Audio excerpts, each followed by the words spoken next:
Call the meeting to order. Let the record show that all council members are present. We don't need item 3 on the agenda. Item number 4, adoption of agenda. Would anyone like to change the order, add anything? If not, could I have a motion for adoption of the agenda? I was going to say, I don't see them here, but I was wondering if after the presentations, we might entertain doing the proclamation 13. I can go to it very That's a good idea. quickly. It goes 13. Thank you. 13C to earlier. I believe that the White Pony Express executive director would like to say a few words, and having it not wait till the end would be great. Okay, so that would be after the Public Art Committee's item. So after Yeah, and just 7E. before, and just before the consent calendar, or just after I'm open. Okay, let's do it after. So do I have a motion for adoption of the agenda as amended? Yes. And a second. Okay, moved by Council Member Geringer, seconded by Councilmember Dawson. All in favor, say aye. Aye. Opposed? Okay, it passes unanimously. We're on to the Pledge of Allegiance. Could I ask Larry Blodgett to lead us in the Pledge of Allegiance? Thank you, Mayor Andre. Please rise for the Pledge of Allegiance. I pledge allegiance to the flag of the United States of America and to the republic for which it stands, one nation, under God, indivisible, with liberty and justice for all.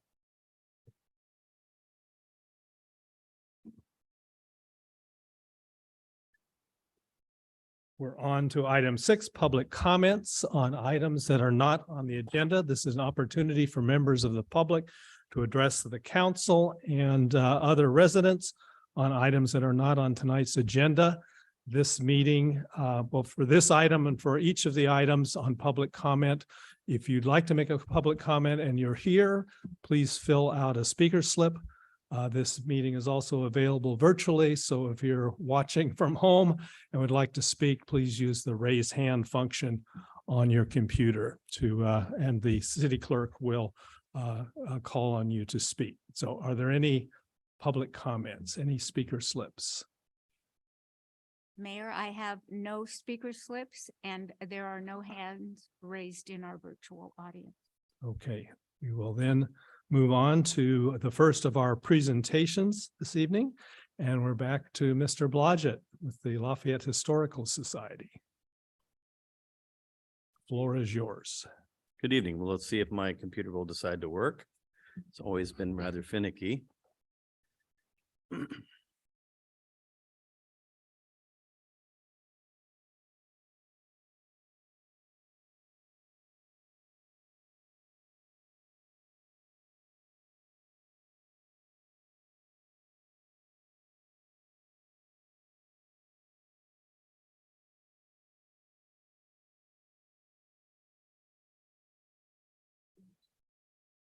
It is, well, I'm getting it in that spot right now. Slideshow from beginning. There we go. All right. Thank you for your patience. Good evening. I've never presented before you folks in this capacity. I've met you all. So I'm again serving as representative for the Lafayette Historical Society. They wrangled me in not because of my love of history or my time in Lafayette, but because I was one of the youngest people that agreed to become one of their members. So I actually, my position is the official caretaker of Old Betsy, Lafayette's first fire engine or first mechanized fire engine. And just to give you kind of a little brief overview of some of her history. In the early years, or let me back up here. The truck is a 1919 Ford Model TT. Some say it could be a 1921. There's arguments that the body is 19 and the engine is 21, but for all intents and purposes, she's over 100 years old. The way Ford built them is you would basically order your truck. You got the chassis, you got the engine, you got the steering wheel, and then you would send it out to a coach or carriage builder who would build it to your specifications. She was outfitted originally with a 50-gallon soda acid tank that she still has, a manifold that could be hooked up to a hydrant if they existed back then. And that was to fight local fires, mostly in the downtown is my understanding. The fire district from documents state that from 1919 that the fire district was put in place for Lafayette.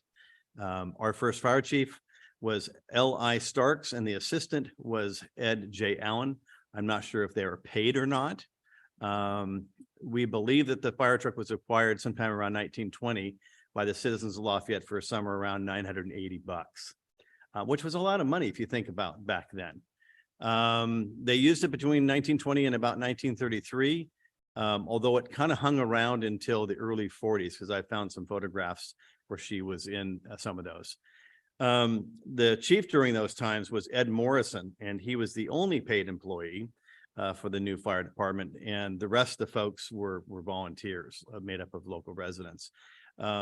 He parked the truck in his own personal garage because there was no facility at that time.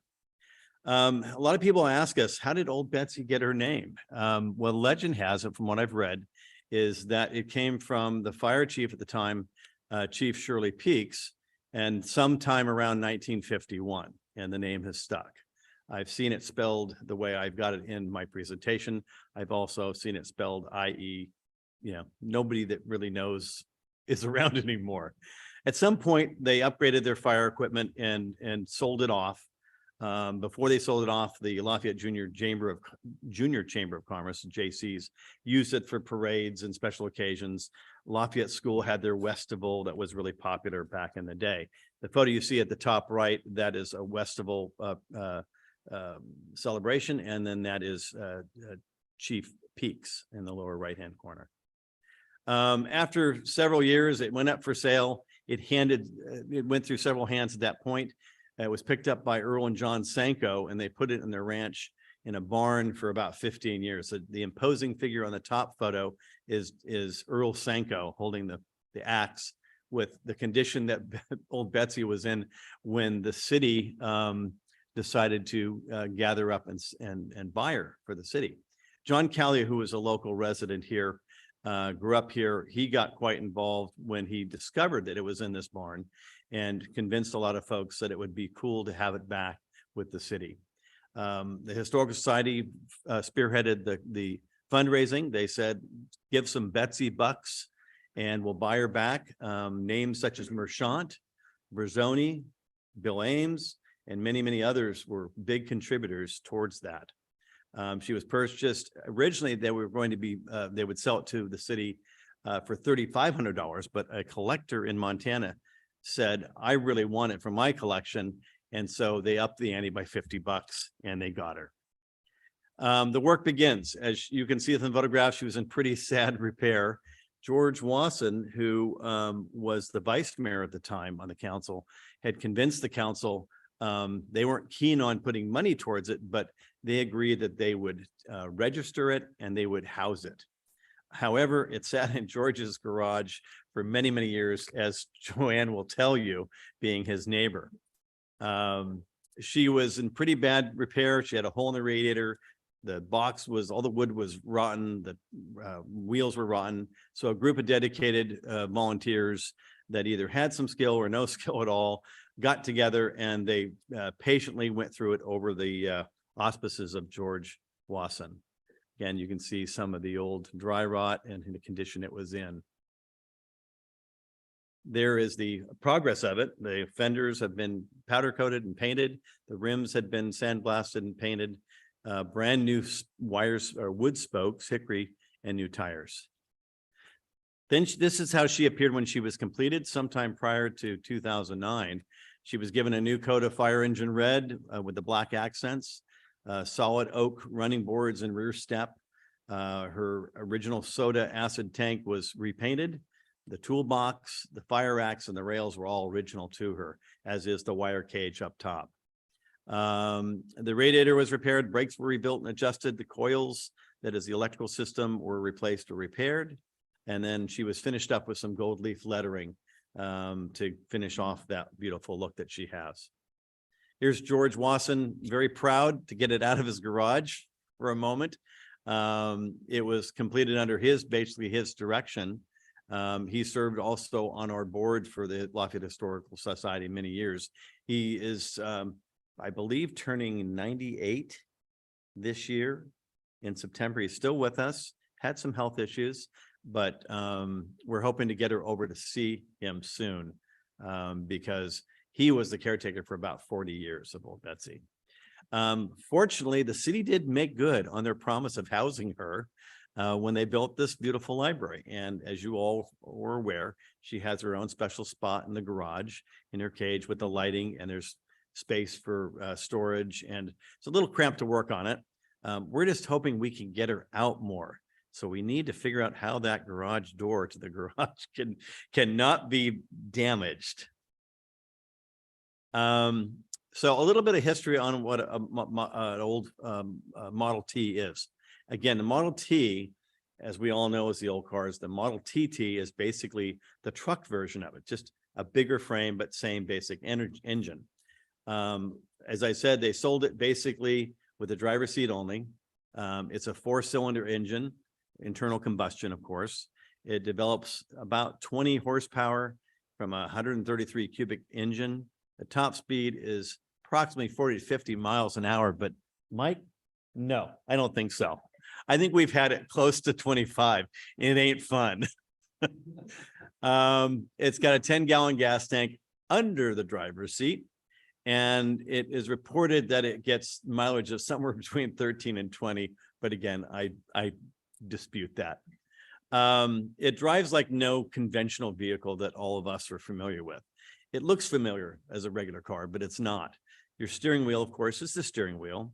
You have 3 pedals on the floor. Your left pedal is your clutch that works pretty much like a clutch, but there's some nuances. The right pedal is the brake, but the brake is an engine brake. So if you're not in gear, that truck's not stopping. And the middle pedal is your reverse. Okay. Then you have on the side, you have in back is going to be your brake. Middle position is your neutral, and your forward is your low first gear. She also has a Wolford transmission, and I probably should ask Mike to answer to that. We don't use it that often. Yeah, direct drive. She doesn't, it will get her up to those speeds I talked about earlier, but I don't think we're interested in doing that in this vehicle. The transmission is back on the steering column. It doesn't have a floor throttle. The throttle is up on the steering column. And the other lever is not your blinkers or your windshield wipers. It's a spark advance. And so you're basically tuning the engine as you drive.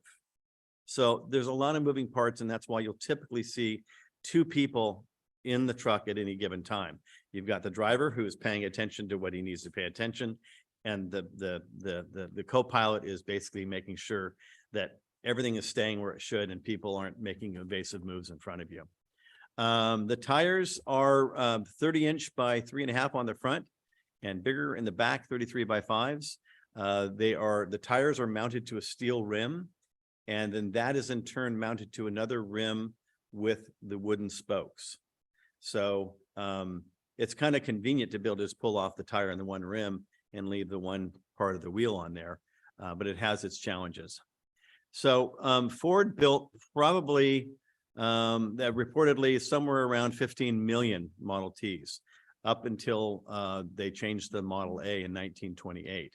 They did continue to make the Model T engines up until the early 40s. And it was said at one point that up to 10% of all the world's vehicles were Model Ts. Old Betsy through the years has been used for numerous parades and civic events. She's been shown at the former Lafayette Concours d'Elegance that the chamber used to put on. She's been shown at the Orinda Classic Car Show. She has brought Santa Claus into the Plaza Park for the Wonderful Life program, Breakfast with Santa, which is a fundraiser for the Historical Society, Lafayette's 50th anniversary celebration. She was there. And she even made a little pass at the Lafayette Community Foundation Winemakers Dinner. And we have a few folks from the council that were happy to get a selfie with them. We participated in Akalani's rally this last year. That was a lot of fun. We weren't invited. We just joined in. Chief said it was okay. But we were flying the American flag and the Akalani's flag. So we thought it was all good. We hope to get her out more. She has been put together during COVID. We had a lot of downtime.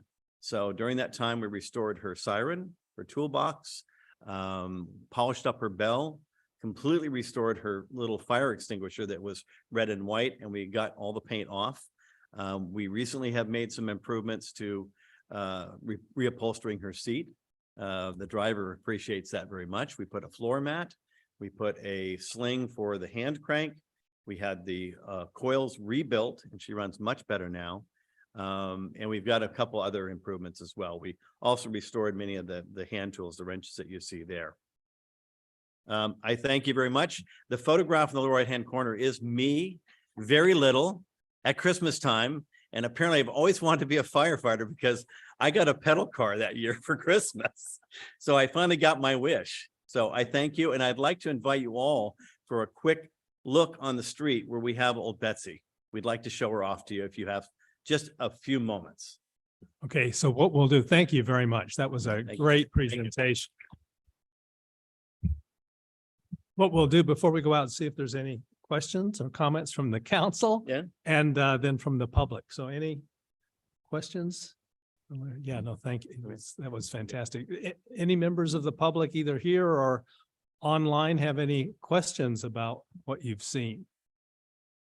Mayor, I have no speakers.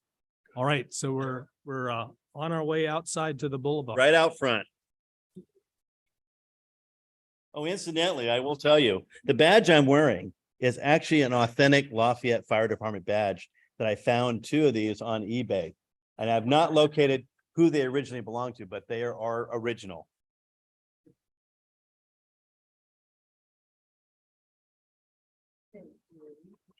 Thank you. That was great. And we remembered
Okay, thank you again, Larry.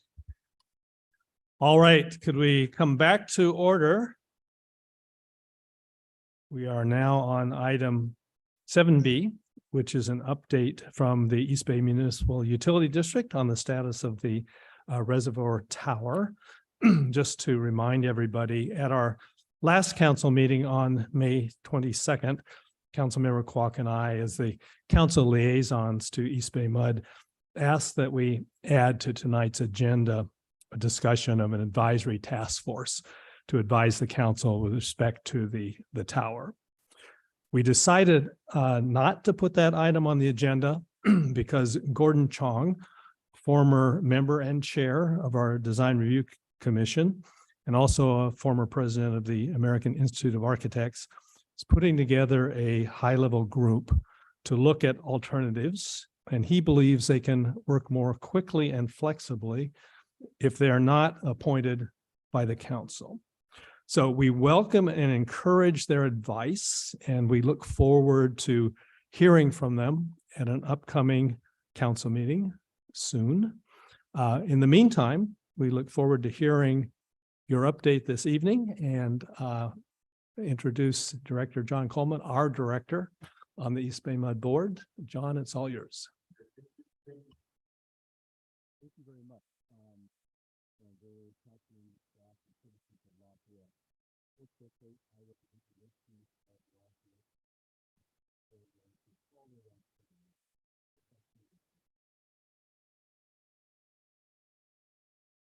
I thought it wasn't Dawn. I didn't hear an echo in the back.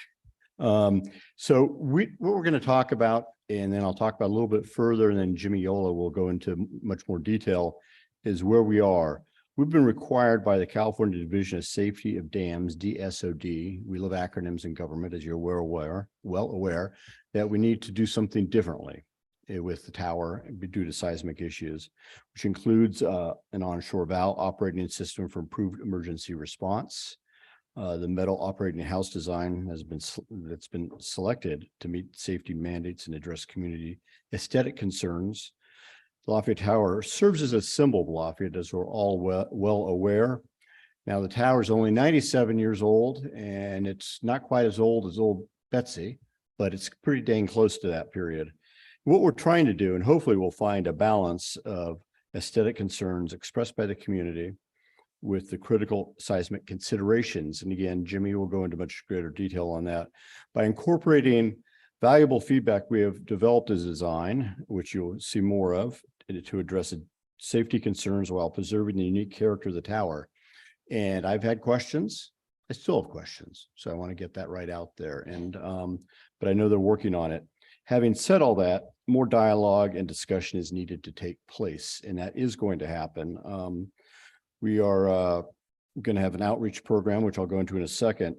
EBMUD does value the input received from the Lafayette City Council and active involvement and feedback from the community to refine and enhance a tower design while balancing safety and aesthetics. And when this issue first came up a couple of years ago, I told staff, I said, do not take for granted that it's going to be a slam dunk. It's not going to be a slam dunk. And it is not a slam dunk for a lot of reasons that have been raised so far.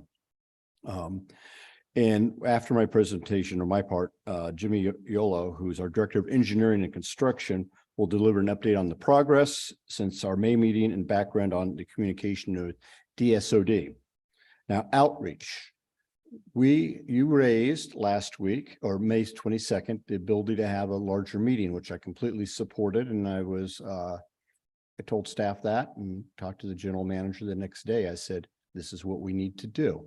So we are going to have a hybrid community meeting on July 26th at Stanley School. It's going to begin at 6 p.m. And we encourage Lafayette residents to participate, give us your thoughts and ideas. We're going to provide project updates, present initial design, and discuss an improved metal operating house design based on community input. And I stress that, on community input. Zoom access and the recording of the meeting will also be available to all who wish to participate that way. And previously, East Bay MUD has met with the council now. I guess this is our third time. The Lafayette Chamber Board of Directors once, Lafayette Rotary one time, and then obviously city staff is in addition to their discussions and collaborating with the lumber end of times as well. Where we stand, and Jimmy again will go into more detail, construction is tentatively scheduled to start in spring of 2024. Again, tentatively. Currently coordinating with DSOSD on 60% design and progress towards a 90% design. And with that, I would like to now turn it over to Jimmy, and I'll remain here if there are any questions or comments. Thank you. Okay, thank you.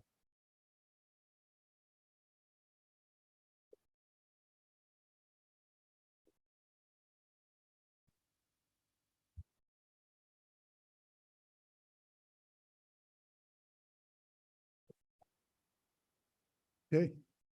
Good evening, Mayor Andrew, council members, city staff, and members of the Lafayette community. I'm here today to give an update on our progress with the Lafayette Tower. We were at your council meeting in early May, and we made a presentation. So I'm going to kind of summarize what we presented at that time, but fairly quickly, since you've heard that all before, and then I will move on to what we've done since then. So as you all know, the Lafayette Reservoir Tower it was built in 1928. It functions as both the outlet, for releasing water, and the spillway, which is a safety function for the reservoir. The tower itself is 170 feet tall, which is 40 feet taller than it actually needs to be, because the original dam failed during construction and the tower was built before the dam was. Recently, we have a very active dam safety program, and the California Division of Safety of Dams, DSOD, has rated the Lafayette Tower as fair, which is the lower level of seismic safety on all of our dam facilities. All of our other dam facilities and towers are rated higher. They're acceptable. So our studies have shown that the dam itself is safe. There's no issue with that, but the tower is vulnerable to an earthquake, and a retrofit is required. So the objectives of doing this project are to safeguard the dam safety following a maximum credible earthquake, to allow the tower to and the conduits to remain functional following that earthquake, and also to ensure that the tower meets our day-to-day operational and maintenance needs. So this is a brief summary of where we are. Over on the left, you see the existing tower as it stands today. Our proposal is we have to shorten the tower, and I'll go into a little bit more detail on that.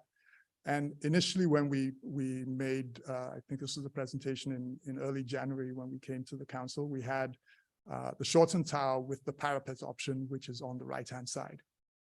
And I will say we heard from the community, and boy did we hear. So it was clear to us, even though this meets the functional needs for the district, that was not going to be acceptable in general to the community. So we did invite comments from the community, and we got a number of comments, and we actually got one that was the inspiration for the revised design, which is the metal operating house, which you see in the middle, which is where we are now, and we have proceeded with that to, as Director Coleman mentioned, we have a 60% design review with the State Division of Safety of Dams, and that is what they are looking at. I said this was inspired by a member of the community, and I guess I should give him credit. Andrew Burtix is the one who had proposed that, and that inspired this design. This is just a little more close up of the actual top of the tower itself, so you can actually see we tried to make the metal operating house as similar as we could to the existing, and so that's where we are today. So this is a timeline slide of all the outreach we've done, but I was just using this to show. At the end of the last meeting, you asked a couple of things of East Bay Mud. One was to meet with the engineers in the community who had some ideas about a taller tower, what you could do with the tower, that sort of thing. and review the actual technical and engineering reports for that. So we did do that. We met with Mr. Matt Bertix and Andrew Bertix, and I forget the third gentleman's name. It'll come to me in a minute. But we did meet with them with our design consultants, and I think they had a good meeting to review the design and all the analysis that was done. Mason Walters, the third person. And the second thing that you asked us to do was to do more outreach to the community, and our Director Coleman had expressed the same thing. So we do already have a community meeting scheduled. It'll be in person with a virtual option on July the 26th at Stanley Middle School, starting at 6 p.m., which is what Director Coleman had mentioned. So I wanted to give you an update on that. And today we're back, at your council meeting today to actually talk a little bit more about the engineering portion of it and the meeting that was held, some of the ideas that came up, and also to mention, to kind of talk about all of our documented communications with DSOD. So you have a feeling for what the regulators think about the process. So moving on, the meeting with the Bertix and Mr. Mason Walters was on May 30th, and I think it was a good meeting. The outcome, there were a couple of things that came out of that. One was that, and I'll take these are the bottom two bullets on the slide here, that DSOD is really conservative in their design criteria, and that is true. We believe they're conservative, but I think that's the nature of the work that they do. They are regulating dams, and this is classified as a high hazard dam because it's in a somewhat an urban area with a lot of downstream residents, and they do have conservative design criteria. I don't think we're going to change that. We won't be able to change that. And the shortened tower, the tower itself has marginal shear strength at in the structure, which means it could just basically slice off. So the shortened tower is necessary in order to accommodate the structure on top of it. We believe that we have the optimal height and weight on top of the shortened tower.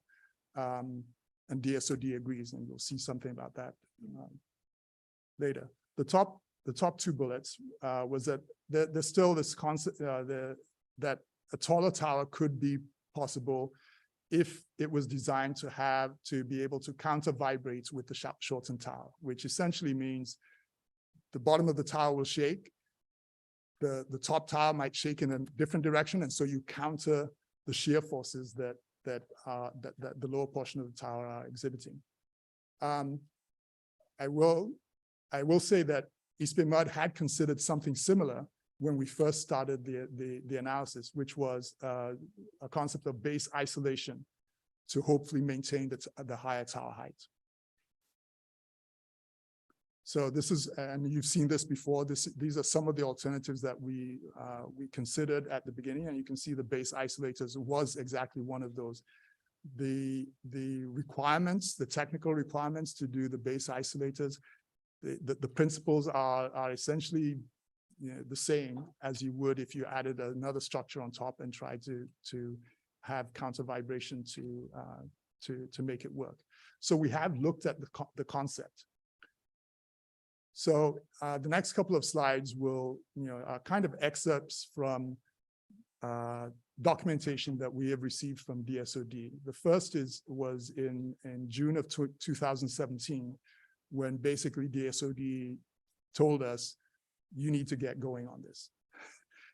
There was a level of urgency in their communication that with the tower functioning as an emergency outlet and ungated spillway for the dam, is a critical component to the overall safety of the dam. And any continued delays in addressing these issues are increasing the potential risk to public safety. And that they concluded by saying, as a result, you are hereby directed to immediately resume design work and submit a repair application by October 2017 with a targeted construction completion date of November 2019. Well, obviously we've missed those dates, but that's not because we just wanted to miss it. We were really trying to figure out if we could stay with a taller tower. And that was a concept that we presented to DSOD. In late 2017, as you know, part of those communications, DSOD responded on the concept of the base isolators. The concept of using an isolator solution for the seismic remediation of a freestanding outlet tower is considered a state-of-the-art practice, as this type of system has not been used on any jurisdictional outlet tower in California. And then the letter provided 3 requirements for us to proceed with that. One is that we would have to have technical reviews, research, and testing. The second is that we would have to build a large-scale physical model of the tower in order to test, and I guess in order to test it out. And finally, there would have to be an independent board of consultants to actually do that, to perform that review. That's a really high bar. And in our experience with DSOD, when they make requirements like that, it's because they are not really very comfortable with the idea of doing that, whatever it is you're proposing. And they actually said so at the bottom of, in conclusion on their letter, that the above requirements reflect our uncertainty regarding the viability of this concept for an outlet tower. So that was December of 2017. So we went through and we did all the analysis that we needed to do, and we ended up with a report that is available on our website. It's the same report that the Bertix and Mason Walters reviewed with our design consultants. And DSOD responded to that analysis, basically saying that the report confirms longstanding seismic deficiencies associated with the tower. The report also presents analyses that support a retrofit based on demolishing the tower sections above elevation 460 feet. DSOD's independent analysis confirmed that shortening the tower would allow it to maintain its structural integrity during maximum critical earthquake loading. That was December of 2021. So DSOD has indicated to the district in very clear terms that shortening the tower is the approach that they would like us to pursue. They've approved that tower shortening as the approach to ensure the dam's safety. We believe they are unlikely to approve the base isolator concept or a counter vibration concept to implement a taller tower, even if their 3 prerequisites are completed. And we also believe that DSOD is unlikely to accept further delay. We're past the time when they originally told us, and we have been moving as quickly as we can to get a design that they will accept. Aside from DSOD's issues, there are the concept of adding a taller tower onto the shortened, taller structure onto the shortened tower has some functional issues. The original concept, and it's understandable, this is a concept, you'd have to look at different things and flesh them out, but we would have to add an operating platform. And we took our consultants took a preliminary look at how the columns could be affixed to the shorter tower and therefore erect the structure.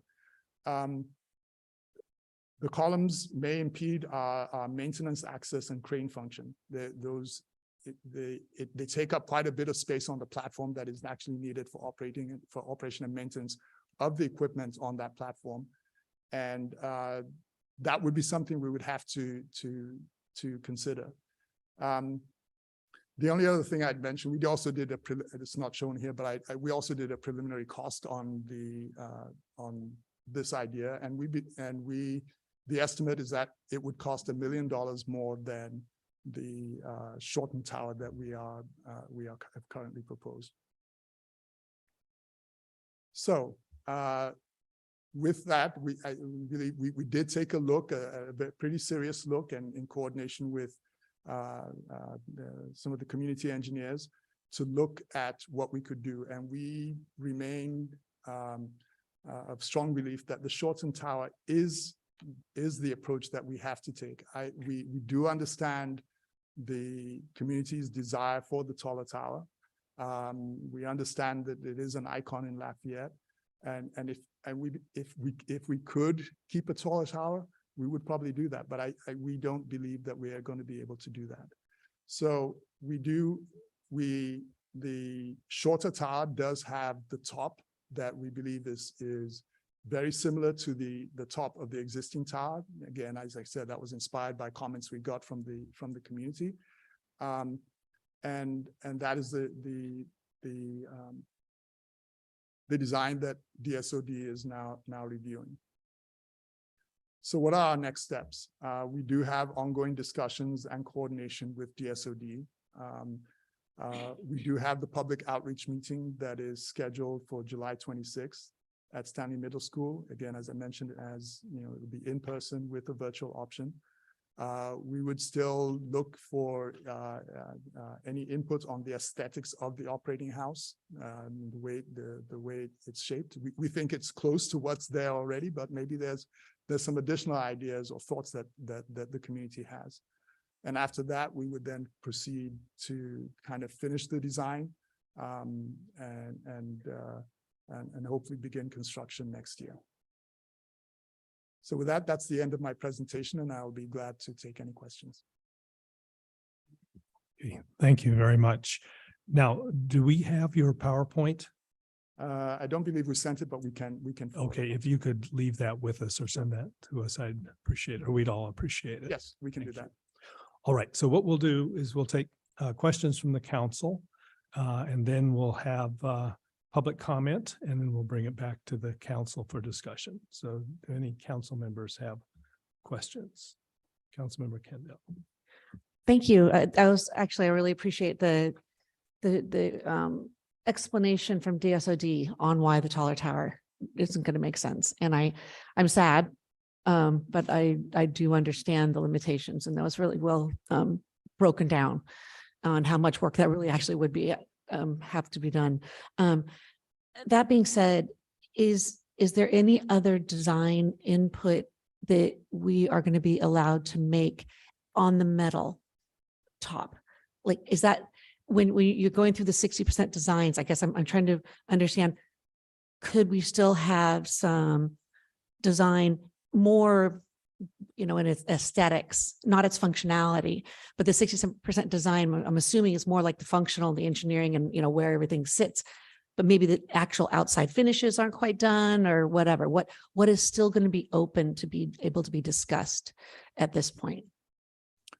Yes, I think the aesthetics, so the finishes, what we have, I guess, currently proposed is the structure is made out of aluminum. It's lightweight. And actually, it is lighter than the parapet option, which we originally proposed. So that actually benefits the structure itself. So the shape of the arches and the finishes, we think we have the optimal one. But so input in that area, I think, would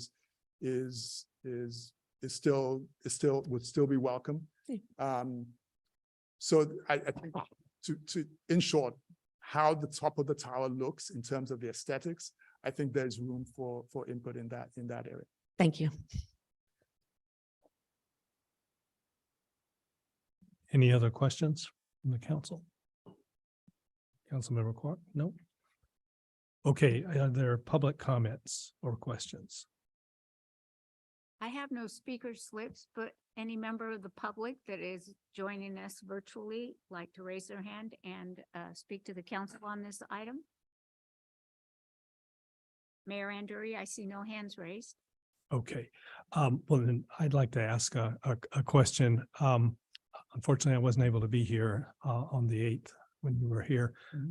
Can you just give me the basics of what the safety issues are with the tower? Sure.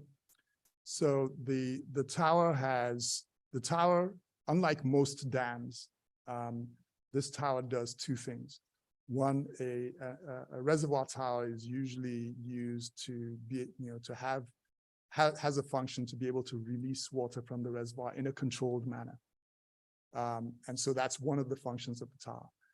The one that actually that drives the safety issue is that this tower is also the spillway for the dam. And most dams will have a separate spillway with a large chute that takes water over. And spillways are intended to be uncontrolled. So it's free form. You don't have any way of stopping it. And it is to protect the dam, so that if for some reason your mechanical valves and whatnot in the outlet tower don't work, or you get the probable maximum flood or something even higher than that, when the tower is already full, you start filling up that, reservoir. And if the water gets too high for the dam, sometimes it overtops, sometimes it gets high enough that it starts to, the dam's not designed to have water up that high.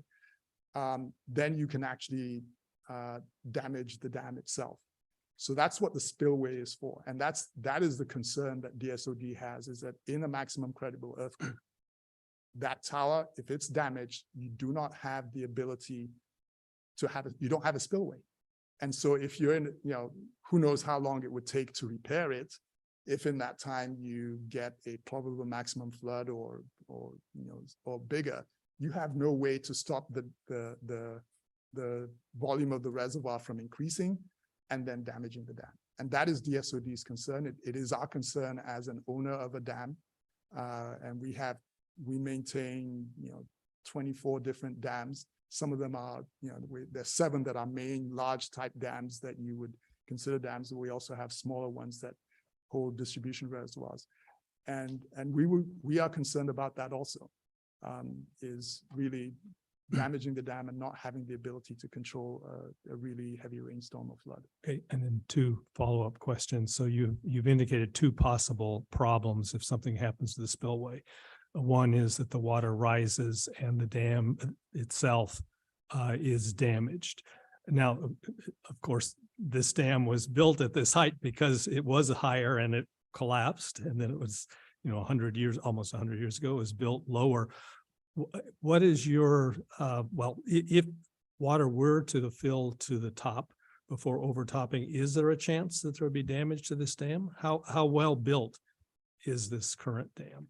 The dam is built well, and the DSOD has said the dam is safe under the conditions where it has a functioning spillway. So we are not. Right, and I'm asking about if it doesn't have a functioning spillway. If it doesn't have a functioning spillway, there is a danger that it could. I don't know if it would be overtopped by one storm. You'd have to have Well, series. yeah, I'm looking at the 2 possibilities. One is overtopping, and the other is, you mentioned that could be damage to the dam before it overtops. Yes. How likely is that? I couldn't give you a number. I think and working with the regulators, they don't care about what that chance is. Okay, It's just a possibility that would happen, and that's the conservative nature Right. that they have. Right. And if, in terms of overtopping, what is the likelihood of that? And if we could get at that by looking, this was a fairly heavy rainfall year. And I know that you've been releasing in order to keep at the mandated level. Yes. But if we had rainfall at let's say there was no spillway and we had rainfall at the current level, how many years would it take to fill the dam? To fill the reservoir? To fill the To reservoir. overtop? So let me, I'll put it this way. Right now we are operating about 10 feet below the spillway, and that's part of the safety concern that DSOD had. If the spillway, if there was no restriction on the elevation and the dam was, the reservoir was full, basically at spillway level, and you got what we call the probable maximum flood and no spillway, we estimate that we'd be about a foot from the top of the dam. So how the probable maximum flood is about the 100-year flood. Is that right, Sean?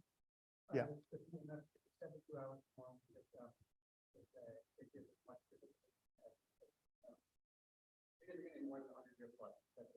Yeah. Okay, now I'm just asking these because I did listen to the May 8th and there was repeated statements about public safety, and I'm just trying to get a sense. Obviously, we want the dam to have a spillway, a way to release water from the dam, but I'm just wondering, what is the risk to the community if something in the worst case were to happen?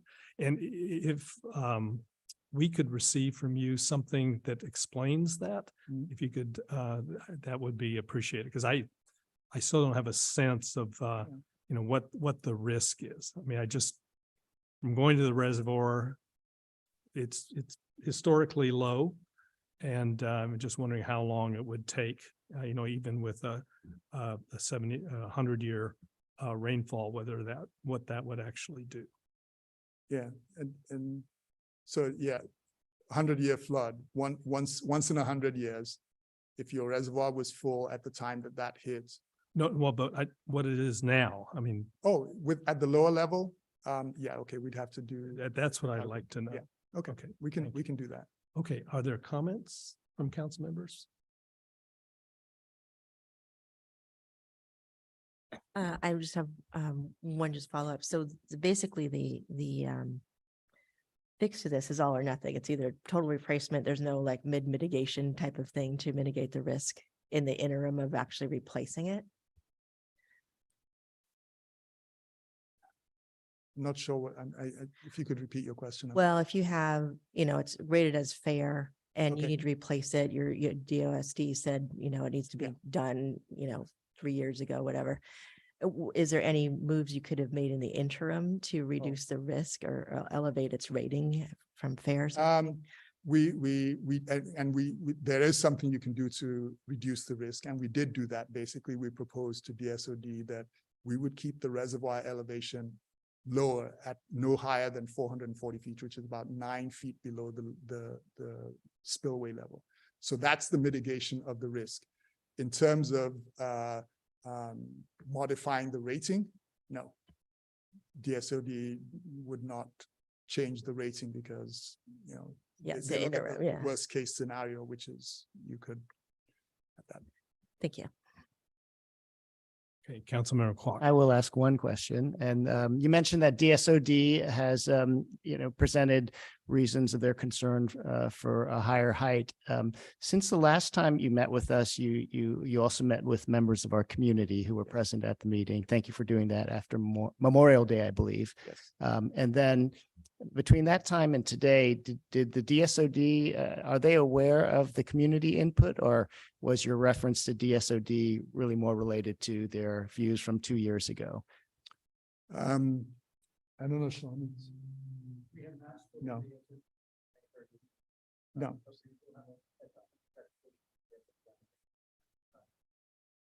So we do have to go back to DSOD and kind of show them the design. And we Would that be in this month of June Yeah. that you're going to meet with DSOD again? In July, okay. Thank you. So, Vice Mayor Dawson. Thank you for that question, Councilmember Clark. Similar, we had concerns when PG&E came through with safety concerns with the gas pipeline. And we worked with the PUC and they were understanding of community input. So I think there may be some leeway with going back to them and letting them know the community is very, you know, would like to have some input into this. It might at least, you know, help with the time frame that you are working against as well. You know, it's obviously a compliance issue, but there is probably some leeway there. I don't know that we can certainly ask them, but our experience is we don't expect any leeway. Councilmember Erringer. So first of all, thank you. Thank you for meeting with the citizen engineers and experts. And I'm going to have a question for the mayor and for Councilmember Kwok in a moment. But and thank you for doing the hybrid community meeting. And the hybrid community meeting is on July 26th. Is that correct? That's correct. And you're going to be meeting with DOSD prior to that, it sounds like, on the 60% design elements. So sort of back to Councilmember Candel's question about really at this point, the community meeting, sort of what can actually change in anything on that. Doesn't sound like the timing really works out. And then to Vice Mayor Dawson's comment about having that ability to have that public input when you're presenting to DOSD. And I appreciate East Bay Mud's responsibilities, but also, we're trying to make sure that we get something that is safe, but also something that isn't so noticeably short. And I appreciate all the work that has gone into that, but I would appreciate the opportunity to be able to, potentially also have that community input be part of the, kind of not argument, but messages back to DOSD. And then Mayor, you mentioned at the beginning that you and Councilmember Kwok didn't bring forward the formation of an ad hoc committee, and that absolutely agree that many times those citizen committees can act more flexibly, nimbly. How will that fit into all of this and the questions coming back about the safety? Okay, let me answer it this way. I really appreciate the presentation this evening. But what I'm hearing you say in a very polite way is that you're only interested in aesthetics from us. That's what I'm hearing. And I think the community wants to have an opportunity to talk about more than that, but recognizing that you have responsibilities and that you have a timeline and that you have a budget. What I find my problem is I'm not an engineer. I'm a lawyer. I know nothing about it. I don't know how to judge it. I will feel much more comfortable in carrying out my responsibilities to the community if I can hear from this citizens advisory group that's being formed, that, as I understand it, is going to consist of several very well-known qualified seismic engineers with specialties dealing with concrete structures, with architects, with cost estimators. And so I look forward to hearing from them, and I think they're prepared to work quickly so that they can get back to us before the community meeting on the 26th. But in terms of it's not a question of doubting what you're telling us about the safety and the alternatives. I think it's more that this is very important to the community. So I'd like to get the input of our community members who I think are, from what I understand, are very well qualified in this area. So have just a sense of what the possibilities are. I don't know if you want to, and again, we haven't discussed, well, they're aware of the need to act quickly. And so all I can say at this point is I'm hopeful that they'll be able to get back to us before the council member meeting in at least the second meeting in July, which would come before the community meeting. Thank you, Mayor. I would simply add that the DSOD is, you're about to have that meeting with them, and I would feel more comfortable if at least they knew that the community had these concerns. They wanted to relook at the heightened tower, which granted had your 3 criteria, makes it difficult to do that. But I think if they knew that this is the path that the community was looking at and they could relook at it, they could tell us the same requirements again, and that could conspire against costs and timetables.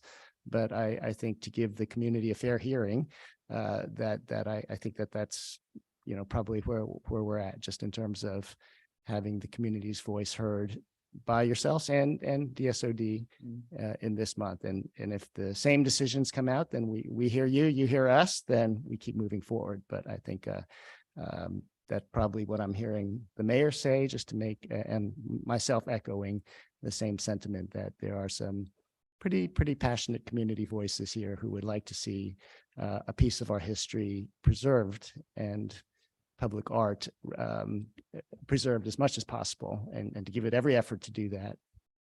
And so I think that as a process, that's something that we hope to see this month. All right. Thank you very much. We appreciate Director Coleman. Appreciate all of you coming from East Bay Mud to meet with us tonight. Thank you. Thank you very much. Thank you. I have a question for the city attorney. Is it possible for us to entertain a motion to revise the agenda at this point? Are you trying to move up an item? Is that? Yes, you can do that. Okay, well, I would like to, if possible, move item 7C. So it would come after the proclamation. So the order would be the Youth Commission, Public Art, and then the department work plans. Does that sound? And let me ask the city manager, is that? Okay. All right. Can I have a motion to that effect to amend the agenda to accomplish that? I'll move that order, that change in order. As amended, I second. Okay, motion by Councilmember Geringer, seconded by Vice Mayor Dawson. All in favor, say aye. Aye. Noes, it's unanimous. All right, so the next item, all on Justin Bodley, staff liaison to the Youth Commission.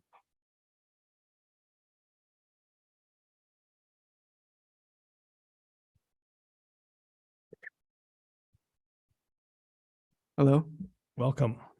I'm Aaron Dury, council, staff, public. It's good to see everyone today.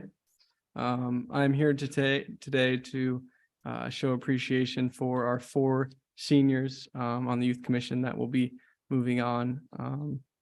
Tonight, we have 4 amazing seniors who will miss very much. Although we hate to see them go, we're very excited to see them continue to grow and what their future holds in college. I have 1 senior in attendance tonight, but before I introduce Emma to you all, I would like to tell you a little bit about the other 3 who weren't able to make it tonight. First, we have Lily. Lily Hansel served from 2021 to 2023, and she'll be attending Tulane in the fall. Next, I have Charlotte. Charlotte McKenzie was on the commission from 2021 to 2023 as well. We have not heard where she will be in the fall, but we know that she'll be doing great things in the future. Finally, we have Nora Makarowicz, who was our treasurer. She served on the commission from 2019 to 2023 and will be attending Oregon State to study architectural engineering in the fall. So let's give a hand for those graduating seniors who aren't able to make it tonight. Although they weren't able to make it tonight, they do deserve the appreciation for such great work that they've done in the community. Now I would like to introduce Emma Hunt. I will give her her plaque. I will deliver the other 3 at a later time. Emma will tell you a little bit about herself and where she is heading in the fall. So Emma Hunt.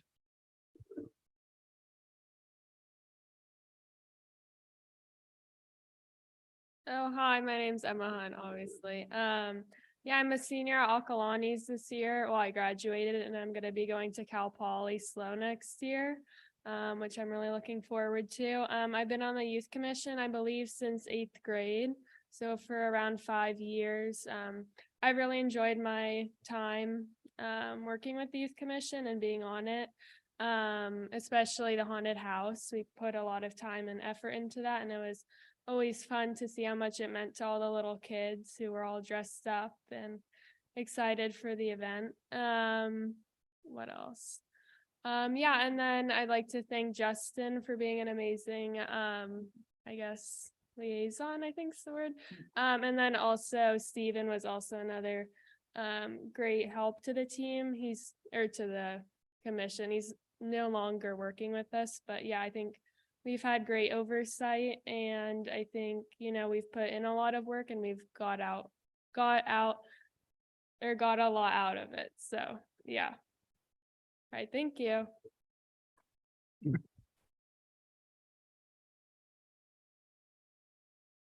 So Emma, thank you very much. And you modestly didn't mention your work on the General Plan Advisory Committee. That's above and beyond participating in that and contributing to that. So thank you very much and best of luck in the future. Yeah, thanks so much.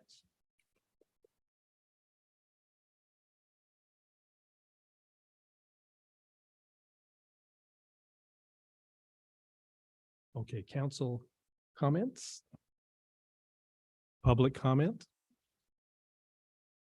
No public comments? Okay, we're on to item 7E. So I'll ask Jenny Rosen, the liaison to the Public Art Committee.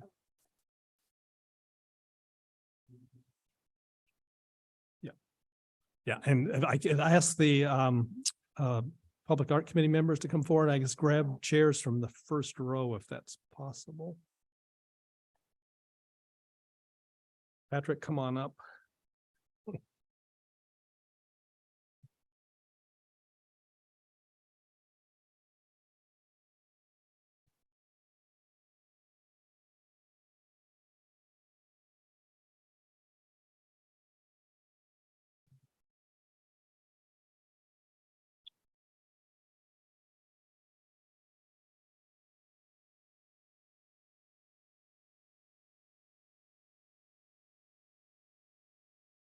I know, this is hilarious.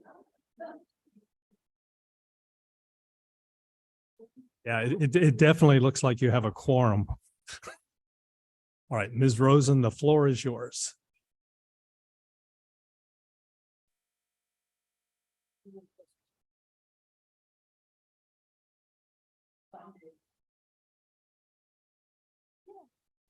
Thank you.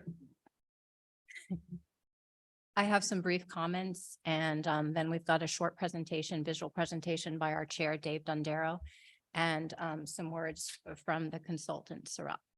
So I'd like to start by thanking City Council, the mayor, vice mayor for studying and considering the plan. I know you took your time looking at it. It's a very detailed plan and I appreciate that. I'm going to read because otherwise I'll just repeat myself, but that's all right.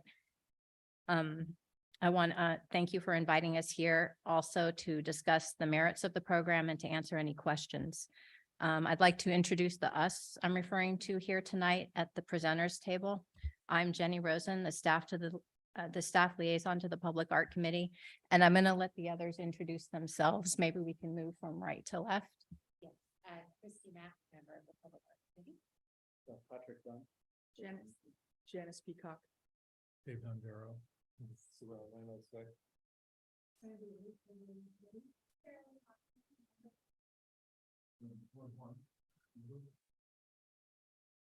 And I just mentioned, this is the entire Public Art Committee.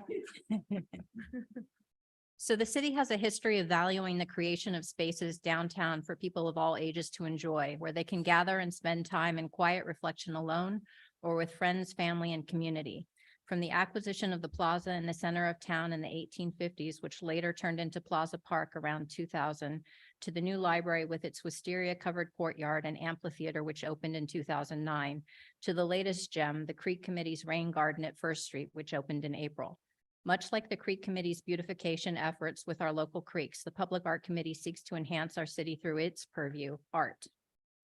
Through the mural plan proposed tonight, the committee envisions supporting local artists and businesses, engaging residents, and encouraging visitors to discover what the city has to offer. The goal of the 4-year program is to create, over time, 4 outdoor murals in our downtown that evoke inspiration and enjoyment and enhance the vitality of downtown Lafayette. The committee has worked for over a year to draft a plan for a mural program that will bring works by local and nationally recognized muralists to Lafayette's business district over the span of these 4 years, with full and comprehensive public input for each design. So with that said, I'm going to turn it over to Public Art Committee Chair Dave and let him offer us a glimpse into the murals and their impact on communities. Great, thanks. So yeah, I'd like to start by just quickly showing some images of art. Some of them are nearby and of murals, and some of them are nearby and some of them are a little further afield. I'll go through them very quickly. Oops, get the right button here. This is probably the most recent mural in the Bay Area, painted just in the last few weeks in Palo Alto. And this is one that many of you may recognize if you've wandered around Walnut Creek at all, it's also fairly new. And you can see between those two quite different. One's fairly small, botanical. This one a little bit larger and quite colorful. And it speaks to the range of murals. They can be big and bold. They can be gentler and softer, like this one in the Oakland Hills. That's in the Thornhill Road area in the Oakland Hills. The abstracts as well can be, botanicals like this can be very small, almost like Easter eggs that are sort of hidden in portals or side alleys, things like that. Abstracts, the same, can be medium-sized, a little bit larger still, filling entire walls, 2 stories in this case. Even big blank walls such as this, or nearly blank walls. They can also be whimsical and what I call Instagram inducing. And these are very popular around the country, become a huge thing in the last 10 years or so. There's lots of different ways to do them. This one, I had a picture of someone laying down under the lifted claw, but it wasn't big enough to project. But if you can imagine people taking pictures of one another. They can also celebrate the place we live and things that are important to us. This is one example. This is in San Jose, is also relatively new. It's actually really large. Takes up a huge area. This is another panline of children posing in the middle of the butterfly wings. So again, using it as sort of an Instagrammable place, which is a great way of drawing people into a place or giving them something different if they're already there. And then I just thought I would throw this in because, envision what we were just talking about. I don't mean to open a can of worms here or anything, but maybe there's an option there. And then I'll end with this mural, not because I think it's at all appropriate for Lafayette, but because I think it really illustrates a point about murals, and frankly, it's probably my most favorite mural anywhere on the planet. This is on the back of a community theater in Reykjavik, Iceland. And it's called Pale Green Ghost, and it's based on a scene from the Icelandic sagas. And so what this mural really represents is the people and the culture of the place. And that's what I think our opportunity is here with murals, is to do our versions of Pale Green Ghost here in Lafayette. So having said that, you have before you in your packet, which I'm certain you've probably read, a proposal for a mural program in downtown Lafayette, which Jenny just teed up. And what we're really talking about is this small, well-curated group of murals scattered through the downtown core, starting with 4, that's our proposal at this point, that really represent who we are and illustrate who we are as a community. I'd like to give a little moment for a consultant that we've hired as part of this process to speak. This is Cyril Reno, so I introduced himself a minute ago. And maybe you could just talk a little bit about what your role would be if this program were approved. Sure. Oh, yeah, and have a mic. Thanks. It's great to be here. It's an honor to be here with the council tonight. I run a Bay Area production agency called ABG Art Group. We have a lot of experience producing murals and public art. I've been at it for decades. It's really my life's work. We've been working with city governments, architects, private developers, the whole gamut of kind of the client spectrum. But specifically with cities, the city of Livermore, the city of San Leandro, and the city of Oakland, we've run similar programs to this one. So we bring a wealth of knowledge and expertise on how to execute such a program so the city can really avoid some of the dramas that I've personally been through producing murals and all of the problems that come up. It can be a challenging endeavor. and we've really been through it all. So I hope to help from a professional, technical standpoint, a curatorial standpoint, and a production partner to really, bring this program to life and to deliver it without issues. So I look forward to working with all of you. The Public Art Committee has been very supportive, very helpful, and insightful in the process. I think there's a real opportunity, like Dave said, to really highlight the local culture, the community, really bring people together and showcase what Lafayette is all about. So I look forward to the opportunity. Great, thanks.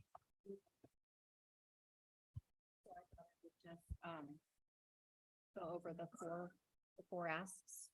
And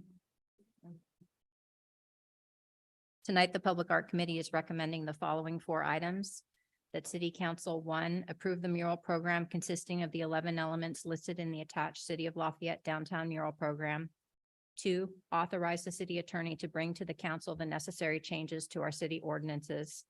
3, authorize the Public Art Committee to retain the consultant and to carry out the mural program. And 4, continue discussion on budget allocation to item 11B, proposed budget and work plan. And with that, the committee would be glad to answer any questions you may have. Thank you. Right. And actually, if I'm Mayor Anduri, if I could just want to highlight 2 key elements that are in that plan. And one is to develop a robust and transparent process for public engagement in the process. And the other is to develop and maintain a diverse list of pre-qualified artists, including local artists, from which we can then choose for each of the 4 murals in the plan. Thanks. All right, thank you very much for that presentation.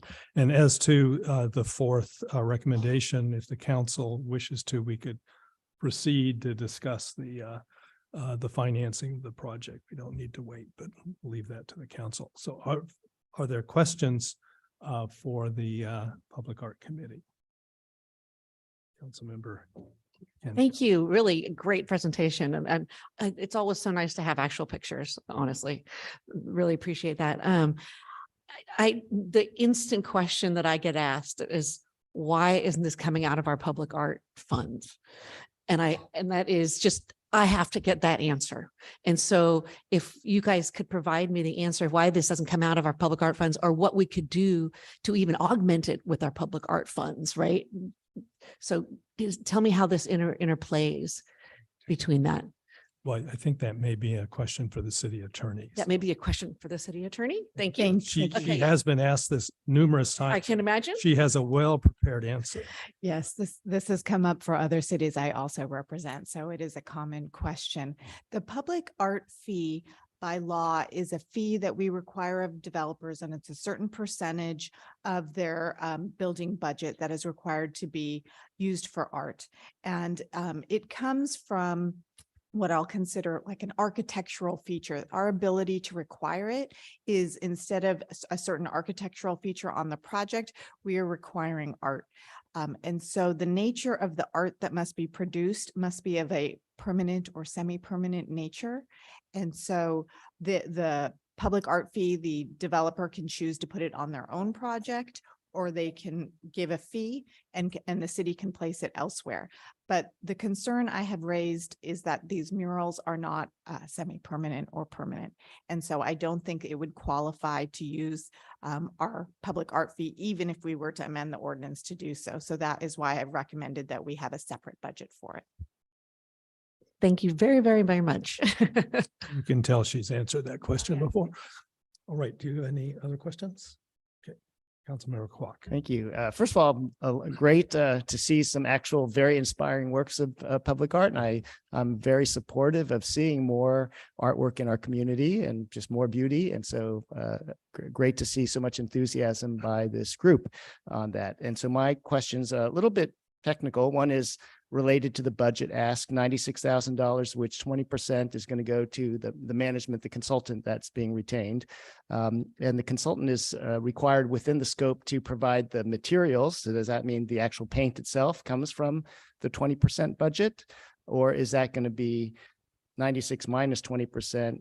then it's divided by 4 projects over the year, and there's money each year to be used to create the actual artworks. Is the materials coming out of the annual budget, or is it coming out of the 20% to the consultant? You want to answer that, Cyril? Sure. There's a couple ways that could go. I mean, we haven't completely outlined the scope of my engagement yet. I mean, I typically work full hands-on in production. So there's a lot that goes into that. It's not just the paint, there's the ordering the lifts, the insurance, the contract work, the legal, the production itself. So there's a lot to oversee. So that 20% really covers all of that. In terms of the actual materials, the paint itself is one of the minor costs. It's not the largest amount in that pool. So I think we'd have to look at each mural individually, the size, how big is the building, the scale, the artist chose. And there's a number of variables that go into kind of designing each budget for each piece, because different artists are going to come at different price points, different scales are going to cost more. So there's a lot of figuring out based on location and artist, et cetera, to kind of define those numbers specifically. Okay, thank you. So that's a bit of the 20% management fee or program management fee. Then there will be a remainder of the annual budget, and you just referred to an artist fee. And so that actually I was getting at that too. Will the artists be paid for their work? Of course. It must Okay. be, yeah. And so approximately what percentage of the annual budget is being paid to the artist, typically in a city of the order of magnitude that we're contemplating here? Is it either, So yeah, there's a number of ways that can go as well, because it really depends on the kind of draw of that artist's career. Some artists are very well established. They come at certain price points. Others are more emerging and are more flexible on budget. But typically, if we're looking at, say, for example, one mural is 25,000 roughly. We're doing 4 murals for almost 100K. Typically, we would like to see 50% of that 25 go to the artist as an artist fee. That's the typical kind of mathematics that we usually produce projects on. We want these artists to earn a living wage, to be respected for their time, for their work, to be seen as professionals. So typically 50% of the mural budget is the artist fee. okay, great. That's partly what I want to know. And then what is the intellectual property rights around the artwork itself? Is it owned by the artist or is it fee for hire? Yeah, there's also a number of variables there that I think we'll have to figure out. But typically what we want to do is have the artist waive copyright for the piece itself on that specific location. They would retain copyright of the artwork in terms of it being reproduced or sold or merchandised in any way. But the piece itself, they would waive their rights. So if 10 years from now that building is sold and the property owner wants to move in a different direction, they have the flexibility to do so. Okay, thank you. And then can I keep going? Sure. I have another question just in terms of the creative But direction. before on the Okay. cost, there's no requirement that 96,000 be spent.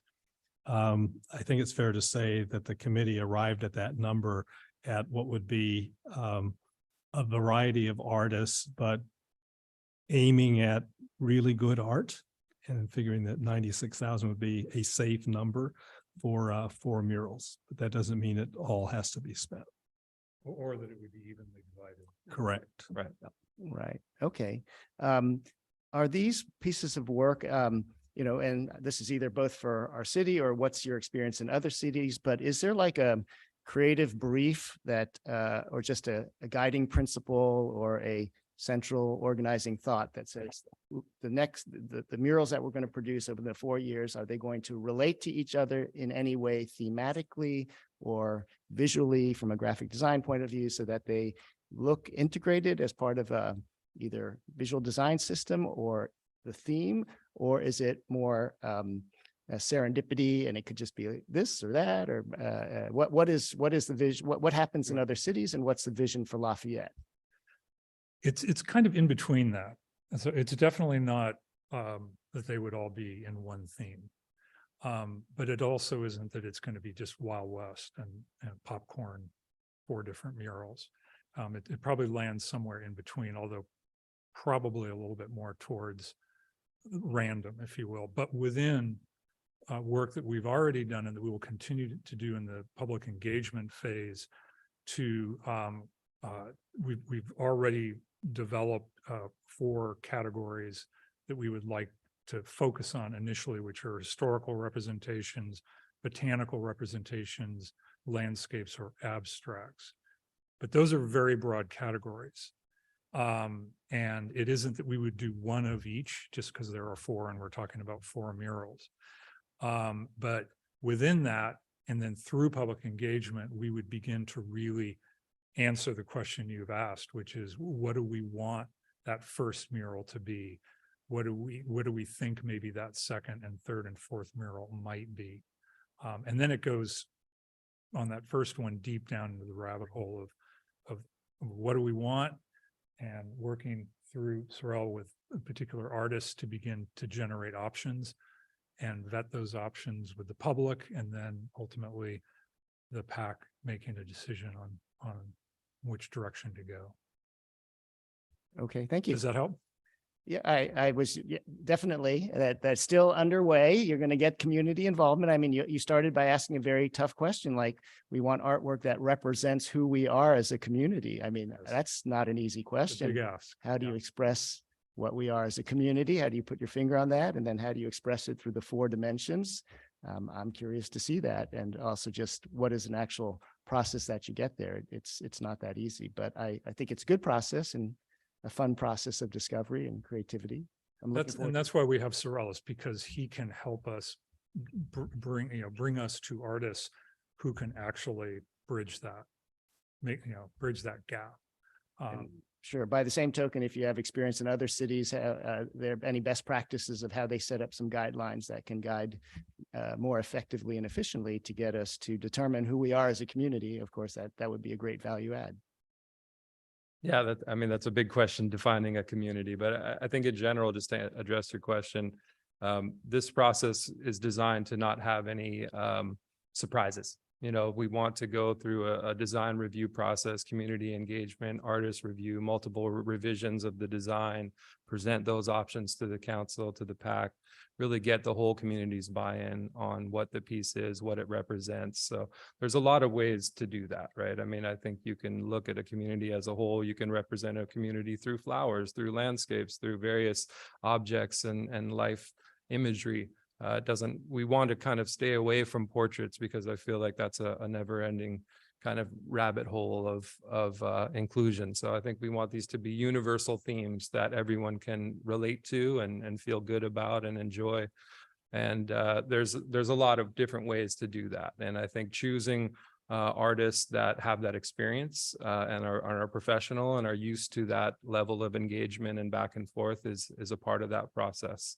And I think just all of us coming together and the community coming together, voicing their opinions, really informing the artists, giving them things to think about, things to consider, hearing some of the stories, the histories of the area, and infusing that all into the artwork. But really, the artists are the pros at that, and having that dialogue helps them come to that point where they can present a design that we can all get behind.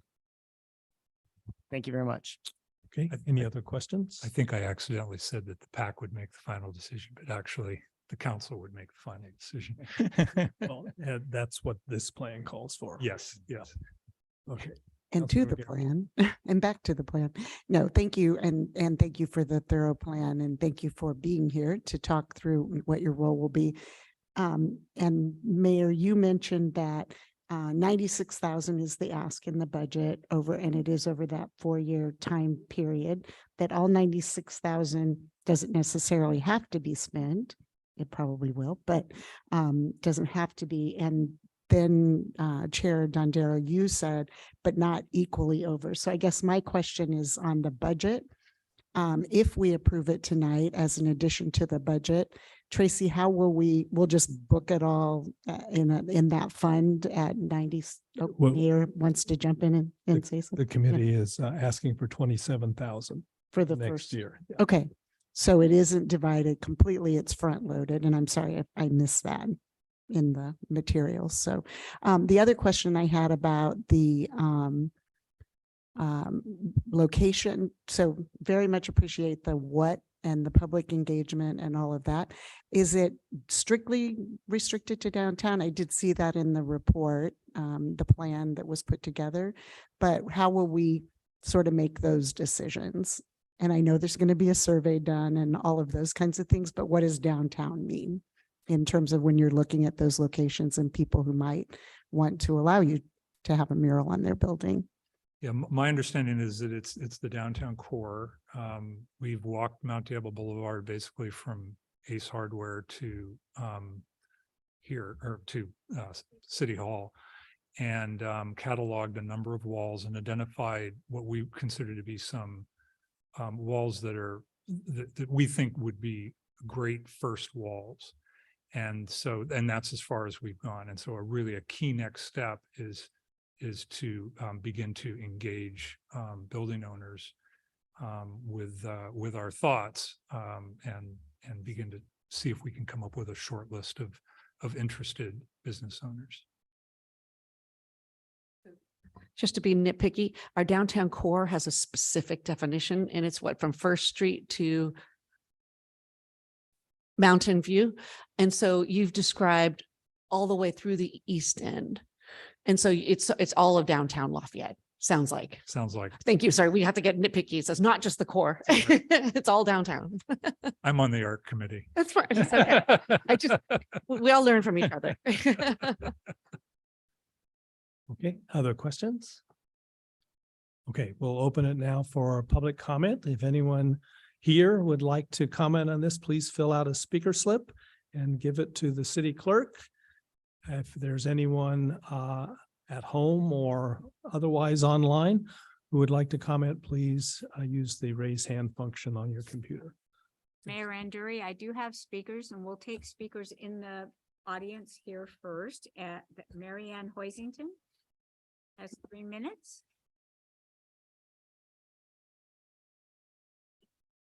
Okay, welcome, Ms. Hoisington.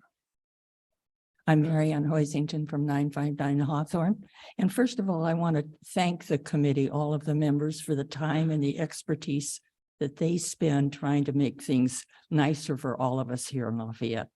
And I am speaking in a negative manner about the murals, I think, because I was so shocked when I saw that one down by Uncle U's. We had no warning.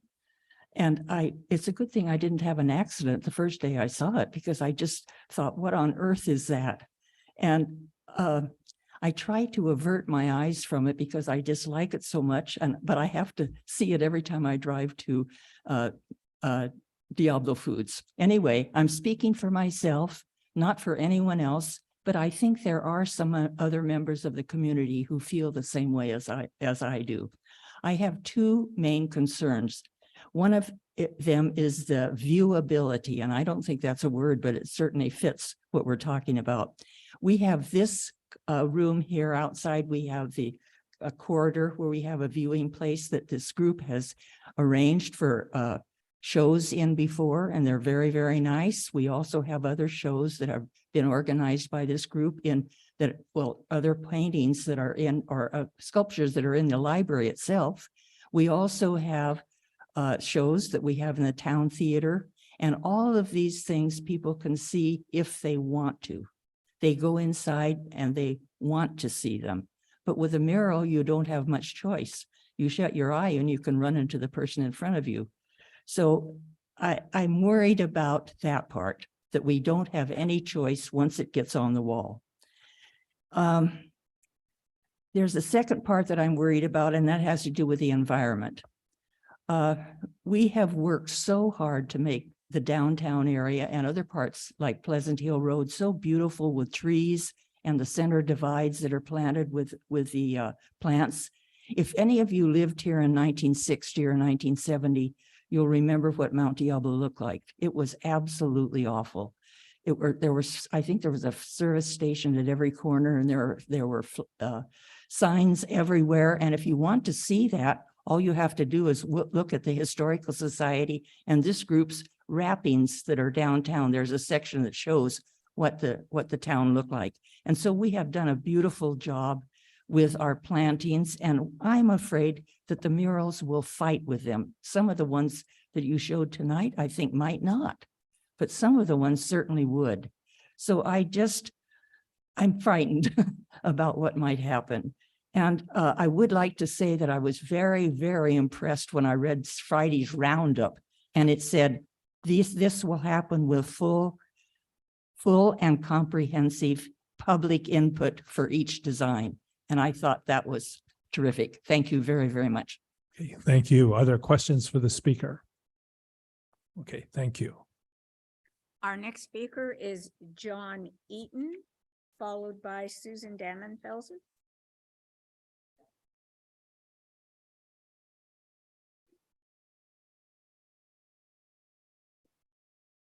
Welcome. Hi, thank you.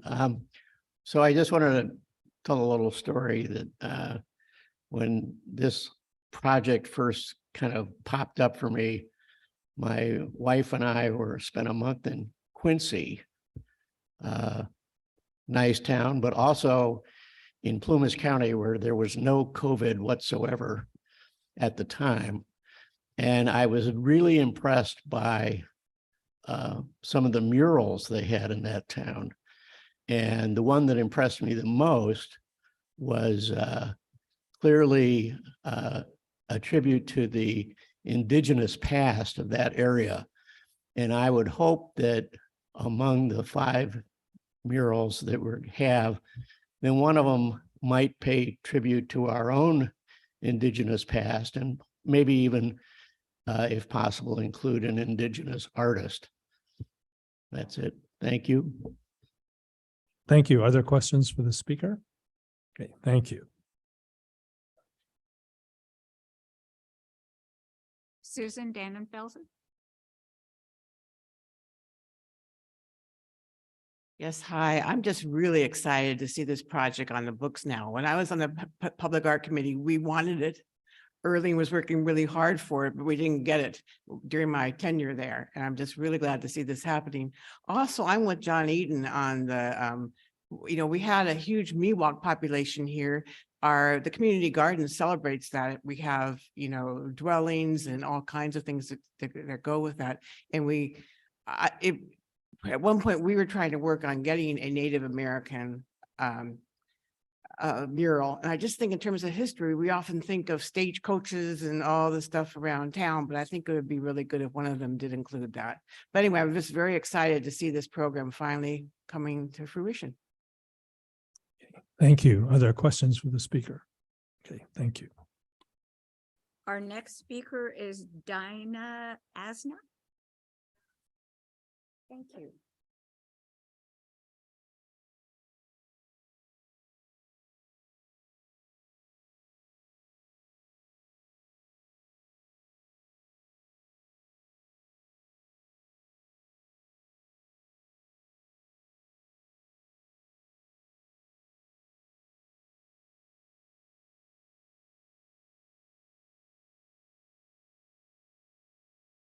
So good evening, everyone. Welcome. And my name is Dina Asna. I'm an artist. And at the same time, I need to control these guys first. Thank you. At the same time, I'm also a proud founder and executive director of a nonprofit, which has the mission statement of empowering women through art. And I'm so excited that I see this project is kind of rolling. Because honestly, earlier this year, because the background, the name of the nonprofit is Iranian, we can put it on the ground. It's okay. Thank you. The name of the nonprofit is also Iranian Women in Network. And earlier, actually last September, as the full movement started in Iran, we were thinking we need to do something to raise the voice of these women. And we are the nonprofit for that. And we started with the mural project. And honestly, I was keep calling. We had muralists. We have very strong artist community in our group. And they came up with a proposal. The ideas was so excellent. We started to call I started from state of California. I went down to Contra Costa County. I went to Alameda County, San Francisco, Berkeley. And then of course I wanted to call Lafayette and La Morinda and see what's happening here. And I heard that, no, we don't have anything here going on right now. So we are right now in a very close relationship with Claire and Ali mural project. And I was so sad that I have to go to, out there, I have to go, from my hometown and find other walls and other places to do these things. So first of all, I really welcome this. The other thing, just because I'm an artist, I want to ask you, everybody here, that, and I tell about this story, which is very exciting too. How often have you been traveling and you were just driving and you saw such a mural on the wall and everybody wanted to stop and take a photo, and you post that on your social media and everything? You introduce your city with the art, you introduce your community with the art in a way that you cannot do in other ways. So because the mural project was not so easy, even though we have the proposal right now still in the hand and we are waiting for some walls to happen, we moved to the other project. We got inspired by National AIDS Memorial, what they are carrying in the last 40 years with their quilts. And we started the call out. Within the last couple of months, we are proud to say we could collect over 400 artworks. I'm very proud to tell you, last Saturday at Golden Gate Park at the AIDS Memorial Grove, we could do the first exhibit. We had the senator winner there. We had the supervisor Safai there. We had a beautiful community event there. We had interactive quilt stands for kids, for adults. It was an art festival, and it was not a permanent art. It was a semi-permanent art festival. And that's what I can see. It happened even in Lafayette. Even, moving on from, I'm very excited about the mural project, but even doing some things like that, I would love to host an event here in Lafayette. And I would love to see that the city is standing behind nonprofit, small nonprofit like us, and we can be your voice and you can be our voice. And for your concern, we have so many artists, and even I'm sitting here, I have ideas for Lafayette mural. There are so many things. I have one quote I say, and I finish this conversation. This is my very favorite quote. It says, art is to disturb the comfort and to comfort the disturbed. There is so much an art can do without any languages, without anything to speak out, that usually maybe a lot of context cannot do. So very excited. If we can do anything, we are more than happy to help out. And thank you for all the time and effort that the Public Art Committee is putting behind that and the support of the city. Thank you. Thank you very much. Are there any questions for the speaker? Okay, thank you very much. I have two speakers in our virtual audience. The first speaker is Carol Singer, followed by Cheryl McDonald.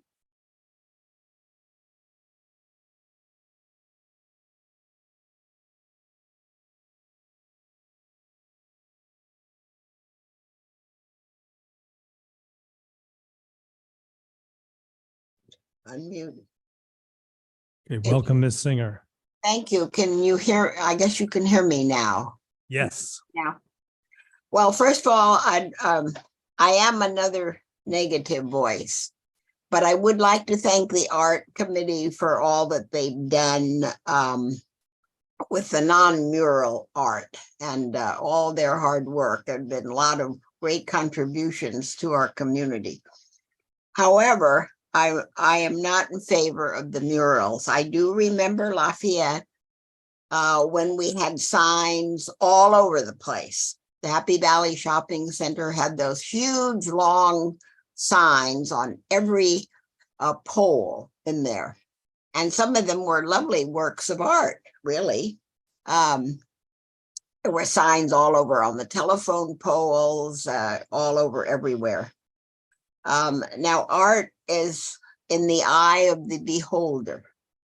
Whatever, if you love Andy Warhol's can of soup, you are free to go and look at it and enjoy it. If you like the masters, you can go and look at those.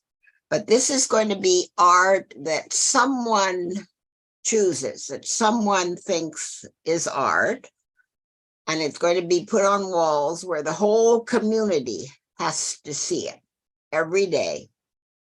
And I think that's an imposition on the community. I applaud the committee for going to have public input. And I suppose it'll be a majority vote of what design pleases the majority. And that leaves everyone else to look at it every day, whether they think it's good art or not. And of course, there are the donuts there on Target and Walnut Creek that represent Target, but their art, that's how Target got to put those donuts on their building. I agree with Mary Ann. I love our community. We worked so hard to make it peaceful and beautiful with trees and flowers. And now I'm afraid there's just 4 murals going up. I know there are plans for many more. I think pretty soon we could have murals on every building, and our peace and quiet is gone. So I would, I'm just not in favor of this happening to our community. Thank you for listening to me. Thank you. Okay, thank you very much. Are there questions for the speaker? Okay, thank you.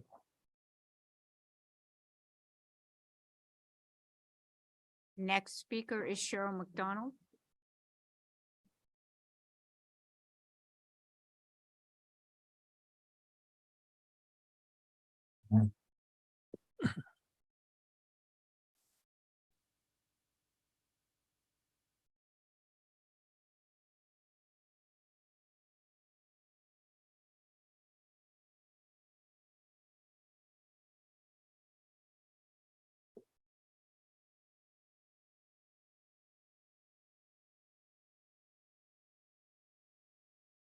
Philippe, do you have that?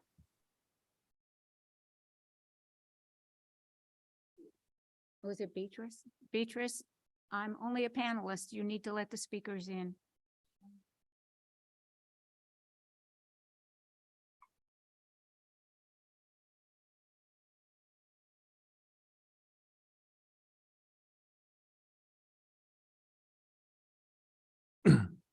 In the meantime, if there's anyone else here who would like to speak or anyone online, be sure to turn in your speaker slip or raise While your we're- hand online. While we're waiting for that speaker, I'll bring Mac Michael. Lynn McMichael. Oh, is that Lynn? Oh, Lynn, there's your first name. Sorry, Lynn.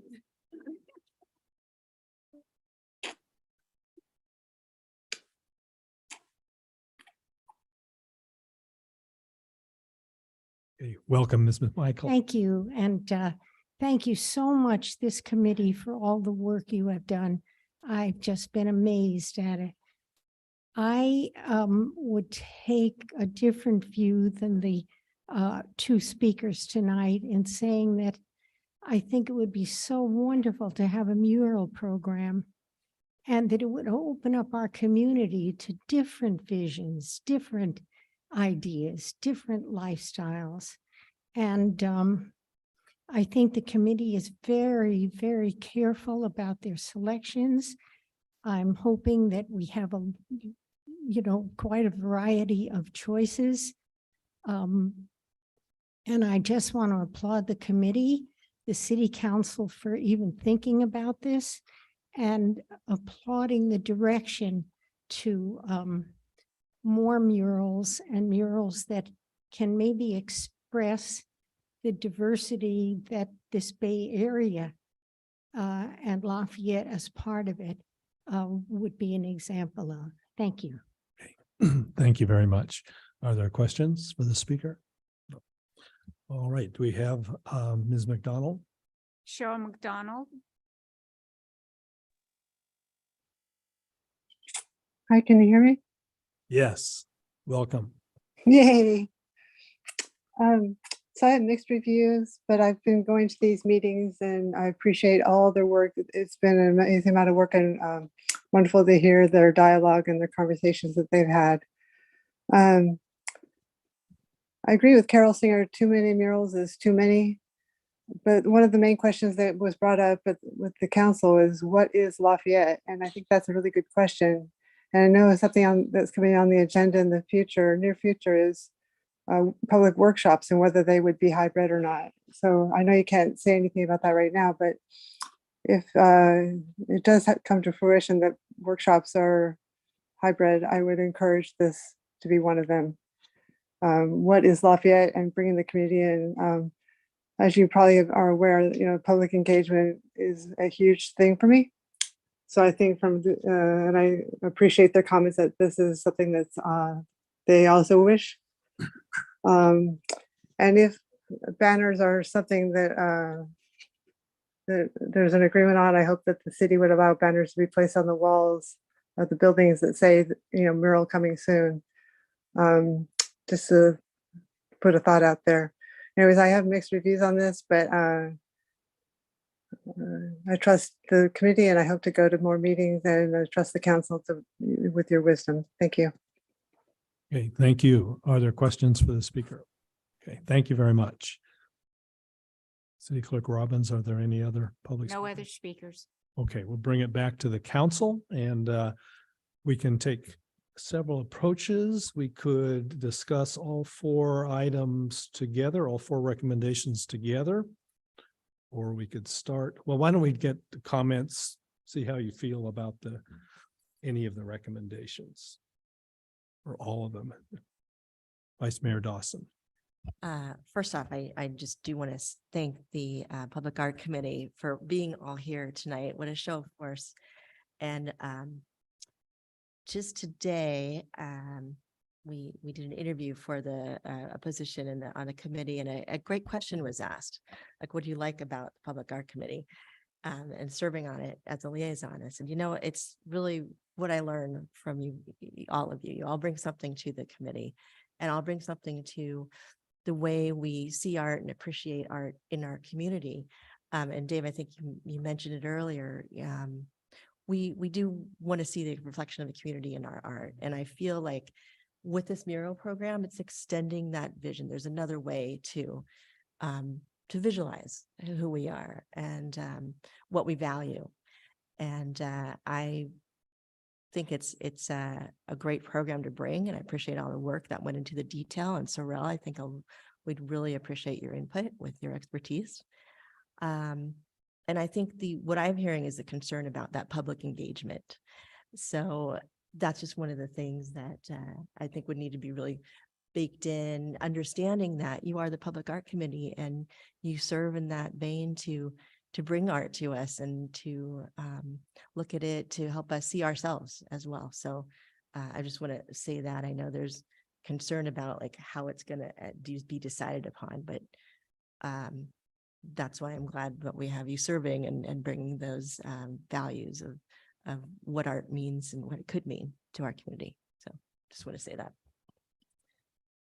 Okay, and may I take it that you support the program? I support the program and the request. So.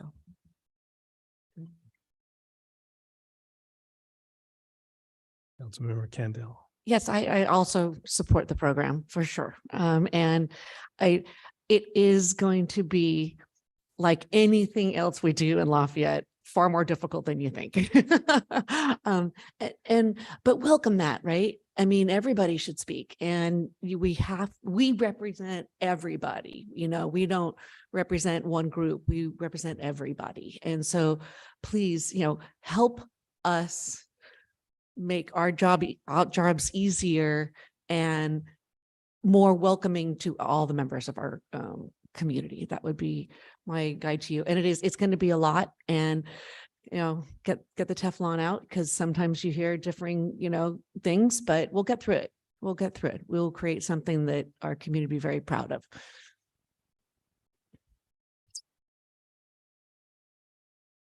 Any other discussion?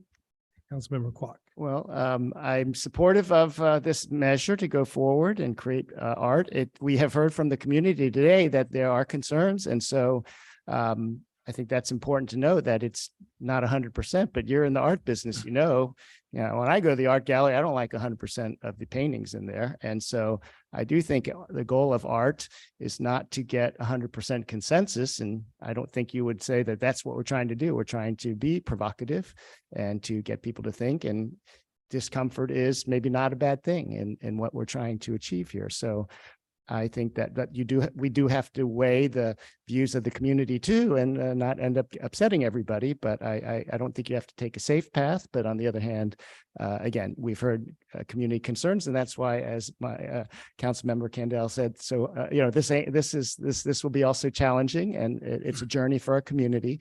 But I think that's what art is supposed to do. It's supposed to be provocative. And I hope you will explore some topics that will make us grow as a community. So I'm looking forward to where you take us. Thank you. So I too support the program. I appreciate all the work that you have done. I am going to say that I do, in asking, and of course it was right there in number 4, which is the 27,000. We have a lot. I love art, and I can't wait to hear what the community wants to see with art. But I also know that we have a lot of pressures on our budget. And so I appreciate Councilmember Kendall asking, and the city attorney, the city attorney responding as to why this is coming from the general fund and not from our public art fees, and the changes we have to make to the ordinance to do this. And so when I read the proposal, when I looked at the budget and then looked at the other things that we're putting in and that have not been, or being asked to put in and have not been put in the budget, I do very much look forward also to the work of the Fiscal Sustainability Committee. And so I will support this and look forward to how we do the allocation over the next year, look forward to the public engagement process, and coming back during the next budget cycle and looking at how we move forward with that. And I do hope that it's successful. So thank you. All right. Well, thank you again for all your work on this. I'll just say I agree with several of the speakers about what's been happening in Lafayette. When you look at those photographs of Mount Diablo Boulevard from 30 years ago, it's unrecognizable. The incremental changes that have added up to dramatic changes are remarkable. The amount of design sensibility, the amount of art, the amount of landscaping that have gone into improving our central city is amazing.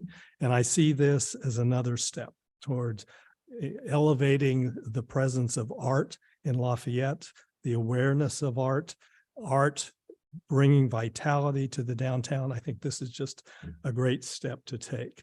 So I'll do this a little bit. I was on a roll. I know. No. Oh, go ahead. I before we go to a motion, because I think that's where you were going to go, right? Yes. Yes. Okay, great. I want that. I have another tact that I know you want to go provocative. Sometimes with things like this, sometimes you get a lot of favor by getting a lot of community trust, right? And maybe think about that in the process, and then you build towards something of a dream. So it's just an idea. That's an excellent point. And our intended consultant has advised us that the most important mural is the first one. All right, with that in mind, I move that we approve the mural program consisting of the 11 elements listed in the City of Lafayette Downtown Mural Program, that we authorize the city attorney to bring to the council the necessary changes to our city ordinances, that we authorize the Public Art Committee to retain the consultant to carry out the mural program, and that we approve a budget allocation totaling $96,000 to be spread over the next 4 fiscal years, with $27,000 to be allocated to fiscal year 23-24. I second that motion. We have a motion seconded by Vice Mayor Dawson. All in favor, say aye. Aye. Opposed? Mayor, the city manager has her hands I up. just I'm an wanted aye. to note that we have a graduating Oh, senior That was my next item. and Carolyn Considine. And I'll hand it over to you. No, go ahead. Go ahead. No, I just want to thank her for her volunteer work and all that she's done to make Lafayette the special place that it is. Yeah. No, Carolyn has been we'll say that Carolyn has been a full member of the art commission and art committee and has been contributing during the years that she's been on. In fact, she was on the mural subcommittee. So this is a fitting last appearance for you. in your role on the Public Art Committee. And so we wish you well at Stanford next year. Thank you. May I do? Councilmember Garrett. First of all, very exciting from the first time that I met you when we were on the interview panel. And I do want to point out that, yes, she has served as a full member and the first, I believe, student member of any of our commissions to serve. And so congratulations and good luck at Stanford. Mayor Horn. Fun follow-on remark for the history. I think Carolyn is the youngest regular commission member, not only in Lafayette, not only in the county, but I think in the state. Well, that would be cool. Not only is the youngest regular I want to member see of the the data regular on that. committee of the commission, but the youngest retiree. Yeah, right. Yeah. All right. Thanks to each of you. Yeah, on behalf of the committee, thank you very much. We appreciate it.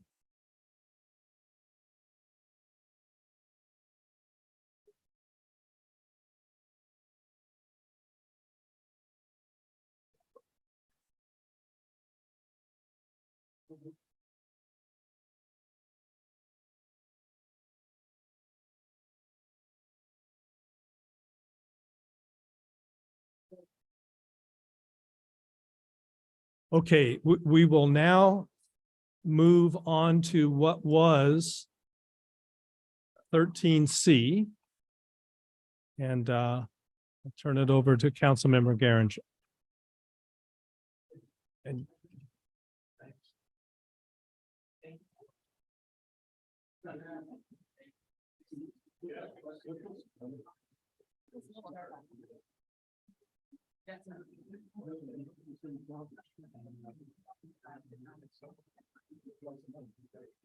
Okay, I'm going to get started. So if everyone who's exiting could exit. all right, we'd ask for conversations to be carried out outside of the room. Mayor I Horn. know. I was going to say, All right. I know I was the former mayor asking, but even the current mayor can't get any order in the court. So.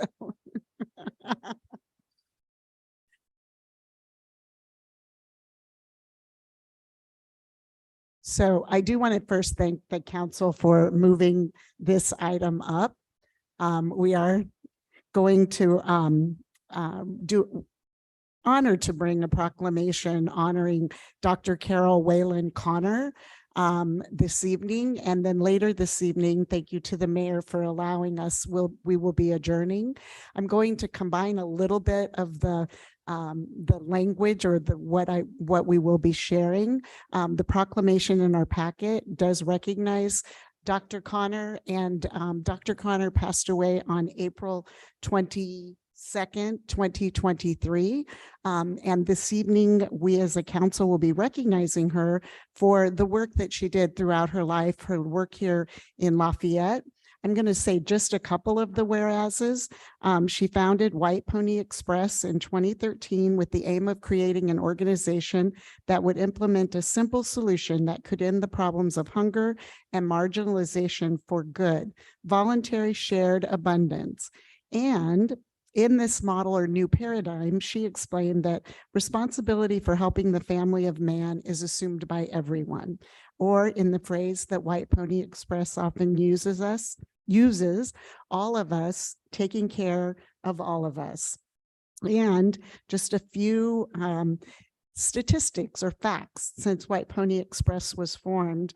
The independent and community-based 501c3 has rescued and delivered since its inception more than 24 million pounds of nutritious food, equal to more than 20 million meals.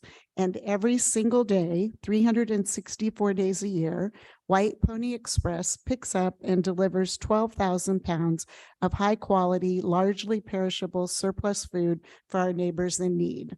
And thousands of pounds of the nutritious food have been delivered to and benefited low-income seniors right here in Lafayette.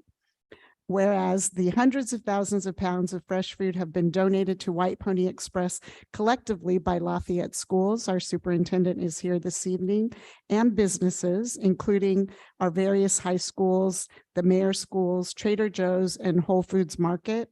And what I didn't know until, and I'm going to introduce in a moment, Steve Spreitzer provided this. Lafayette is home to the largest number of White Pony Express volunteers.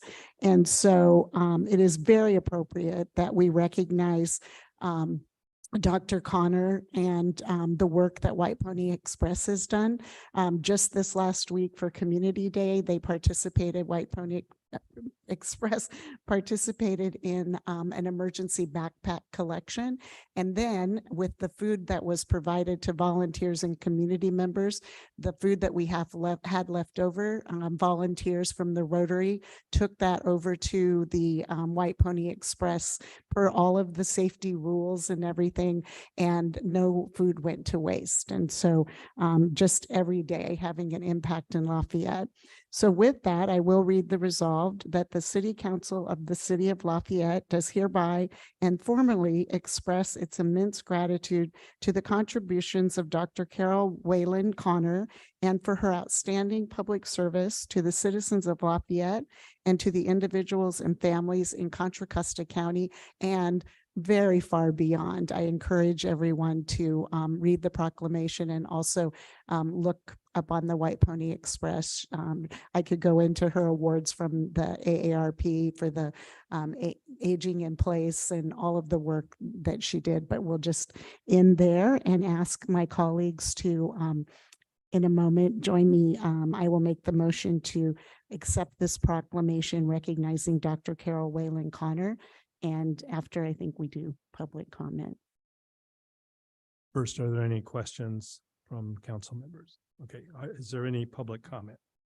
I have no public speaker slips for people here in the hall, and I do not see any hands raised. So they'll, Why Joanne, don't you they come, can give come the- to the podium and please fill out a speaker slip later. Right. I missed one of my Or instructions. is it on? It's on. Well, first of all, I'm Issa Campbell. I'm one of the board members of White Pony Express, and I was actually on the original kind of group that started this. And Teresa has said most of what I was going to say, so this is really easy. But I wanted to point out that what was so amazing is, I don't know how many of you are familiar with what was La Rosa's Market in the Saranac. It's on Boulevard Way, and it was vacated. And we got permission to use that. And we started in a parking lot with boxes of food. And it's such an amazing, I did not believe, and I stayed involved and I was the COO, unpaid, of course, until we could afford somebody. And it was just a wild ride of success. And a lot of that is due to people like you.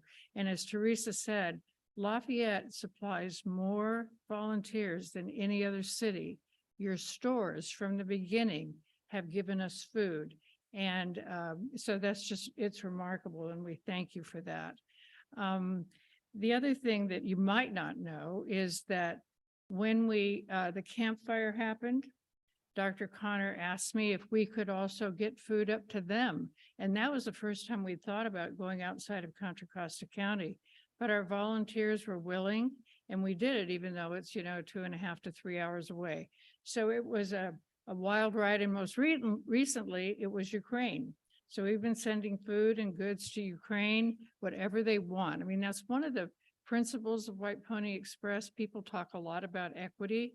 Well, from the beginning, we have tried to give people what they want, not what we think they need. And so every day we call the recipients and find out, what do they need? And that was Dr. Connor's original intention, is that we are all one family. You wouldn't just give your brother or your sister what you think they want. You might ask them if you cared about them, and we do. So I just wanted to, again, thank you for that. And I thought the other thing I think was so interesting is that she discovered this by taking walks. And walking in downtown Walnut Creek and seeing some of the homeless people, if you're ever in Walnut Creek, that are along the little creek by Trader Joe's, and then walking by Trader Joe's and seeing all this food being put in dumpsters. In 2013, when we started, about 40% of grocery inventory ended up in the dumpster and in landfill, causing greenhouse gases and all that sort of thing. So we even now have a contract with Cal Recycle because we're recycling food in a way that is helpful to the planet, and of course to the county. And some of the stores have told us they've reduced their pickup for trash charges by about $10,000, and I'm out of time, a month. So anyway, thank you all very much. It's a privilege, and we hope to continue to be able to work with Lafayette. And I wanted to give one little shout out to the Chamber of Commerce for their continued support and help. Thank you. Okay, thank you very much. Okay, is there any other public comment? No other speakers at this time, Mayor. Okay, we'll bring it back to the council. I had moved that we adopt the proclamation recognizing Dr. Carol Whalen Connor. I'll second it. Delighted, and I was very moved to read the proclamation, and I really was deeply moved by Dr. Connor's work and grateful that she had such a bold vision that really touched on humanity. And thank you as volunteers for continuing to work so hard for free during that time. And White Pony certainly very famous in our community. Many volunteers, I've heard of it for many years, but I didn't know all the details. So thank you for writing up this very, very beautiful proclamation to honor the significance of her vision and the impact that she had. So thank you. I'm happy to be second that. Okay, moved by Councilmember Geringer, seconded by Councilmember Kwok. All in favor, say aye. Aye. It's unanimous. Thank you very much. All right, would the council like to take a 5-minute break or proceed? 5-minute break. We'll be back at 8:20.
Okay, we're back in session. And we are on the agenda item formerly known as 7C, Department Work Plan. So I will turn it over to the city manager. Thank you. Good evening, Mayor and City Council members. My presentation is very brief. I just want to introduce you to the department work plans for the next fiscal year, kind of a precursor to the budget. We want this to be an annual event, and so that the public gets to know what each department is doing, and you are informed while you make decisions on the budget. So I'm going to turn it over to Tracy Robinson, the Administrative Services Director.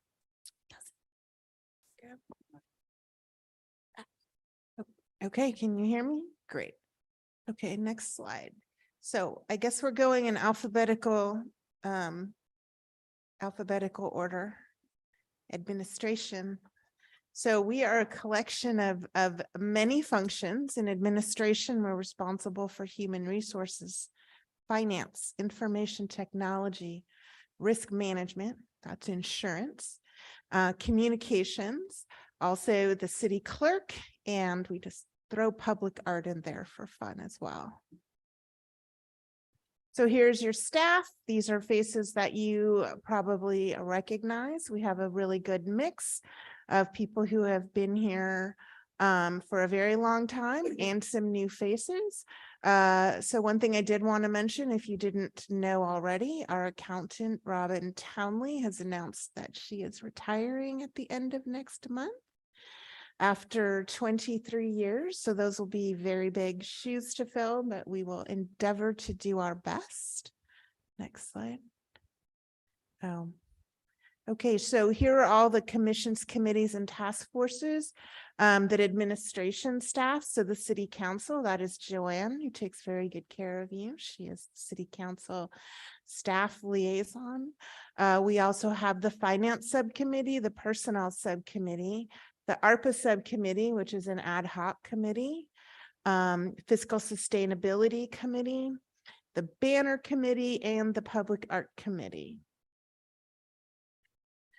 So I like to say that it's probably appropriate that administration goes first, because literally no other department could do anything without us. We provide the people, we provide the tools and technology, and most importantly, we provide the money. Actually, you all do that, but we manage it for you. So we really do, we are much back office. I do like to say that if we are doing our jobs well, we are basically invisible. You really shouldn't know we're here. We just really smooth the way, making sure that we, again, have the people in the jobs, that they have the tools they need to do those jobs, and they have enough money.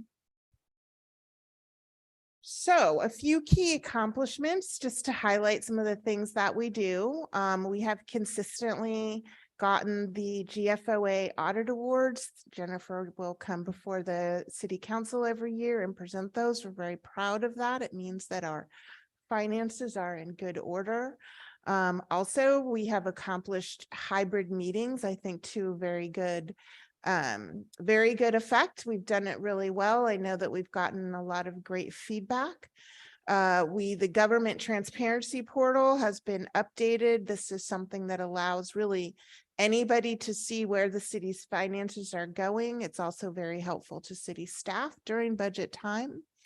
One of the big things we did this last year was we have new and updated office space. We got some additional office space to house additional staff, and we gave it all a facelift.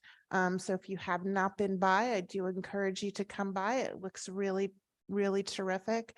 COVID protocols, again, this was sort of our life for 3 years. We had to put things together on the fly. There are some things that persisted through that, like work from home policies, which are very popular, and we're hoping that that will help us in terms of recruiting and retention. We just finished pretty much AIL negotiations. So with the city staff, We have increased the reach for the city communications. We've done a good job in increasing all of those channels that we use, the roundup, the almost daily briefing, and things like that. And we have some ideas coming up to do that even more. We did a lot of recruiting over the last few years, and we have a lot of recruiting left to do. We did actually put into place an IT disaster and recovery plan, which made me sleep better at night. We've also put together or put in place some methods and ways to prevent some of the bad things that have happened to other cities like Oakland in terms of getting hacked. We do have some preventative methods in place that I've put in. And then again, we've done, for example, the 175 plus utility box wraps. So what are our key challenges? Recruiting and retention really does remain, I think, our number one challenge. We do have a relatively small staff. You see all the things that we did, and you saw basically the small staff that we have. And some of those people that you saw up there are part-time. So even though there's 2 people, it really counts as 1 FTE. As we will talk about soon, we do have some upcoming budget challenges and some shortfalls in some key areas. That remains a large area of concern. Regulations and reporting, again, those are just things that seem to take up a lot of time. There's more and more every year. Again, a small staff has to handle all of those things. So when ad hoc projects come up, sometimes it forces things that have been on the back burner for a while to stay on that back burner, and that is sometimes a frustration. So briefly, next year's work plan, we will ramp up the fiscal sustainability project again. We're in the process of evaluating and implementing an HR module that will have electronic timesheets and some web services, implementing cash receipts and online payment system. We'd like to start a project to improve document management system. When we moved offices, we realized we had a lot of file cabinets. We could really afford to clean some of those out, put some of those in the cloud, really organize that better. That's a large project. We have a lot of paper. We're updating the employee evaluation methodology. Suzanne has some plans to conduct a communications poll in an effort to increase that communications reach, to get our message out to the public more broadly. We are experimenting with some different kinds of recruitment methods that we have to do to fill vacant positions. We've had to be very creative with that. As you saw, there are some public art updates in the mural project coming up.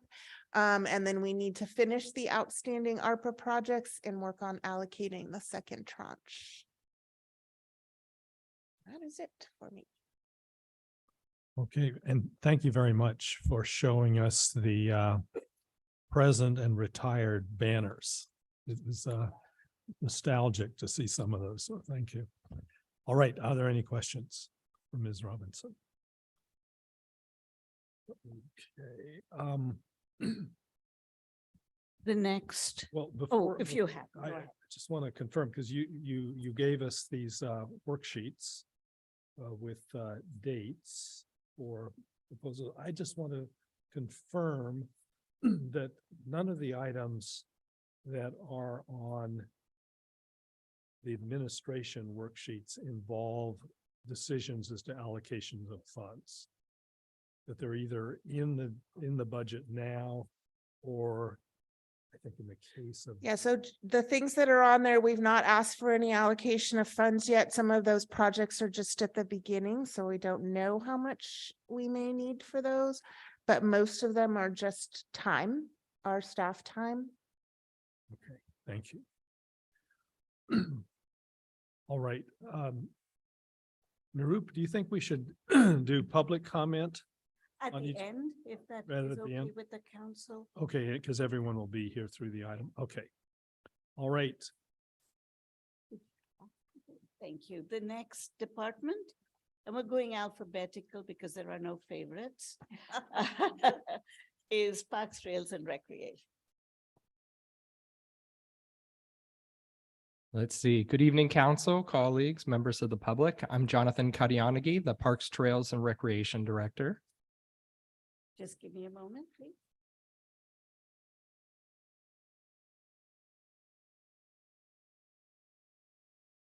And as we prepare for my first slide, I will note I'm the Parks, Trails and Recreation Director, but it should potentially be Parks, Trails, Recreation and Senior Services, as you'll see as I get into my work plan. It is a large part of what the department does. Remember that. Great. And the areas that we cover, as you can see, are the maintenance of the parks and the community center, the recreation programs, youth services. This includes the Youth Commission, senior services, as well as senior transportation. This is our staff. This is our regular staff. You see myself at the top, Manager John Warshaw, Supervisor Tricia Young, who works with the Tiny Tots program, as well as our rentals. If you'd like to reserve a room at the community center, Tricia is an absolute delight to work with. Ann Blodgett, who works in the front office, who's happy to help you at any time you were to call or stop by. Jesus Hernandez, who is our facilities maintenance worker. Molly Cohen, who helps with senior services. Ricky Juster, who is our coordinator that helps with senior transportation. We've lost our feed here, but we also had Greg Travers, who works with maintenance supervision, Justin Bodley, the liaison to the Youth Commission that was here just earlier this evening, and TJ Myersek, who runs After School Awesome and Camp Awesome as well. Yeah. Sorry about that. You can talk about your. If the document reader is available, I do have paper copy of. No, it should be no problem. Oh, there we go. Thank you. Thank you. Let's see here. I'm very happy to have a wonderful team of volunteers that I get to work with. I work with the Parks, Trails and Recreation Commission that also has subcommittees that cover trails, parks, the community center, the New Hamlin Parkland as well.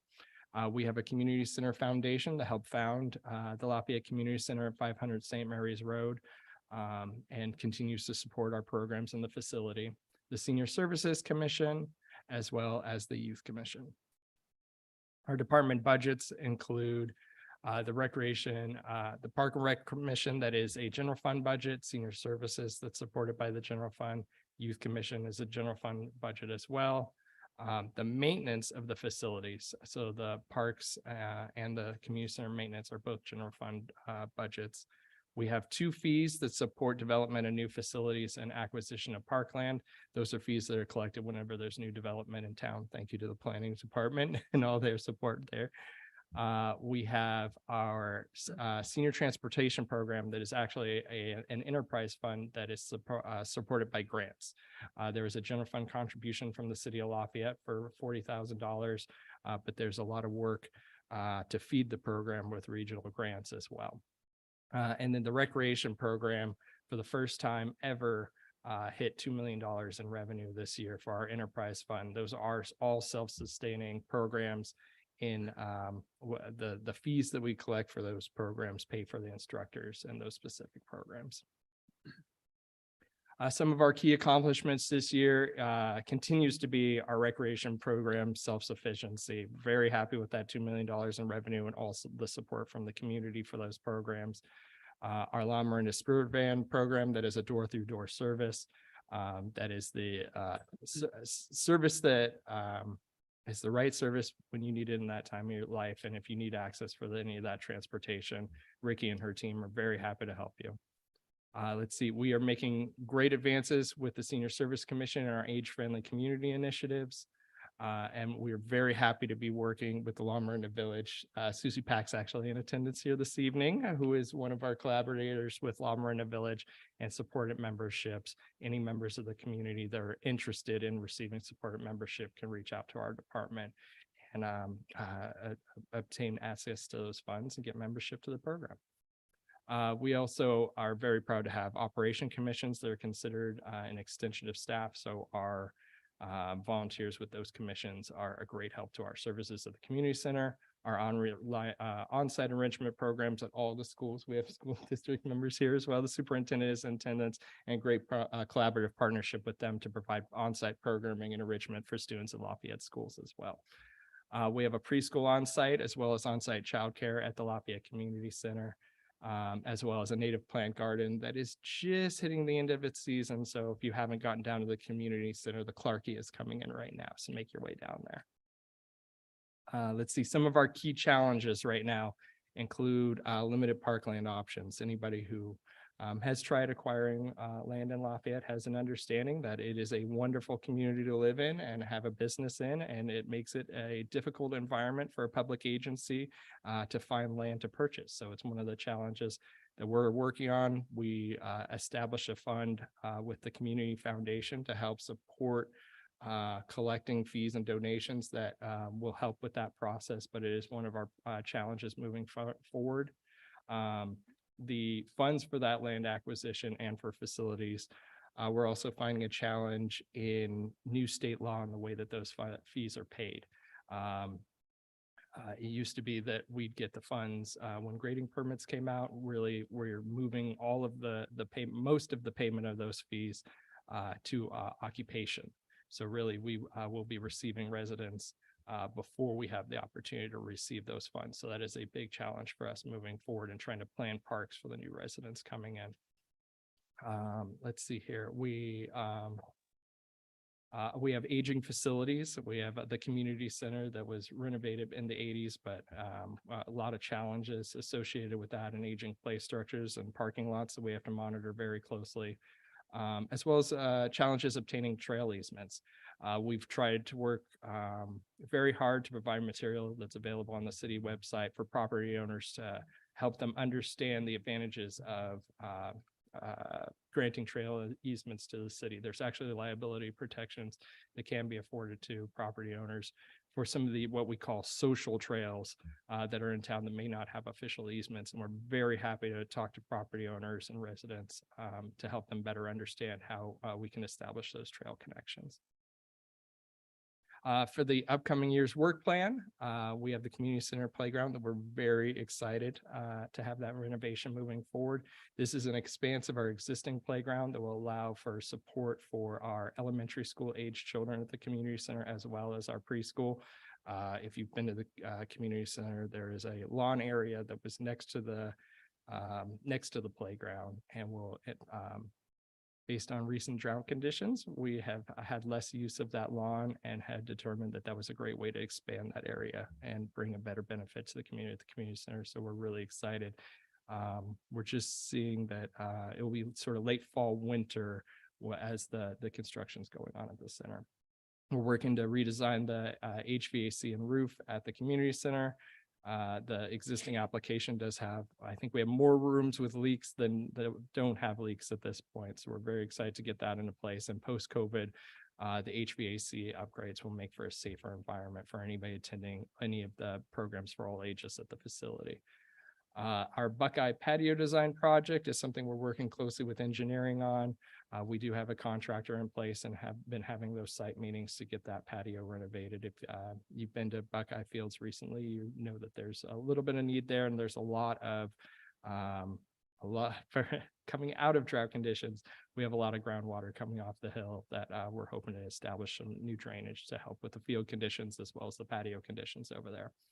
We're looking forward to growing the community center care program. We have had wonderful support from the Lafayette school bus program, and that's actually becoming our biggest limitation at this point. We have full buses coming down from Burton Valley, and we're looking at how students are signing up for those programs so that we can sort of maximize the benefit in the kids coming down to there. But it has grown to such a point that it's almost becoming a limiting factor because the buses are so full with families looking for care at the community center at this point. And then we're looking to expand on-site enrichment. We met with the school district this last year and heard the concerns with the parents and needing sort of care that began at the very beginning of school, went all the way to the breaks, and there weren't, as we were providing engineering, Lego, dance, hip hop classes. There were breaks between these classes that made it difficult for parents to extend their day that extra hour. We're working closely with our contract instructors to find ways to provide a sort of continuity of care and enrichment for families that need that just little bit of extra time after school. Let's see, we're also working with the Senior Services Commission on our age-friendly action plan. The commission has determined that they want to move forward with domain reports. So these are going to be reports specific to each of the 8 domains of livability and our 9th domain of emergency preparedness that will serve as sort of white papers for council to review and consider policies and programs that will help benefit older adults. We're really working hard to help the village recruit volunteers as well as the Spirit Van. All of our efforts for older adults are going to require a lot of volunteers from the community. So we are really working on a campaign to get volunteers out to help older adults and support those programs and other programs for older adults in the communities.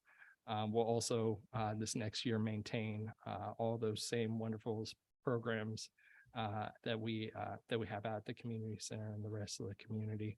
I think it's fitting that we followed admin because while they do everything that people need, we probably have the most people. As I shared my staff and we were having the technical difficulties earlier, what you didn't see were our part-time temporary, dozens of part-time temporary employees, dozens of contract employees, all the volunteers with our commissions and the support that admin provides to us there. We've got kids who have their first job with us at the community center all the way up to older adults that have been sharing their passion for an enrichment project for decades over there. So I thank council for their continued support and the community for the embracing our programs. Okay, thank you very much. Questions? And just a reminder, we're going to be asked to provide direction at the end of this. So if there's any factual information, okay, thank you very much.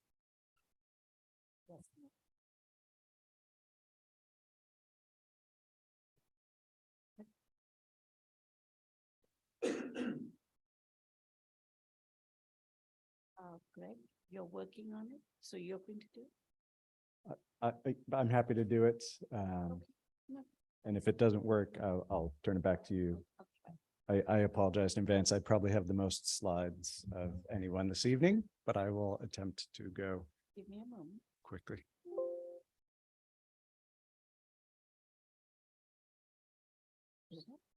Terrific. So looks like I have control.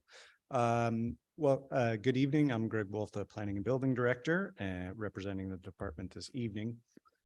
So our department is responsible for the physical environment that the community experiences every day, the built environment, and to some degree, the natural environment and its preservation through development regulations. It's the reason I got into planning is that it covers both environments and both are important to me. We handle a multitude of inquiries from the public, both what folks want to do and what their neighbor may want to do or what they're seeing out in the world. And what we do is essentially divided into current planning of current activities and then advanced planning, which is looking forward to the future. In a little bit more detail, we implement the goals of the general plan and the downtown specific plan, as well as other policy documents that the council and other commissions and committees have adopted. We assist the public in the realms of planning, land use, construction related activities. And daily we review applications for building permits to ensure that they conform with local zoning. So the structure of the department is we are planning and building, but the building component is since the city incorporated in 1968 has been handled through a contract with Contra Costa County Community Development Department. So they continue to do plan check and inspection services, and when the project is complete, issue a final inspection, essentially a certificate of occupancy. But we locally in-house handle all of the planning activities, both current and advanced. We have multiple tiers of development review or discretionary review. Those are handled sometimes if they're deemed de minimis, they're handled over the counter. the lowest level of public hearings is handled by the zoning administrator, and I act as the zoning administrator, and we meet every other week in-house at the city offices and hold public hearings for applicants, and the bulk of those applications are pretty straightforward and don't involve a lot of controversy. I do have the discretion as the ZA to bump those items up if perhaps they do become controversial or bigger in scope.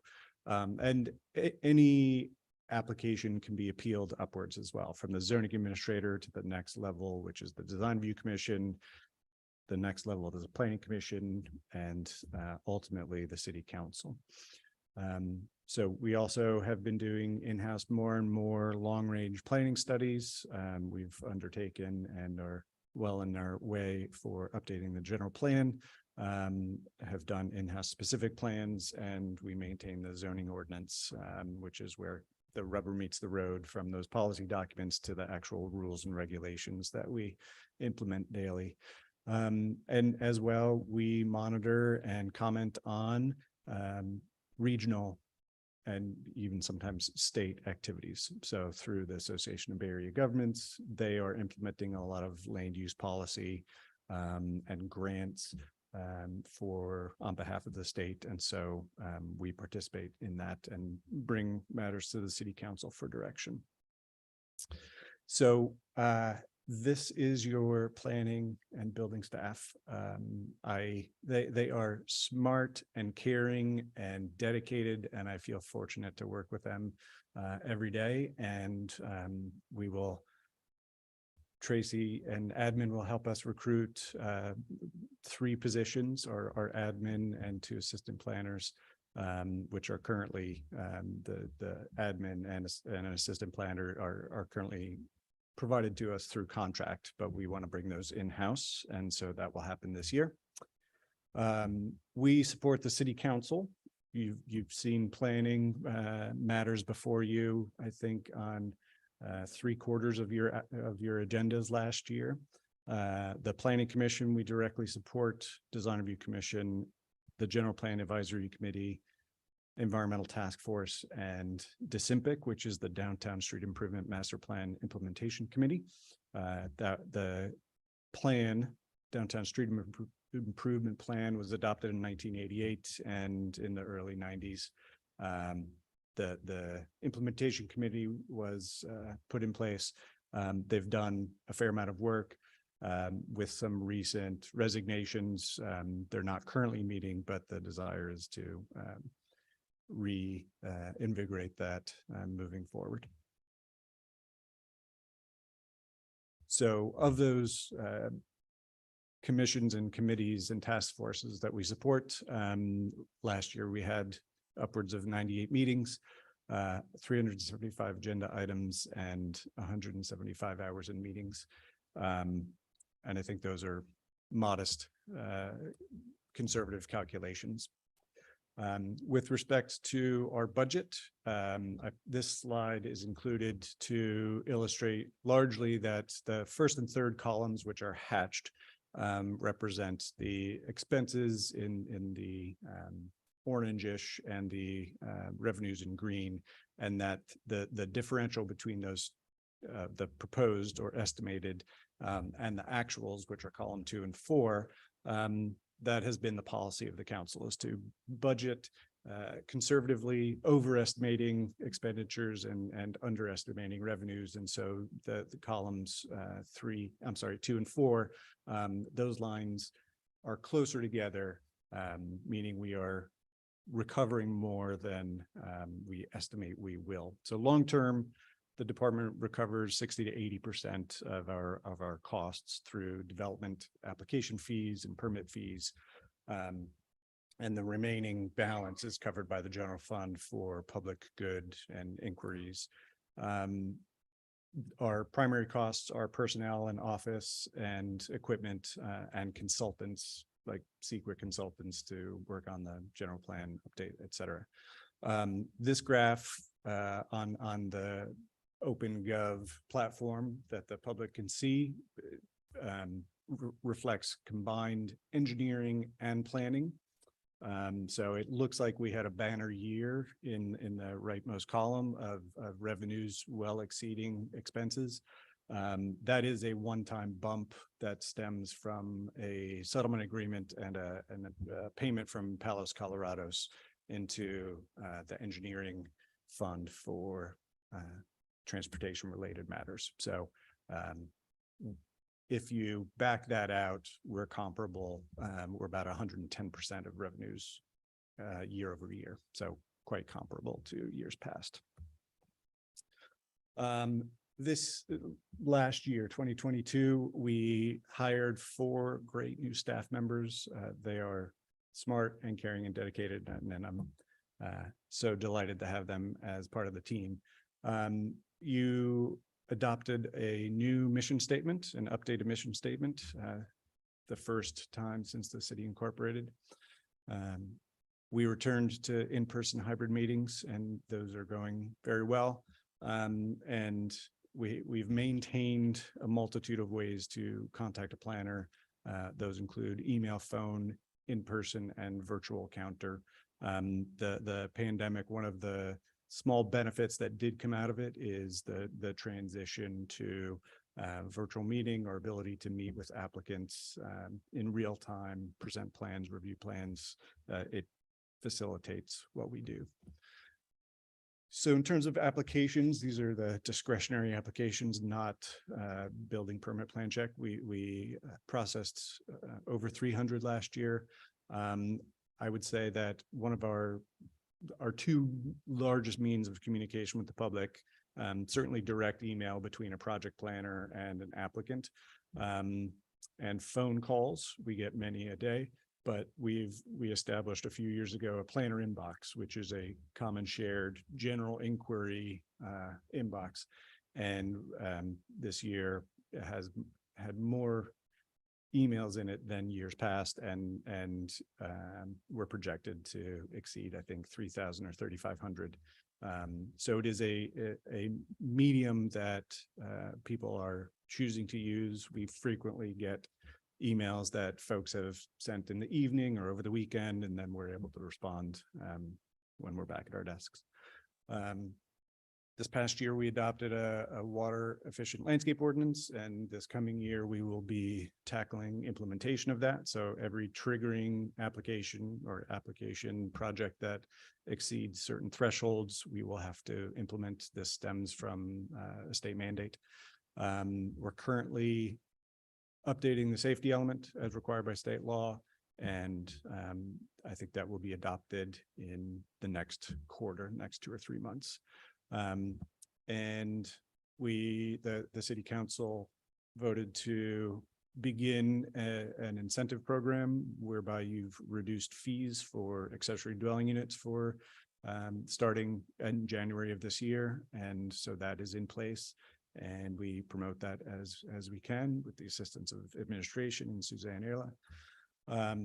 And so with respect to ADUs, this is the trending on accessory dwelling units. So you can see over the last 4 to 5 years, definite upward trending.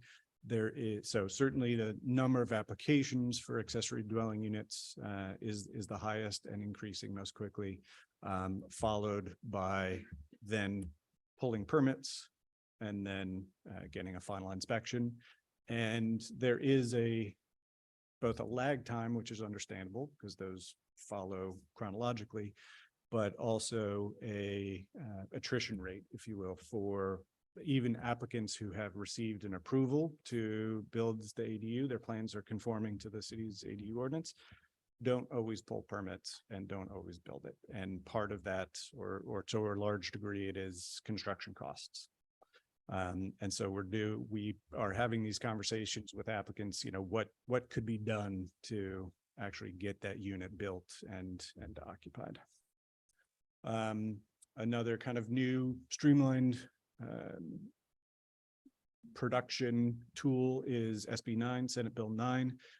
This went into effect last year, and so far we've had 13 applications, 6 last year, 7 this year. So if you extrapolate the rest of the year, we're on track for low teens, perhaps.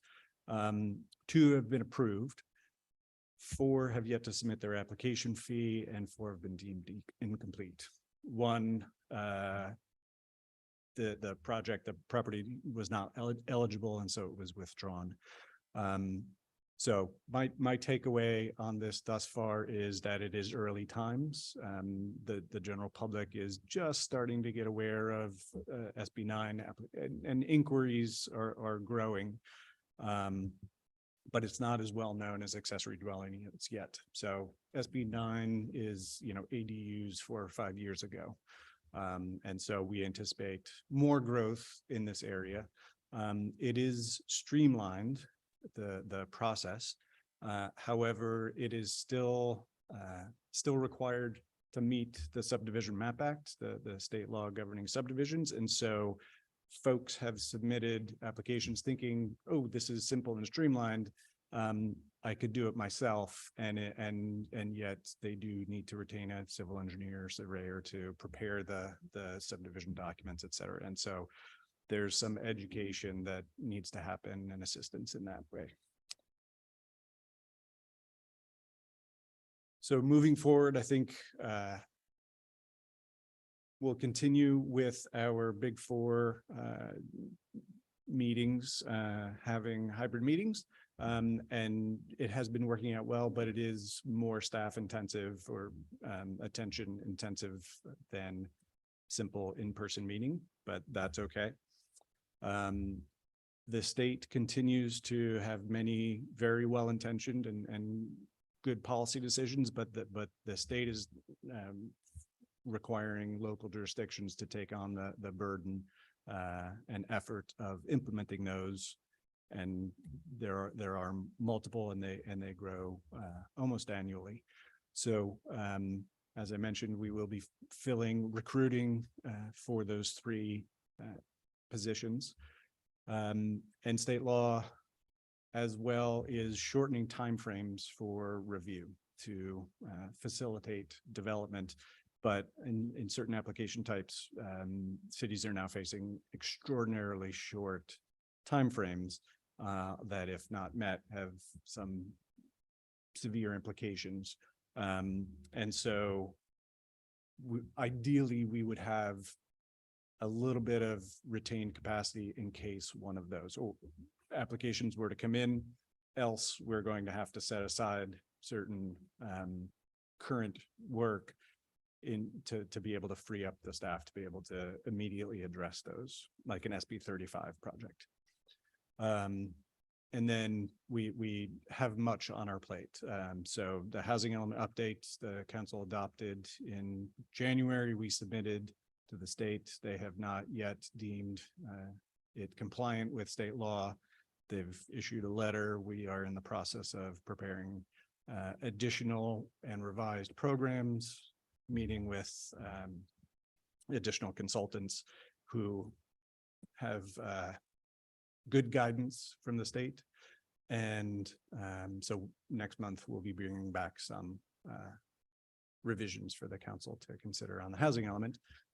Again, the safety element will be coming to you after a second meeting at the Planning Commission. And then we move on to our work plan for next year. So the following slides and tasks are divided into essentially 4 categories. Those which correspond to the city council's priorities, which you established, I think, in February or March. Those which are state mandated, other planning priorities, and then the tasks or programs which are listed in the housing element that the council adopted in January. So the first category are the council priorities, and those include hiring and onboarding new planning staff. Not a stated priority, but it clearly is, because in order to do the remainder, we'll need those folks. Developing thresholds of significance for evacuation times. That is a priority. Mount Diablo Corridor Plan is broken down into 4 or 5 subtopics. including updating the Plaza overlay district if the city purchases properties in the district, which it has. And so we will revisit the Plaza overlay district at the appropriate time to look at if it is still envisioning the district that we would like to see at this point in time. It was adopted several years ago. Prepared downtown objective standards. So we do have phase 1 standards in place. There's been discussion around revising those or certainly updating and expanding on those with phase 2. The third item is studying multimodal streetscape design downtown. And this is very much a joint effort between engineering and public works and planning. So in terms of throughput or capacity and multimodal, that certainly I think falls within the bailiwick of transportation planning, but how the street feels and looks and the aesthetics of it and how the built environment relates to it, that is certainly planning's realm. And so we intend to work closely with engineering on this. And then the last item, zoning updates to support and protect commercial ground floor uses in the downtown, working with the chamber. So the second category are state mandates. Those include the general plan, housing element, land use safety elements that we talked about earlier. State requires that a nexus study be prepared and then renewed. I believe it's every 8 years. And so fees need to be based on the nexus study. And so that is a priority for this year, is to do a comprehensive nexus fee study for the fees that cross all departments, but we're happy to lead the study. Waste management implementation, again, a state mandate, WELO implementation, SB 35 implementation, and because of state law changes and requirements surrounding housing that are not like directly housing element related, we need to update our code to be more permissive for things like emergency shelters or farm worker housing, et cetera. So we need to make those code updates. And the third category are the other priorities. We currently are in progress on a density bonus review that the council wanted to revisit, so that you had adopted a density bonus ordinance and it had 3 tiers. And there was a series of, I think, 5 projects that each and every one came to the council for consideration of concessions and waivers.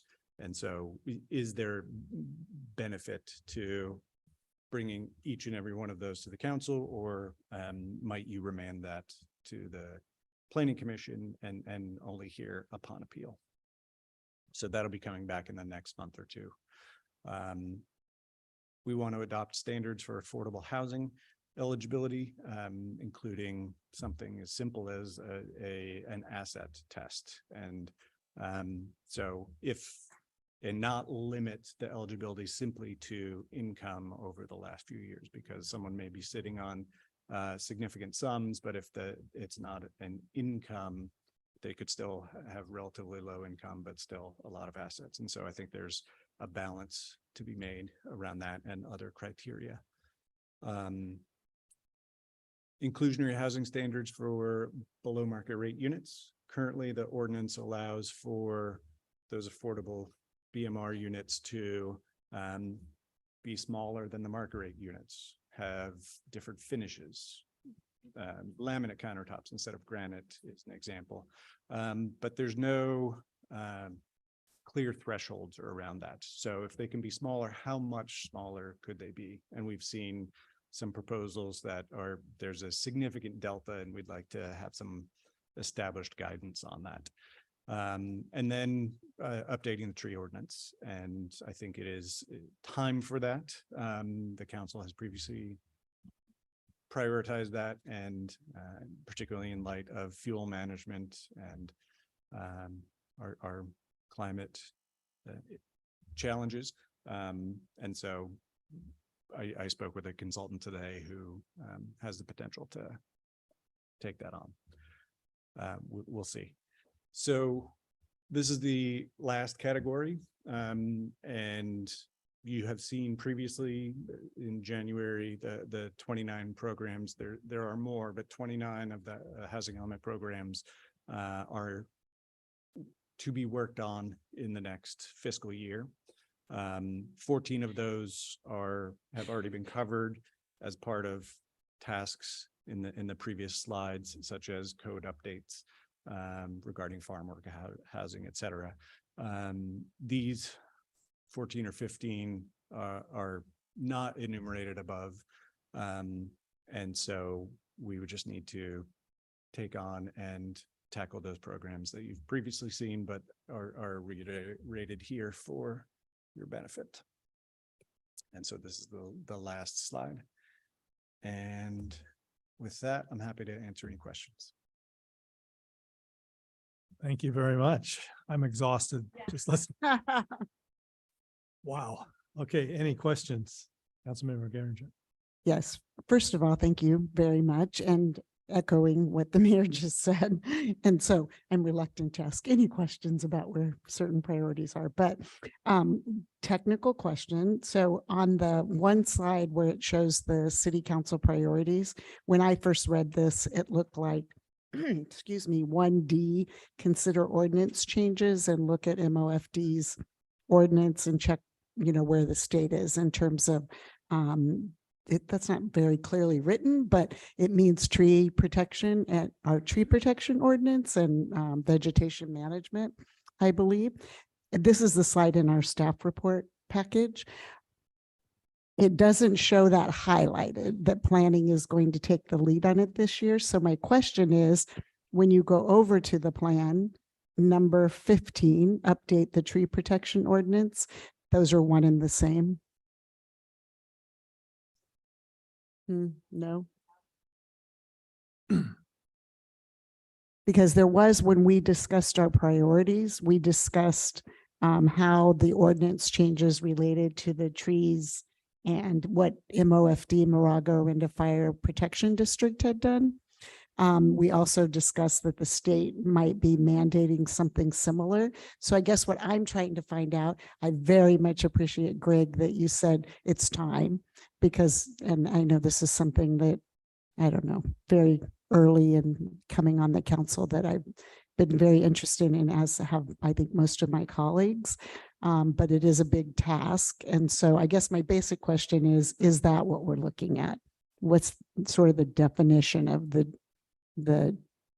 tree protection ordinance and how it relates to both the vegetation management, and that we may have to change that to not actually be as protective of our trees in terms of having our residents have to replace so many. So I guess I'm kind of how those two, when the wildfire and the item 15 work together. Thank you for the question and the clarification. So I think what we have envisioned is having a scrutinizing and updating the tree protection ordinance. The community values trees. There are ways that our trees are protected, and when a tree has to come out, or then there's mitigation. There are certainly opportunities to improve those aspects. In part in, just the mitigation requirement. Is it too much is a question.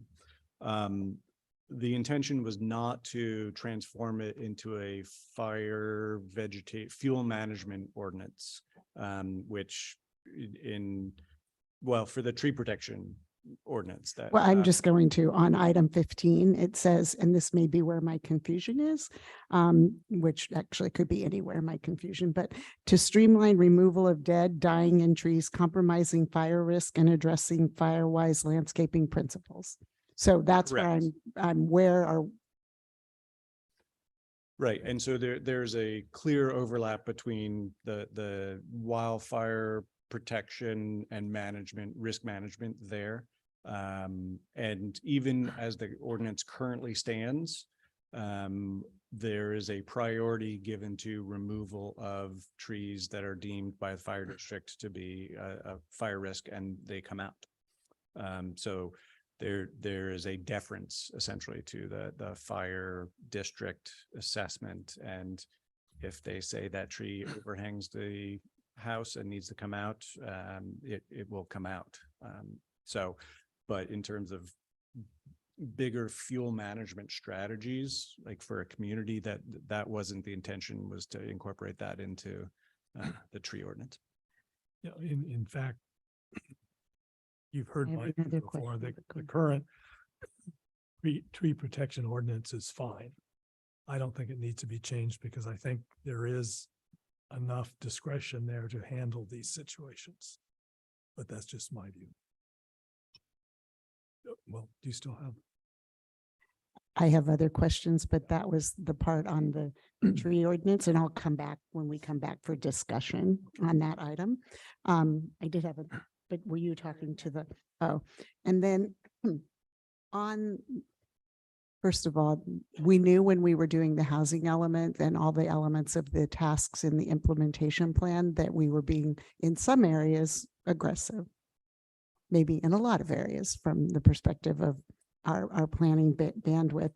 If an item, for example, 6.1G, publicly owned sites, doesn't align, if it doesn't have in the column notes where it ties to one of the priorities on the other list, does that mean that it will not get looked at? Elements of it may get looked at. That particular one, we had the RFP to say the RFP, and I show that it's in the quarters where it's going to be, but it doesn't have sort of any notes that say how it ties to sort of bigger priorities. So Correct. I'm just curious. These are programs in the housing element that don't tie to Okay. others. So the ones where it does tie to others are not reflected on the slides. They are in your packet and it's noted. Okay. But for those where that note is blank, it is a standalone task that we're committed to. All right. Thank you. Okay, Vice Mayor Dawson. No, actually, I'll save that for comments. Thank you. Okay, I have a question for the city attorney in terms of workload on SB 9. We have the urgency ordinance, the Candell ordinance on SB 9. Do we have to do, I thought we had to do a full ordinance. The preference is always to bring back what I'll call a traditional ordinance, such that no one can challenge the urgency ordinance. I think that was our intent when we adopted the urgency ordinance, and to also maybe as some small time has passed, if there are clarifications that we wanted to make, we could do that in the traditional ordinance. Okay, but we don't need to do it? It's not legally required, but it is a best practice, and it was my recommendation, and that was the thought, that we would come back with a traditional ordinance. Okay. All right. Thanks. All right. Yeah. So I'm assuming we'll have to upzone to manage our housing element, and that has to be done by next year. And I guess I just don't see it in here, or where am I seeing that in here? Or is that a big deal? Maybe it's a really small deal, but I think it's probably a big deal. It is. It will take significant effort. It's reflected under the two items, if you will, the land use element update and zoning code update. Okay, thank you. But you're right. That needs to happen. Okay, thank you very much. Thanks.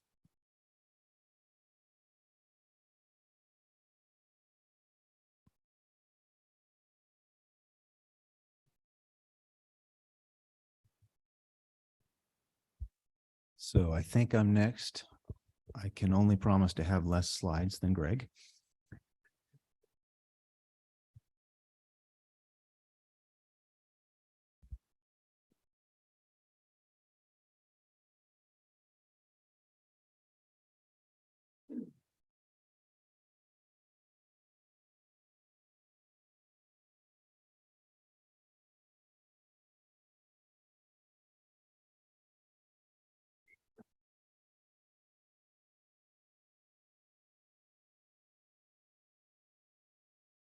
All right, engineering and public works. We're happy to be the stewards of the city of Lafayette, of the public infrastructure, not just the streets and the roads and the storm drains and the retaining walls and the traffic signals, but also this facility, the library, Lafayette Library and Learning Center, the Public Works Corporation Yard, the police station, and other properties that you may purchase or have purchased that we'll assume responsibility for. Here's a good part of our staff. There's about 6 or 8 more. This was us a couple weeks ago out at the Corporation Yard celebrating Public Works Week and had a nice lunch together. So that's not everybody. And our list is getting big, so I didn't put every individual picture and name, but we've got a good group of people in engineering and in out at the Corporation Yard with contract staff, and then our facilities managers here at the library. So combined, we're getting to be a good sized group. We do staff the Clean Water Program and the Creeks Committee, the Capital Projects Assessment Committee, which only meets kind of as needed, usually a couple times a year. City and County Advisory Committee, CAC. That's a monthly meeting of other public works directors and city engineers throughout the county. I chaired that last year. So we're pretty active in that.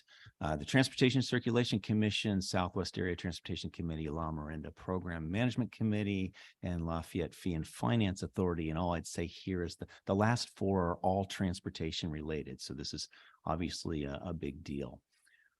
Our budget works out with sort of the operations up top there, road and drain, traffic, core area, and stormwater pollution. Those are lumped together there. You'll see, about $2.5 million just to keep the streets and the facilities running, the medians looking good, the potholes leveled out, and so forth. The library operations as funded really through your library foundation. That's about $1 million. Engineering services, just the staff, it's about $1 million. Capital projects I have here, 14.4 million, but I do have an asterisk because we have 4 federal grants that are lumped into that. It's not usually that high. Over half of this is from the 4 grants, 2 for a smart signals project and 2 for the School Street, Topper Lane, St. Mary's Road pathway project. So, and those are multi-year projects as well. So it's not just that it's more money this year. We won't spend it this next year or even the following year. It's going to be 2.5+ years probably to get through those grants. So that's why that number is so large. I put the opening of the rain garden here and the Creeks Committee, and your Public Art Committee was here. They had input on that iconic sign behind them. So it all kind of is interconnected, right? We got 3-4 different departments, committees, commissions all working for a project such as this, and had a nice grand opening on that. Finally got that one finished. The safety improvements near schools. Greg brought up that we had a spike in funding from Palos Colorados.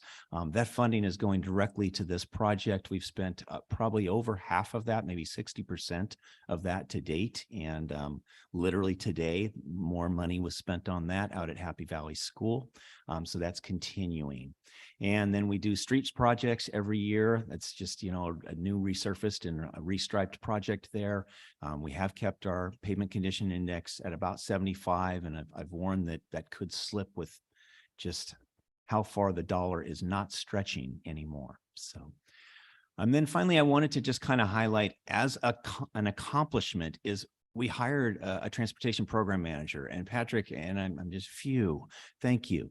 But the last 3 or 4 years has been difficult between staff, and it's also been just a hotbed of requests and complaints and so forth. So we have we've gotten a lot of traction. The local roadway safety plan will be here very soon, as well as a traffic calming manual update.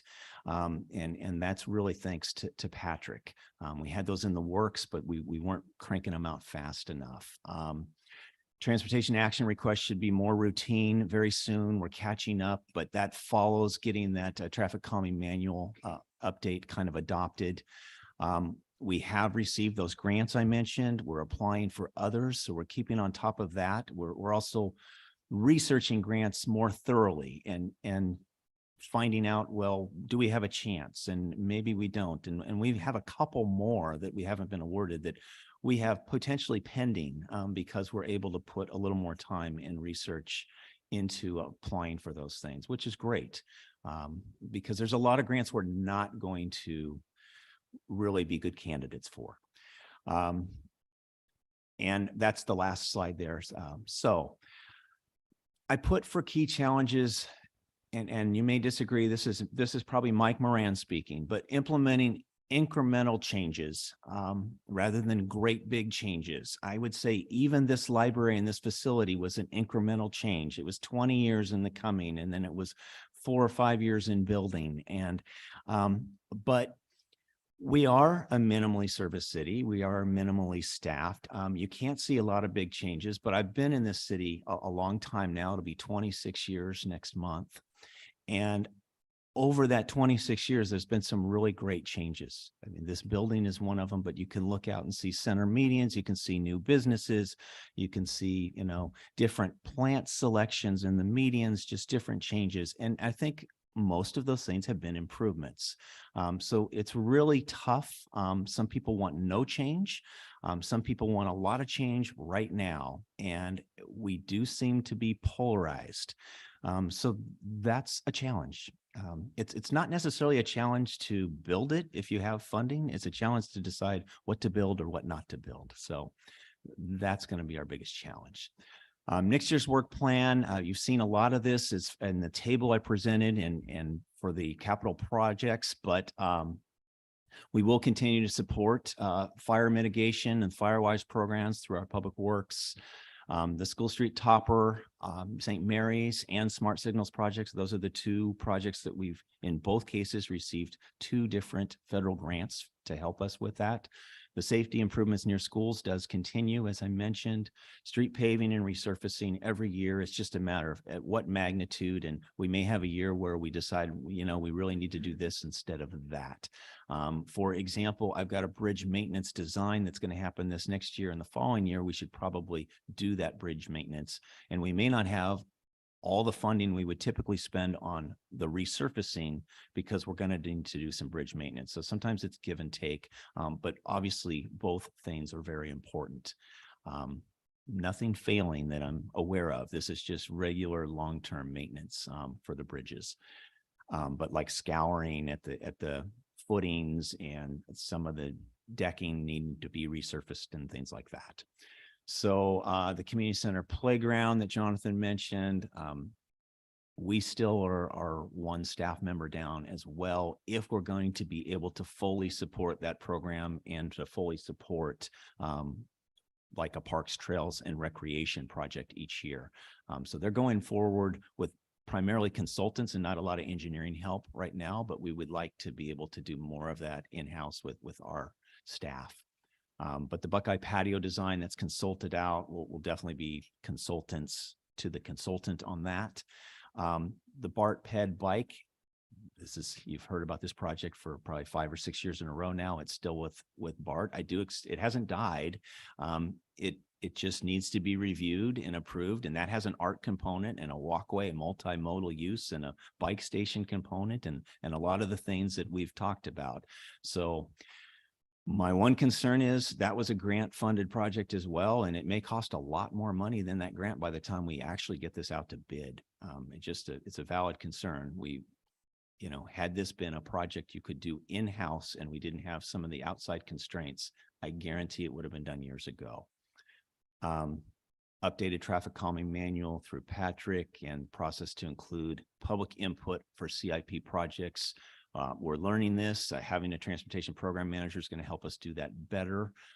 You've heard things like roundabout discussions and pathway discussions on Pleasant Hill Road and how they can be kind of controversial. We have always had public information meetings for capital projects for as long as I've worked here, but we probably need more of a vetting process for any requested program or project. And you know, maybe that runs through the Trans-Circ if it's an active transportation program like a bike PED project first. And it usually does go there, but somehow we need to basically let everybody know this is what we might do so that you have an opportunity to weigh in earlier rather than later when it gets really heated and you think we've gone too far in a direction you don't care for. So just a suggestion there. And I believe it's something that hopefully will help the council so that you're not basically just in a, hearing appeals basically to do other things.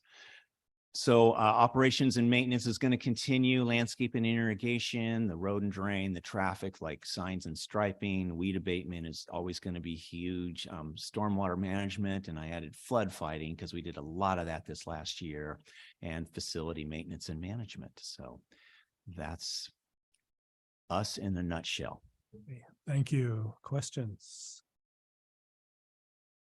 Okay, thank you very much. Oh, Councilmember Kendall.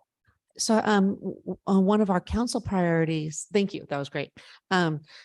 It says clarify areas of responsibility regarding tree removal and brush clearing.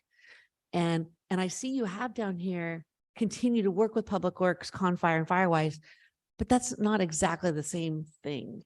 So my question to you is like, who's doing that? So, I mean, if it's in the public right of way, if it's us, part of No, it but may- it's, but we've already talked about it. Yeah. That's a better idea. Maybe I can interject here.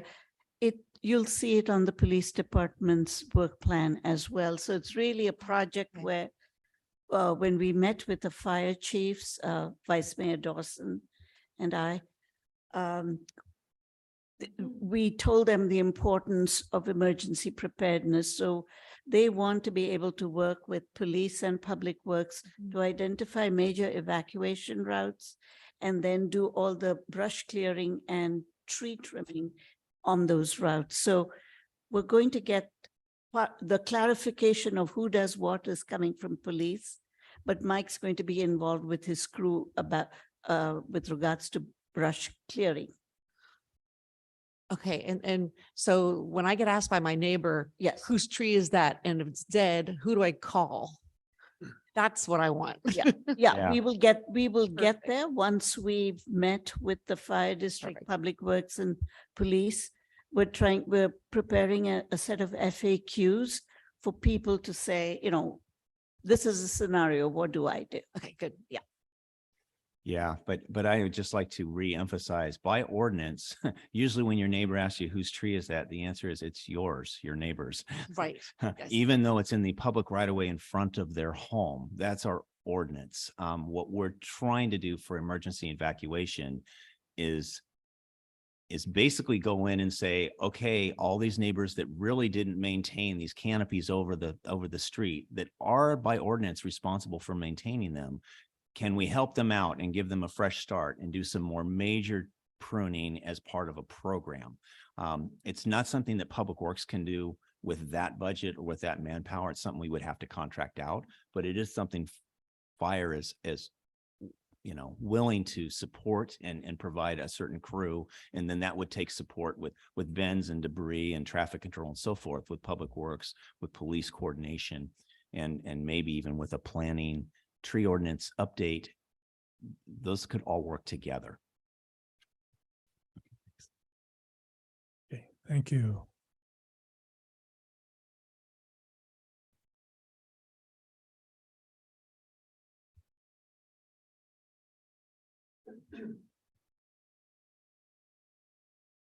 Good evening.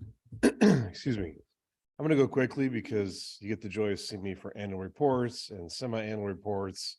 And probably in the next 4 weeks or so, I'll be coming to you with sorry, my voice is almost gone, a semi-annual report for 2023 that I think will answer some of the questions that I've discussed one-on-one with council members as far as from our public about what are our crime stats this year? What does that look like?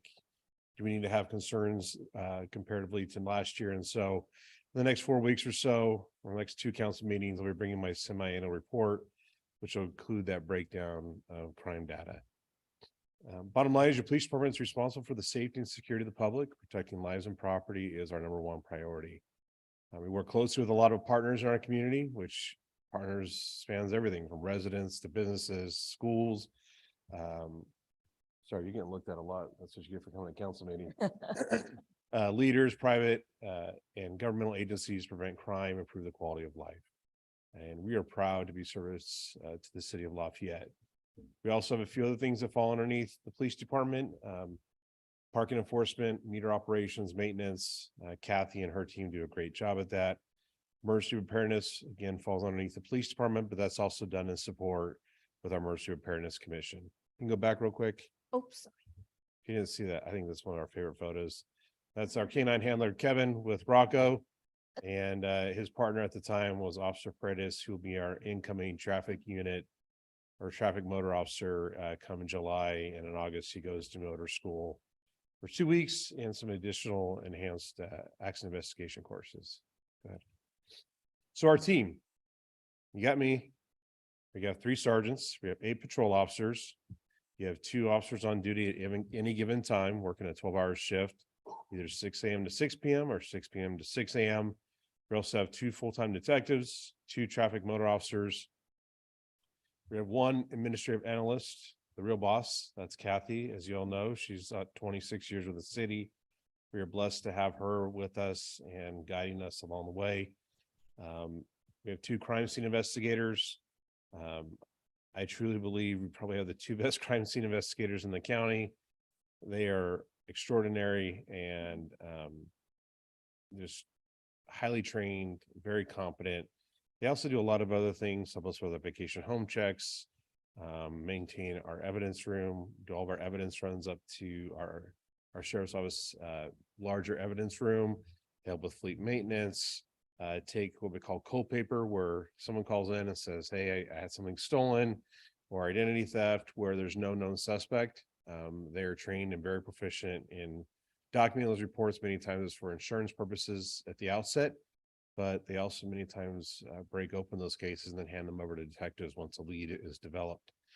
We also have emergency services analysts. That is John Cornell. See him out and about all the time. 1 full-time parking enforcement officer. Of course, that is Sharon. And then we currently have 3 part-time parking enforcement officers. Code enforcement right now is still with us, JB. And I know that'll be an update from our city manager. They'll be moving over in July underneath Mike and his team. And the city manager will discuss that further. And of course, we have Andy, who helps with code enforcement, helps with fleet maintenance, helps with project management. It's going to be helping with our Go Slow campaign. And of course, we have Rocco. One of the things I want to highlight real quick, and just thank you to our city council and city manager for supporting the number of professional staff we have at our police department. We, comparatively to other neighboring jurisdictions with the same size police departments or slightly larger, have a much more robust professional staff. And that is just a game changer in a lot of what we do, from crime prevention to crime solving to these other services like the comprehensive vacation home checks. We would not be able to do that with just 2 on-duty officers, a couple of detectives, a couple of sergeants, myself. So that right there to me is what makes the big difference with our little police department compared to some of our competitors, neighbors, is that that professional staff, that full-time professional staff you support us in having, and really giving that enhanced level of service. So thank you for that.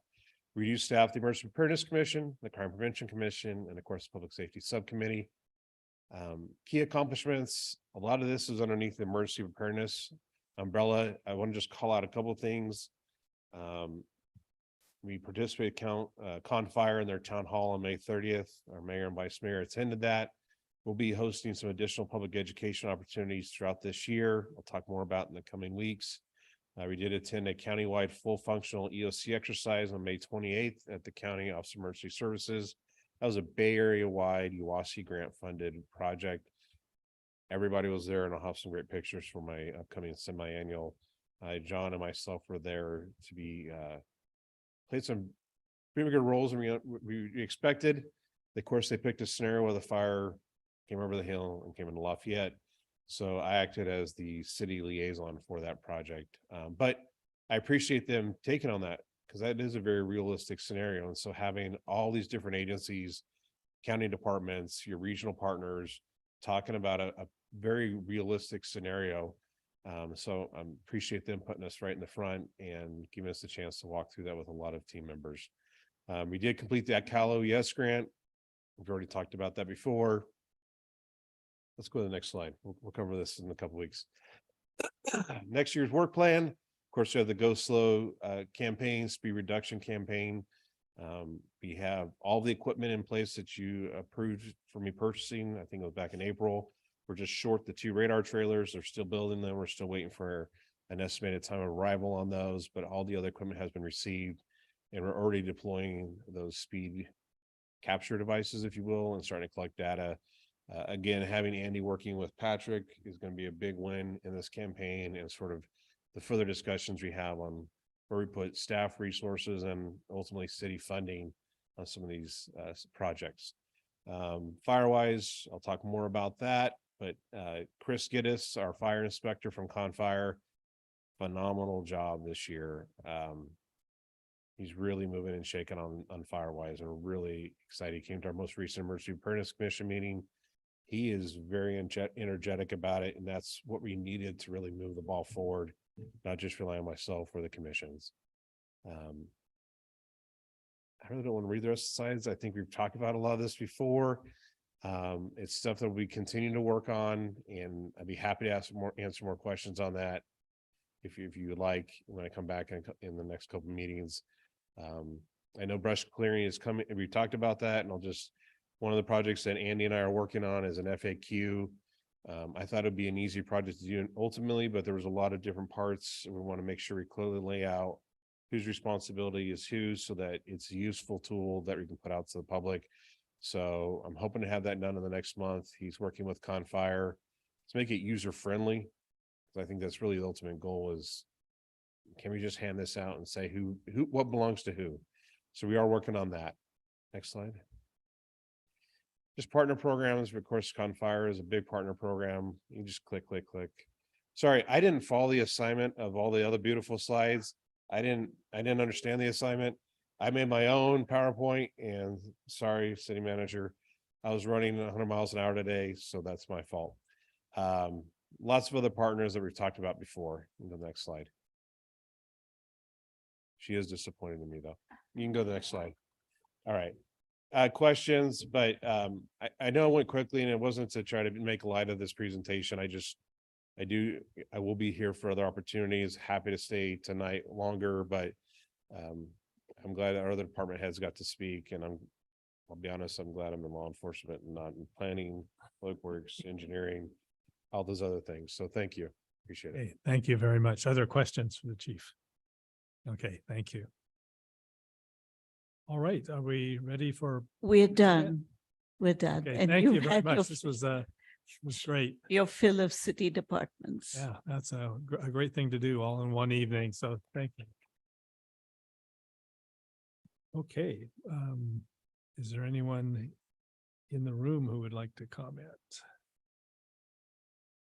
If there's any speakers in the house or in our virtual audience that would like to comment on this item before the city council, please submit a speaker slip or raise your virtual hand. Mayor Anduri, I see no speakers.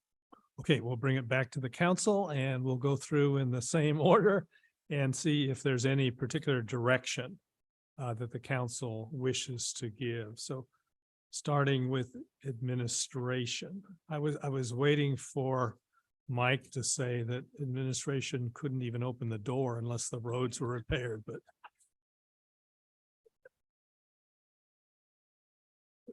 okay, any direction for administration?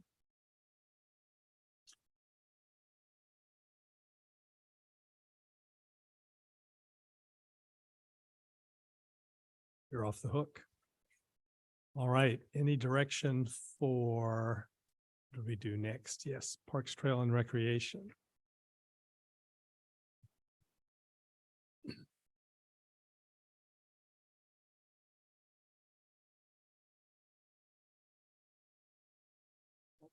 I think we're fine. Thank you very much. All right. And planning. Okay, I do have a couple of things here. Not surprising. let's see. Do you want to go first? No, that's okay. No, I mean, I actually support and am very optimistic that you will achieve this very, not what's the word I'm looking for? Anyway, ambitious, thank you. Ambitious plan, because there's a lot in there and we have put a lot forward on that.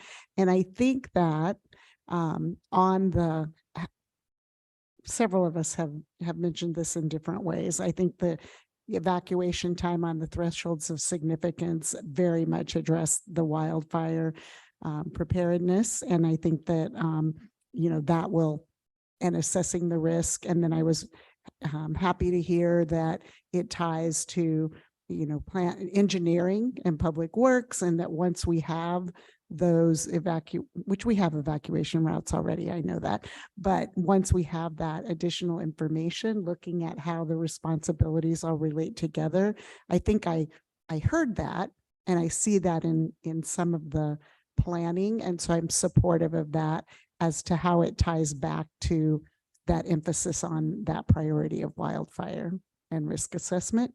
So I actually support the plan. I do want us to, I hope as we look at it, and I did look to see whether at the federal or the state level, it does look like there's at least something at the federal level to look at wildfire and wild risk management in terms of vegetation, but I didn't do a deep enough dive. So I hope that we could look at that so that we make sure we're not doing extra work. And if they're going to go out ahead of us, we'll change ordinances at that time.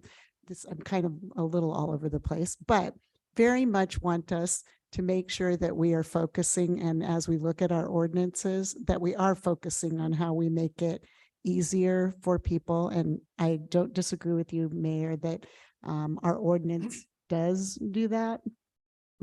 Make it easy to get rid of dead and dying trees.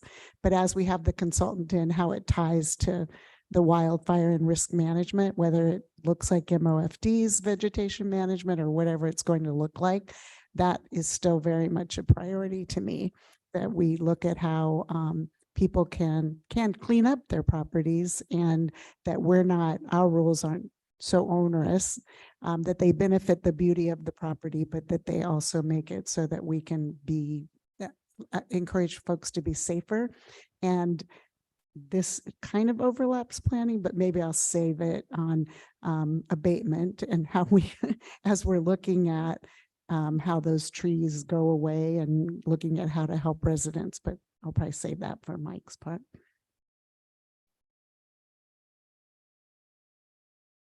Okay, just a couple items on 3C, the study streetscape design in terms of multi-mobility.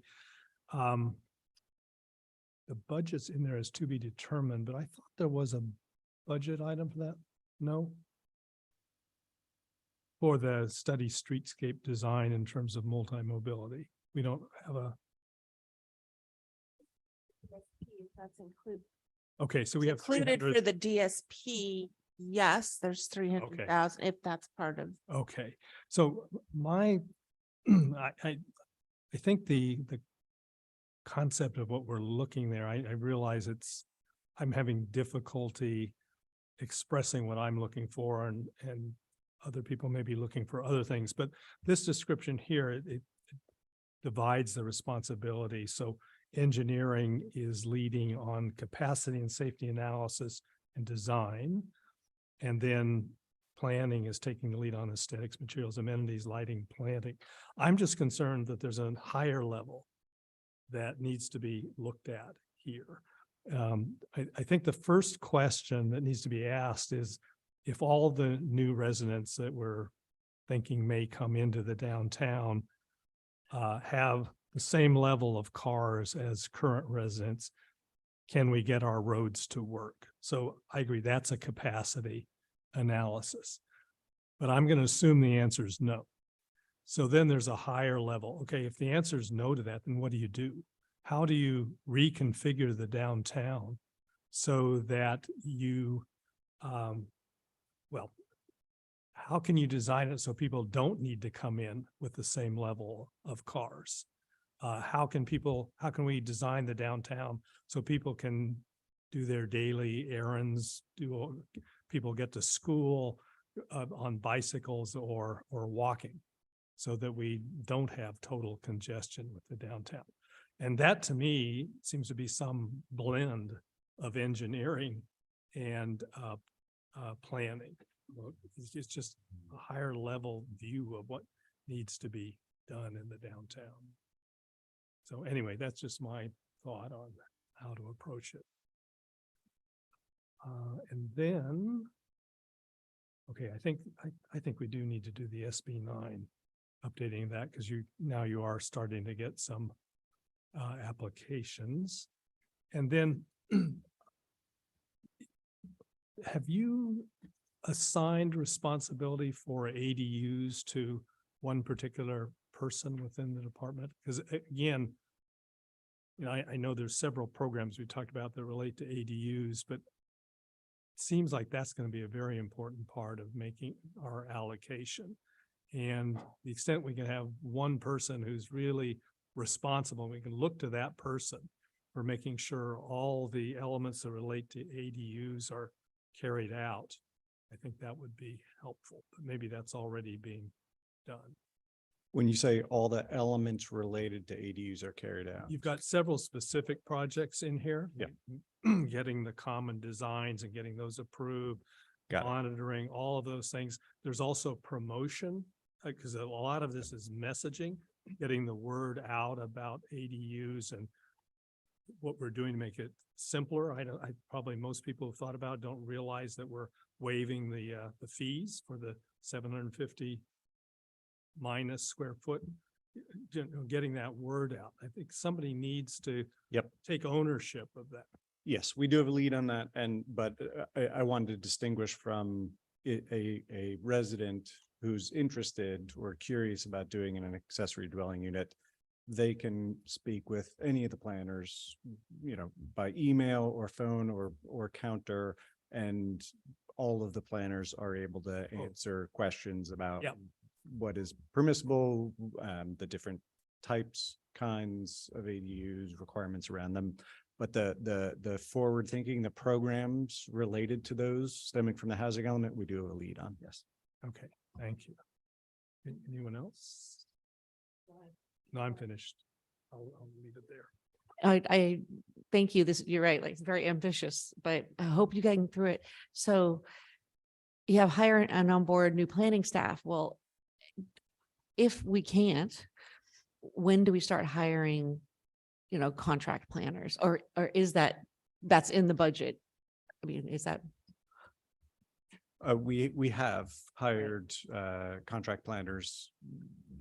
We have 2 contract employees on staff right now, actually a third as well because of a family leave. So there's only one position that is like outright vacant. Got it. So thank you. That we want to recruit and hire for, but the 2 contract folks, we also want to bring those into in-house. And then this is just a dumb question. So all these things are like TBD, right? So my question for the budget, do we have those covered in our budget? We just don't know exactly how much this is going to be, or are all the TBD things like not in our budget yet? It's a dumb question, I know. No, I think it's fair to say that the majority of those are covered in bigger budget allocation. But that we may come back to you with a specific ask for tree ordinance. If that were a TBD, that specific task, we could bring to you a scope and a budget. But some of these, the amount, the budget is going to be very dependent on how they are scoped out. And so if the thresholds of significance is narrowly construed to address the Attorney General's directive, or rather advice on best practices is to establish local thresholds of significance. That could be done. It's a pretty straightforward scope for a consultant, an environmental consultant to assist with. If that morphs into a wildfire vulnerability assessment for the entire community based on a multitude of potential scenarios and what evacuation times based on a multitude of potential factors, that's a very different scope and budget. So I hear you saying, well, we might or we might not, depending on our scoping. We're hoping not to, but there may be times when we have to come back. Okay, got it. Thank you. Well, following up on that, item 3B, prepare downtown objective standards. That's got a TBD under estimated completion, and there is 50,000 in the budget for that. When do you anticipate starting on that? Because I think it's fair to say of the priorities that we set under that third priority, then we had A, B, C, D, that's now the top priority. I think we could start on that in the next quarter. Okay, great. Nice. All right. Thank you very much. Oh, Actually, I'm sorry.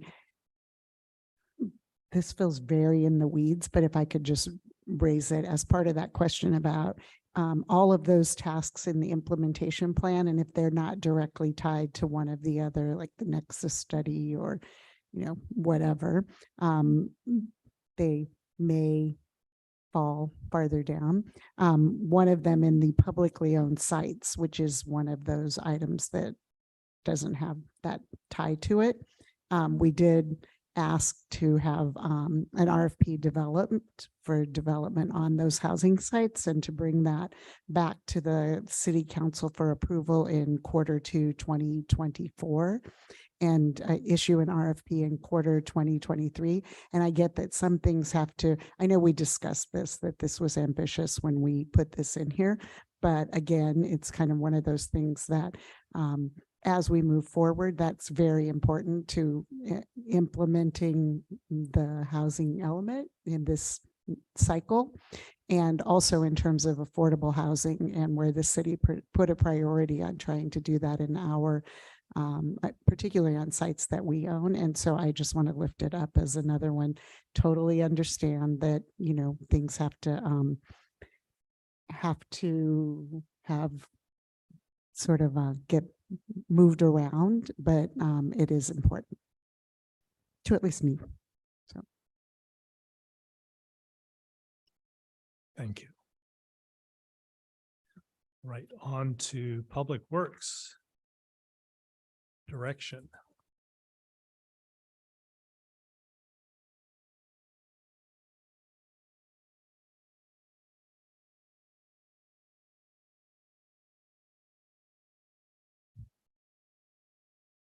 Okay, does anyone have anything?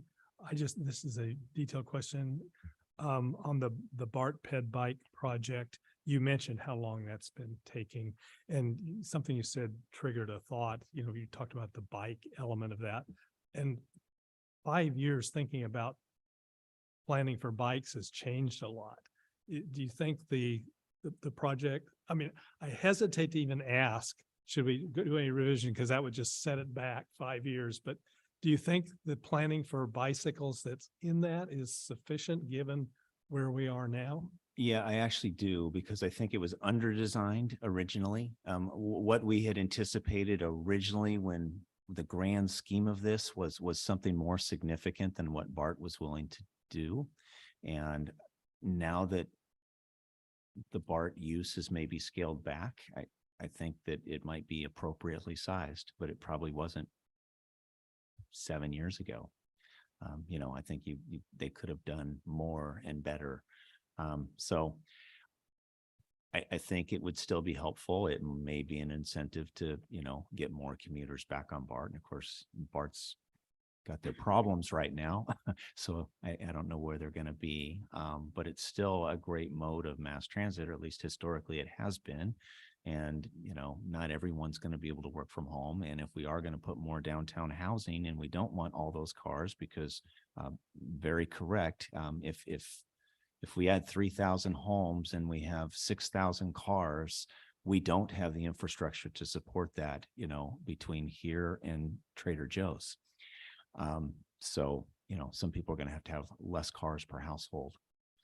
So there's an incentive to get on BART, and biking on BART is a good thing to do as well, because you may have that first mile, last mile issue, especially as the electric bikes and so forth and scooters and things come out that are getting smaller and more useful to just take with you. Okay, thank you. I just want to ask on the grants that we got, the federal grants, how much do we need to match funds, to what degree? And Yeah, so we need to match like 11% is the minimum, and we put down 20% for School Street, and that's like a $3.4 million, so 20%, and then 11% for the smart signals. So it varies a little bit, but 10 to 20+%, which is something to keep in mind for every grant we go after. Because even if we're getting free money, if we didn't have, 20% of that $4 million project is a lot of money. It's $1 million that now we're going to put onto that project. So is that budgeted in then, or? it is budgeted in, and in that specific case, we're using LFFA development fees. And that was something that we said we would do, when we were seeking the grant for both the smart signals and the School Street. We basically committed to having the matching funds. And we're working on CCTA agreements for the smart signals project right now.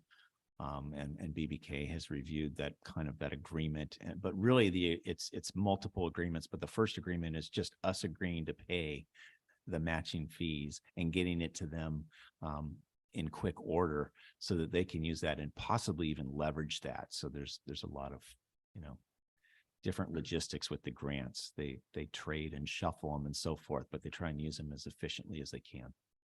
Thank you. My other question is about bridge maintenance design. With having East Bay Mud here and them talking about the changes they need to make, it was supposed to be done 2017 design, 2019 in. It does remind me of the work that PG&E needs to do, and they've already been kind of out walking around the 3rd Street Bridge. And they actually have earthquake issues with that, which is why that's a project they were supposed to do back in 2017. So I'm kind of a little wondering if they have approached, Public Works yet. I haven't heard from PG&E on that 3rd Street Bridge, but that 3rd Street Bridge is one of the bridges, 1 out of 5, that is included in the design for a bridge project. And that's one of those things where it's like, that would be good to get their corroboration sooner than later, because I have a feeling they also have it scheduled for some kind of design and development yesterday, and which means we won't have that much input, at some point. So just a thought on that. We have worked with them on another bridge out at PG&E did hang a gas main under the bridge out by Community Park at St. Mary's Road. So we do at least have a working relationship, and it goes to structural engineers to review and so forth. So those projects can happen even if there isn't a lot of time, because there aren't a lot of options on what they can do. They can either find a new route and burial, or they're going to hang it from a bridge. Yeah. Which is a concerning thing, because they were looking at moving into Lake Creekside Park and back to the community input of they do have ability to listen and incorporate that. So hopefully that comes to play soon. I think that was it for now. Thank you. Okay, other direction? Thank you very much. So on the item, thank you, Mayor. On the item, we're looking at and excited on the conversations and the review of the traffic calming manual, and looking at updating processes to include public input for SIP projects and projects eligible for grant funding. I appreciate your comments. I do think that as we look at that, I do want to make sure that we're keeping our Vision Zero policy in there that is not, intended to be just a popularity contest on, what projects we want, and we don't want. We're okay with projects over there, but not here. And I think one of the things that we tried to do, and Patrick has done a good job through the LRSP, is to make sure that we're bringing outreach to Vision Zero. But I think as we look at, and this is getting way in the weeds, but as we look at that public process, that some sort of a Vision Zero 101 or something like that would be a very good thing to kickstart that, so that the traffic calming manual, all those things are wrapped in, because it is a policy that the city council put in, and you've been doing a great job looking at how we get projects done with that. And also CCTA has, tools and could help provide us some of those. And then also just back on the BART, I made a note to talk to CCTA again about how they can put some pressure on BART to do what they have been supposed to do, because we got moved into a different funding place, which gave BART more review sort of power, if you will, or authority, or some things went into their bucket, and we do need to help push that forward. So I did write that down as well. But thank you for letting me do that little, really kind of soapbox. But I do think that it's important as we go forward. That reminded me, that was the other thing about Vision Zero in downtown and the circulation, as we do build up that corridor, that Vision Zero piece. I think Berkeley Safe Trek report kind of came up with these different pretty, I shouldn't say drastic, that's not a good word, but more creative ways that aren't necessarily, really downtown business friendly type ways of going about it. So there's a lot of different balance, but I know that Vision Zero needs to factor into that for sure with more people. Thank you. What is your estimate of when the LRSP is going to come to the council? I'm going to say it's set to go to TransCirc this next week. And then I'm not sure it's the next council meeting 2 weeks from tonight, but it's probably the following meeting. But it's in very soon. It's supposed to go to TransCirc as a joint meeting with the task force, which was an add-on for the task force, I might add. I will say this, we've had a hard time getting quorum because the task force is pretty big. It's got the school district, and it's got fire, and it's got police, and it's got staff, and it's got volunteers from, community at large and so forth. So, but anyway, it's had its 4 meetings. It's come back in a draft form, I think literally back from the consultant today. And so within 5 weeks, you'll see it. No, TransCirc is still scheduled to see it. Okay.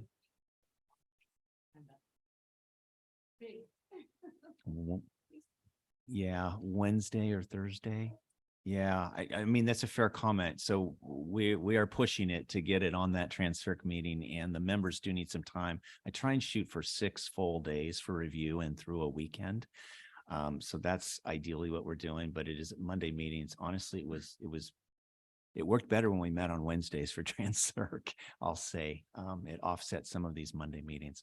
So I'm going to say Wednesday, and I'll talk to Patrick tomorrow, because it's a fair request to have some time to review that. Okay, thank you very much.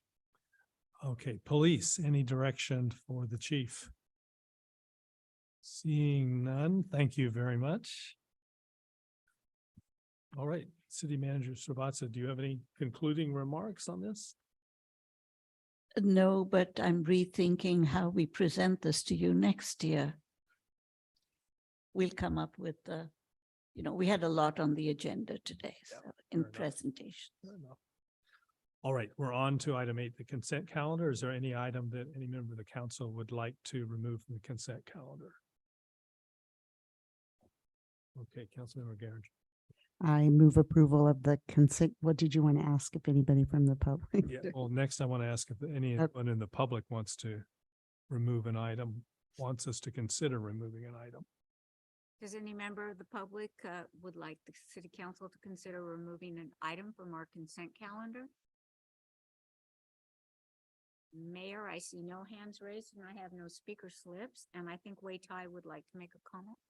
Yes, I'd like to, with regard, I move to accept the item 8A minutes with one correction that under the roll call section, which listed the planning commission attendees, there were 7, the full planning commission in attendance, but actually there were 5 in attendance. So there were, it should be corrected to reflect the 5 that were in attendance. I've notified the city clerk. Yeah, and the text later on mentioned that the 2 were missing. I agree, that needs to be changed. So I move approval of the consent calendar with that edit. Second. Okay, moved by Councilmember Geringer, seconded by Councilmember Candell. All in favor, say aye. Aye. It's unanimous. We're on to item 11A.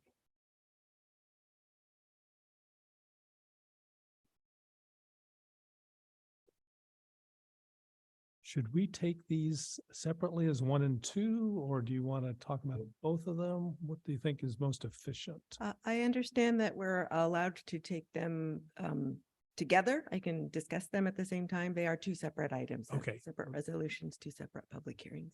Exactly. Maybe I can just clarify that Francine can do one staff report for both items if that's easier for her, and then open up 2 separate public hearings. Okay, fair enough.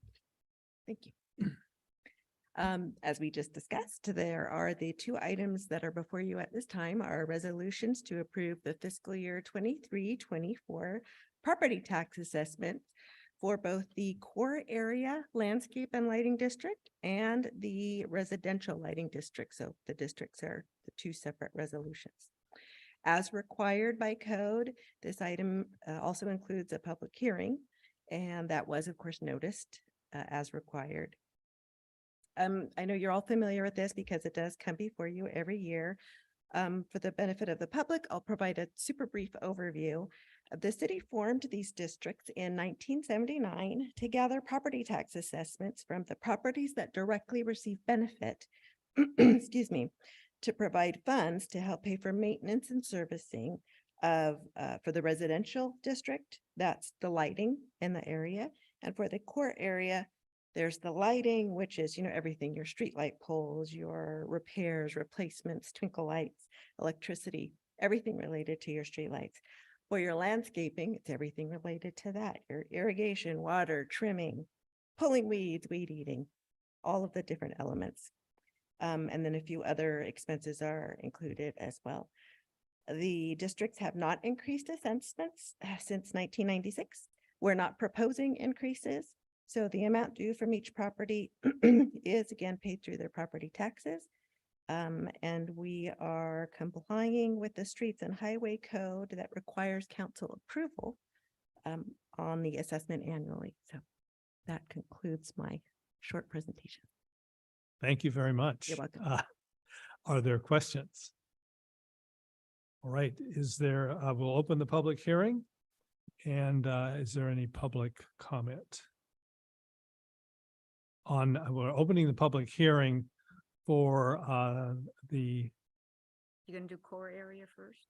core area landscaping.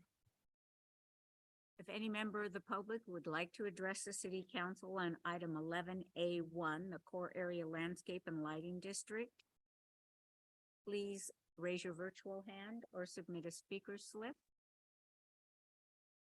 Mayor Anduri, I have no speakers. Okay, we'll close the public hearing and bring it back to the council. Any comments before we go to a motion? I have a motion, please. I move, since we've already conducted the public hearing, that we adopt resolution 2023-33, confirming the engineer's report, diagram, and assessments for fiscal year 2023-2024 core area landscape and lighting district 1979-1. A second. Okay, moved by Councilmember Geringer, seconded by Councilmember Kendall. All in favor, say aye. Aye. Aye. It's unanimous. We're on to A2. We'll open the public hearing for the residential lighting district assessments. Is there any member of the public who would like to address the council on that item? If any member of the public would like to address the city council on item 11A2, the residential lighting district assessments, please submit a speaker slip or raise your virtual hand. Mayor Anduri, I have no public speakers for that item. Okay, we'll close the public hearing and bring it back to the council. Do we have a motion?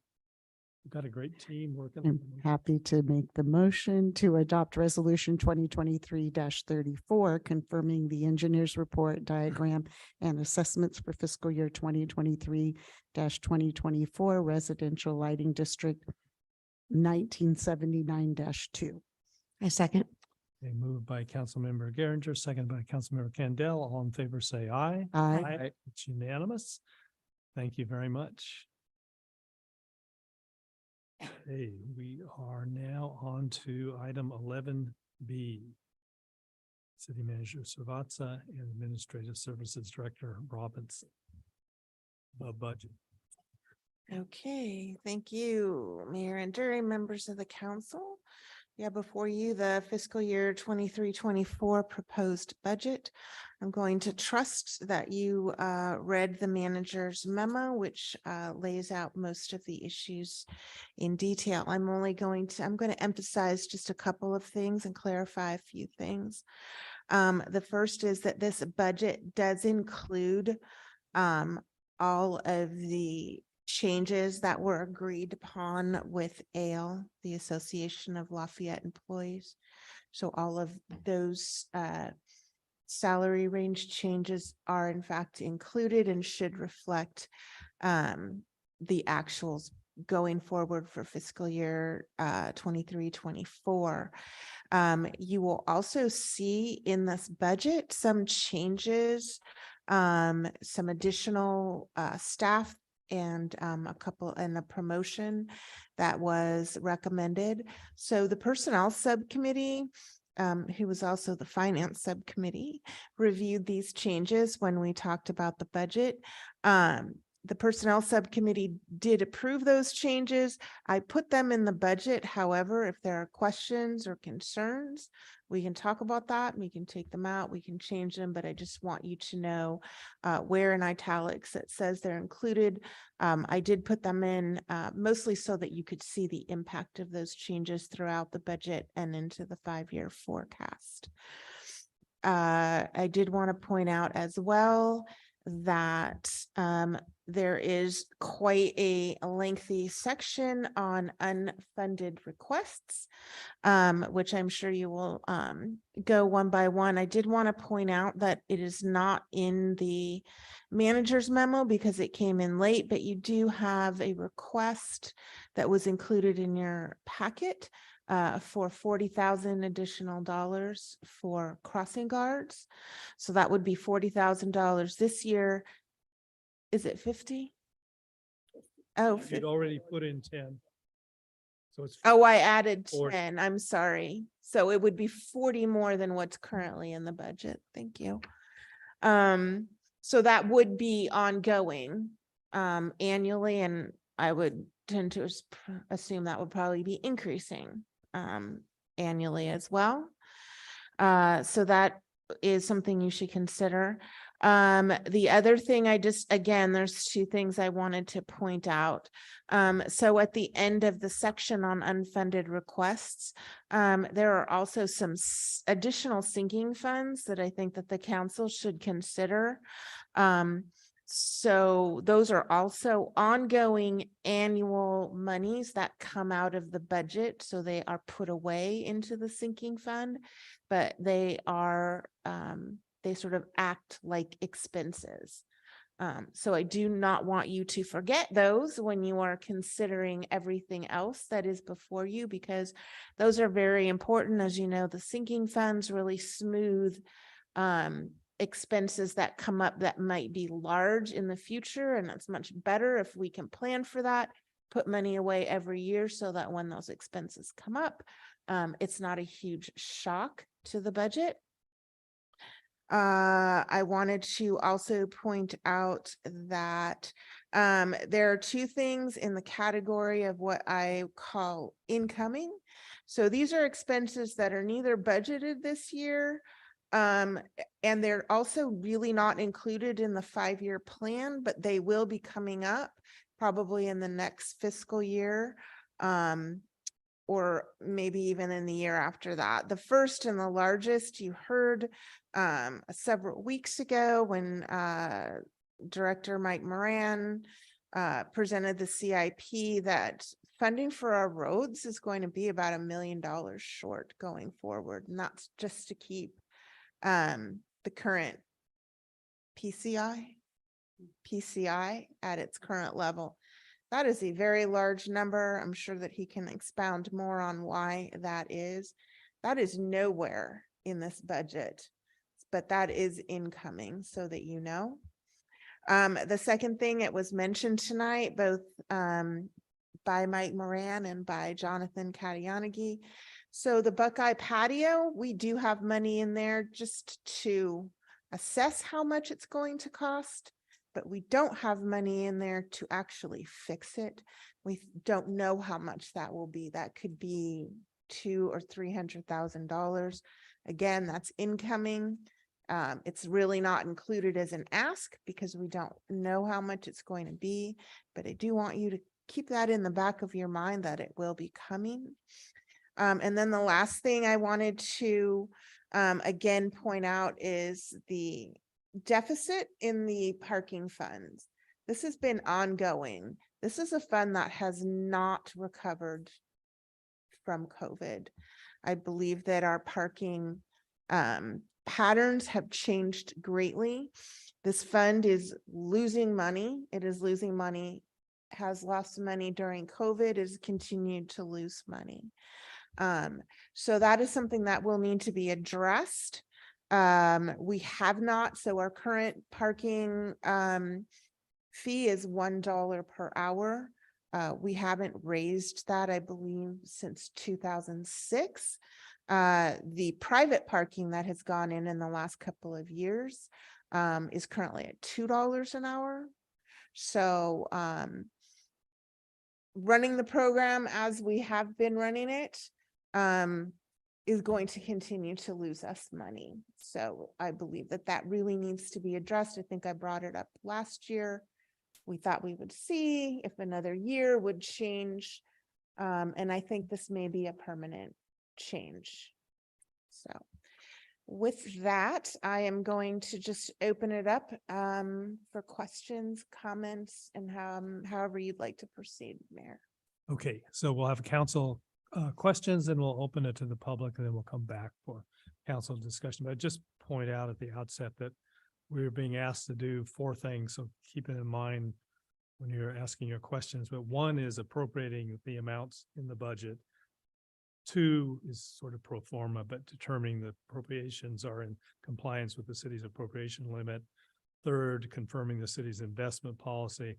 And 4th, determining the fees for all city services in accordance to the schedule that's here. So that's what we're doing either tonight or providing feedback and then doing at the next meeting. So are there any questions? Councilmember Kwok. A lot of work went into this. Thank you, as always, for trying to manage all the moving parts to get it, our city to run smoothly as possible. I guess I'll start where you ended, which was with relation to the parking fund deficit. Is staff planning to come up to council with a recommendation of what suggested plan of action, or are you asking council tonight for a plan of action? What's the action item on this one? We discussed this at the finance subcommittee, and Councilmember Dawson and Mayor Anduri are the Finance Subcommittee. And this is kind of a big deal that that I think we probably need to have a larger discussion at the council level with.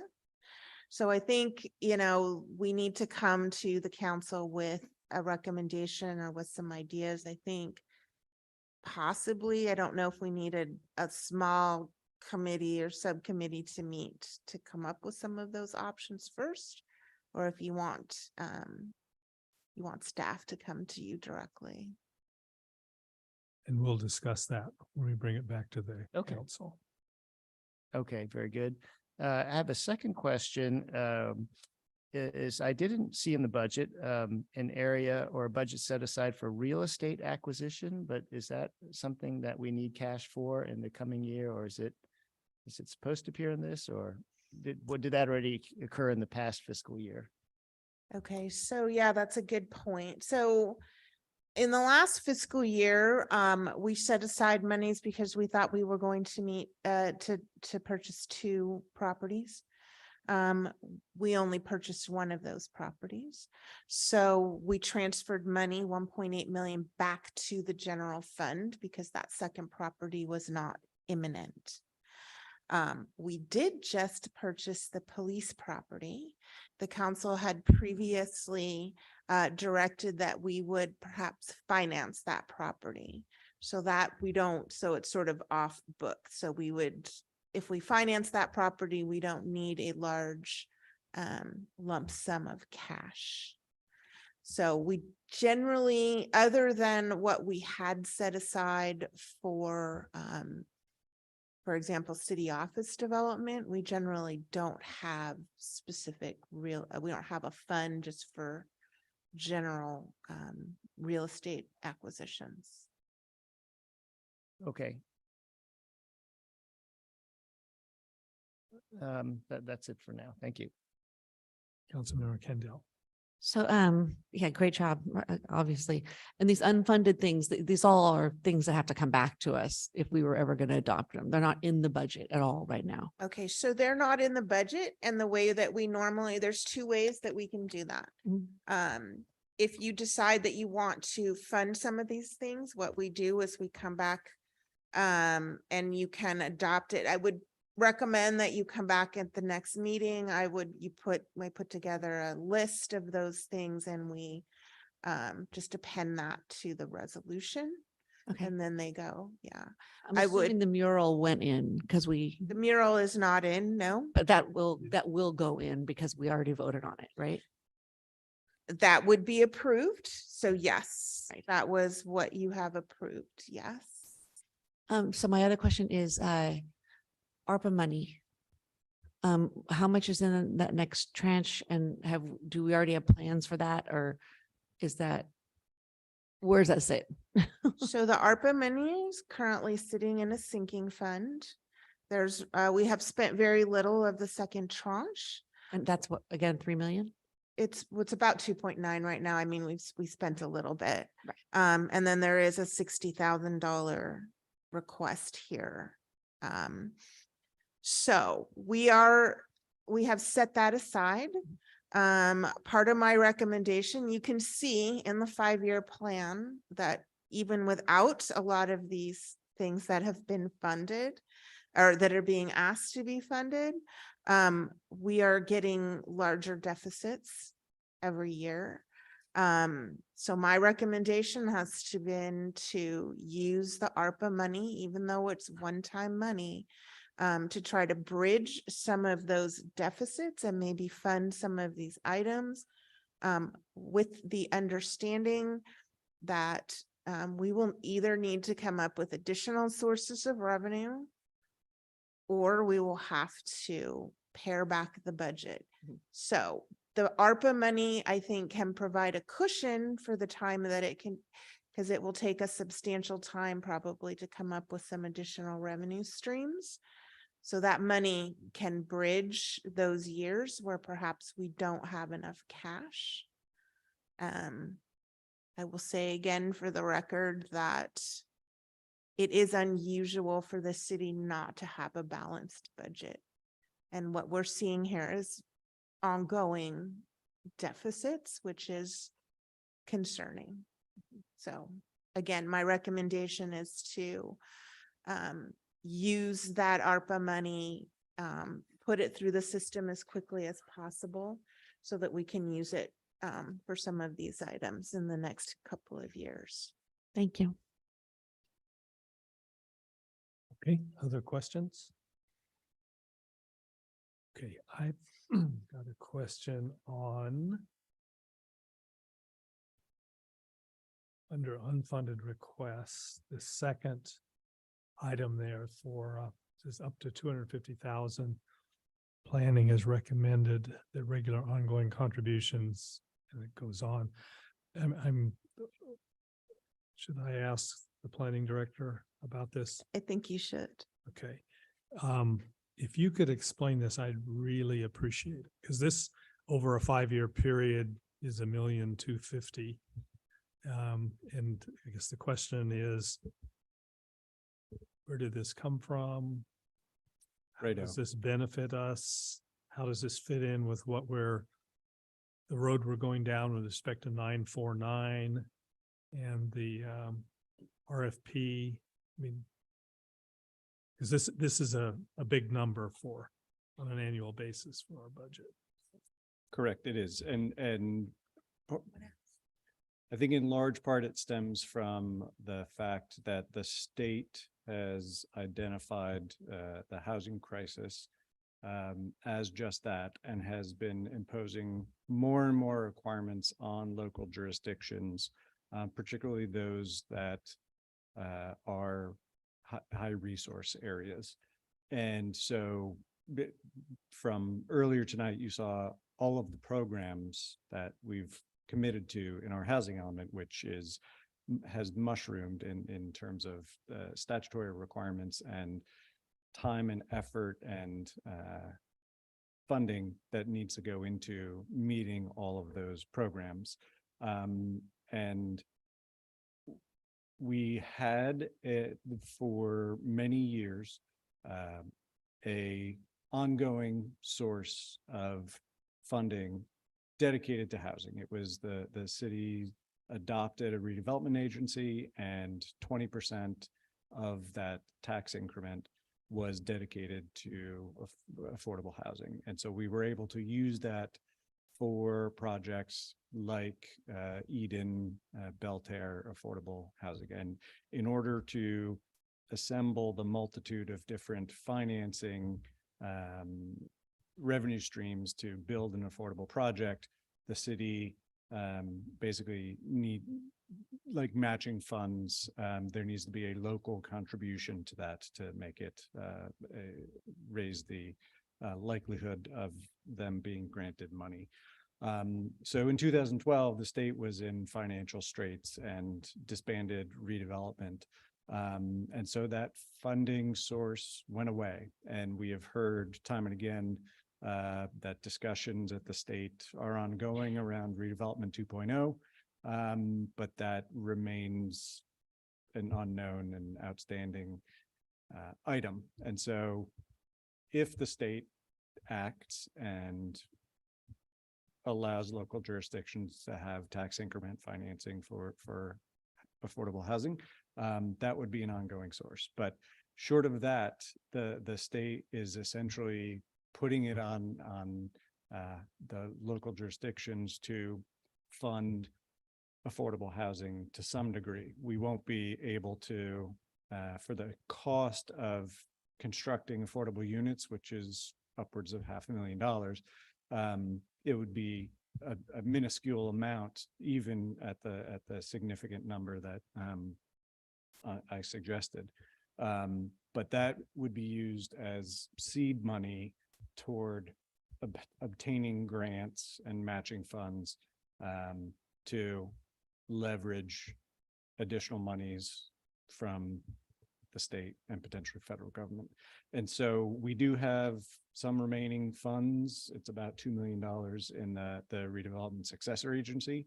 And so that would be something we could commit to a project like an affordable project on 949 Moraga Road. But then that's it. We would be left with no funds dedicated or allocated towards housing. We could always come back, like if we wanted to buy another piece of property, a building, tap into the general fund potentially. It would be a similar ask. But just like the Parks, Trails and Recreation Director said, our ability to act quickly partly depends on kind of having some monies set aside to capitalize on grant funding, et cetera. So that was the idea behind it. And I realized that, there are many competing interests, paving roads, keeping up our pavement condition index. But the state is making more and more production of affordable housing a local obligation.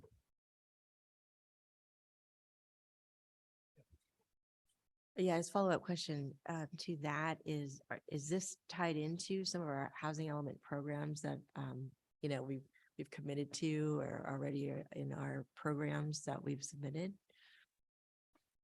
The 250 suggestion would go into a sinking fund. So it would accrue and thus be available to support an affordable housing project. So no, it is So it's separate. separate from the budget that we've discussed and the tasks outlined earlier.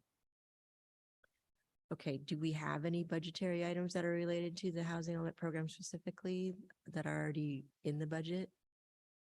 Anything, any programmatic thing that we've committed monies to like consulting for this or that? Is that already included then? It is separate, it sounds like. Correct. So the idea was to so for the last decade or so, we've not had a revenue source to go into a housing fund that could be tapped for supporting an affordable project. This was that idea, was to start a local source to build a fund that could be tapped for an affordable housing project. The other tasks of consultants and code updates and studies, those are funded through the budget that you have already considered. That's already there. And in the new, any response to the letter from ABAG, to make sure that we get the housing element passed, would factor into it at all, or is it just separate just to be proactive? I think if the community shows a commitment to supporting affordable housing, and it's a financial commitment, that would be considered by the state and demonstrate a commitment towards furthering fair housing. Great, thank you.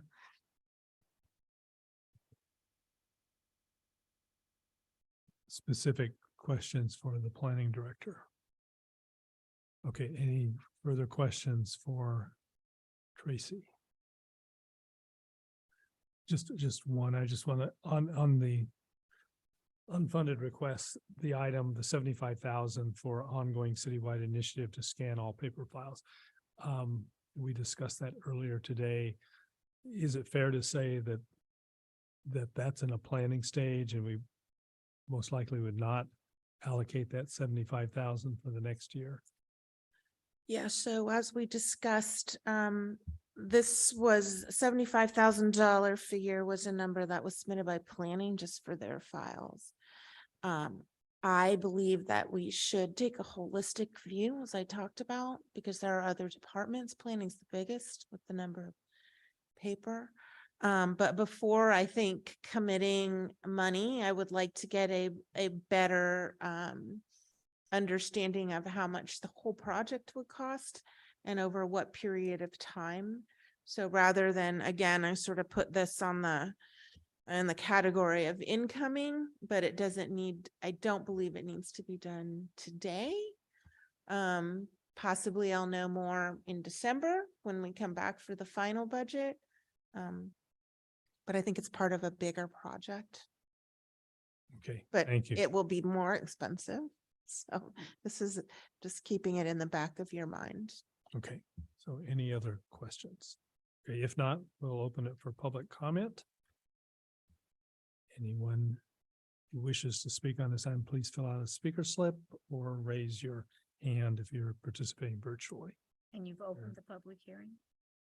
And yeah, I think, no, and we'll open the public hearing. Thank you. Okay, I don't have any, I'm going to have a speaker slip momentarily, and I do have one hand raised. Okay, Ms. Pack, you can come to the podium and do that later. We'll, Susie Pack, and you have 3 minutes. okay, welcome. Not yet. Push. Now is it on? Okay, great. And I'd like to offer not sympathy, an apology from Superintendent Stevens.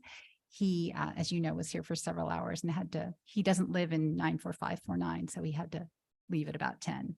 So I'm here as the current president of the Lafayette School Board. And I know that Superintendent Stevens had submitted a letter to our city manager.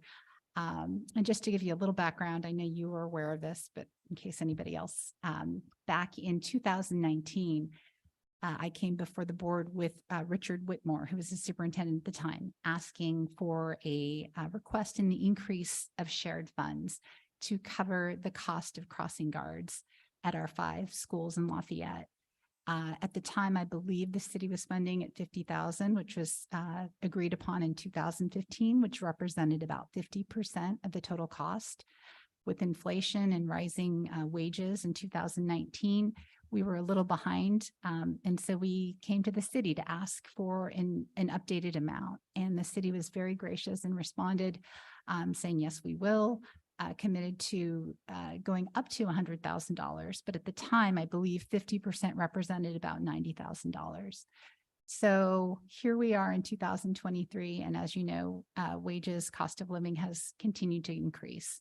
At Wednesday night's meeting, the Lafayette School Board will be looking at a contract from our vendor, which is All City Management Services, that provides the crossing guards. Currently, we have 12 crossing guards, same amount we had in 2019, but the cost has increased considerably. We will be looking at a contract for $282,000. And just to give you a frame of reference, back in 2019, the hourly wage for a crossing guard was $21.80. Today, it's $32.67. And I do know that there are still, like all industries, including our city, there are still many staffing challenges. So I am here on behalf of the district to ask the city to please consider increasing the amount. I know that we are at 100. We have the capacity to go up to 100,000 now. We are asking for you to consider a $40,000 increase to take us to 140, which will represent half of our cost for 12 crossing guards this year. Okay, thank you very much. Are there questions? Councilmember Kwok. Yes, thank you so much for coming, and please thank Superintendent Stevens for being with us for 4 hours. That's amazing. I will. Really. And I have a meeting with him tomorrow morning, so Please thank him I will for being here. And I had a couple questions. One was related to what you just mentioned, that the hourly rate has risen from $21.80 per hour and is expected by 2024, just within a 5-year period, to increase by 50% to about $32 per hour. Do you know what's driving that change in that increase? Why is it going up so dramatically? Because, well, I mean, anecdotally, I just know that wages have been increasing along the way. I know many, especially small businesses, are strapped to find employees. And as a result, we have to raise wages in order to attract prospective employees who will stay. And our families, our students come to rely and develop relationships with those crossing guards, which is really important when you're talking about public safety. If kids have a relationship with the crossing guard that sees them every day, not only does it make school a more accessible place, a more welcoming place, because there's somebody else looking out for them and their safety, but I think there's also more accountability. kids are less likely, I believe, to jaywalk. They're more likely to be respectful, follow the rules of the road, and get to school and home safely. And I do believe that, we want to, we run into the same issues with a lot of our positions. We at the district have seen an increase in the number of vacancies in our positions for our aides in the classroom.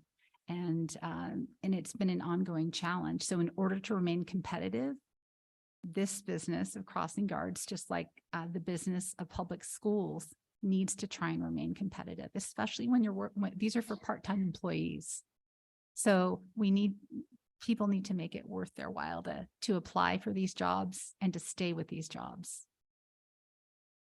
One more. Thank you for explaining that and to explaining the relationship between the guards and the children.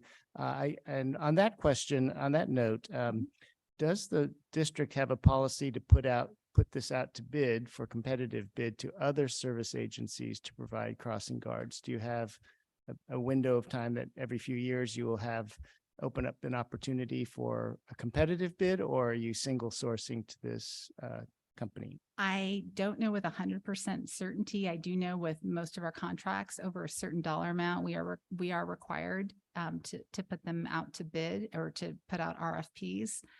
I do know, just like with food service, because we are a small district with a small number of spots available, that may be a very limiting factor in who actually will apply to do business with a small district. But I do not know with certainty.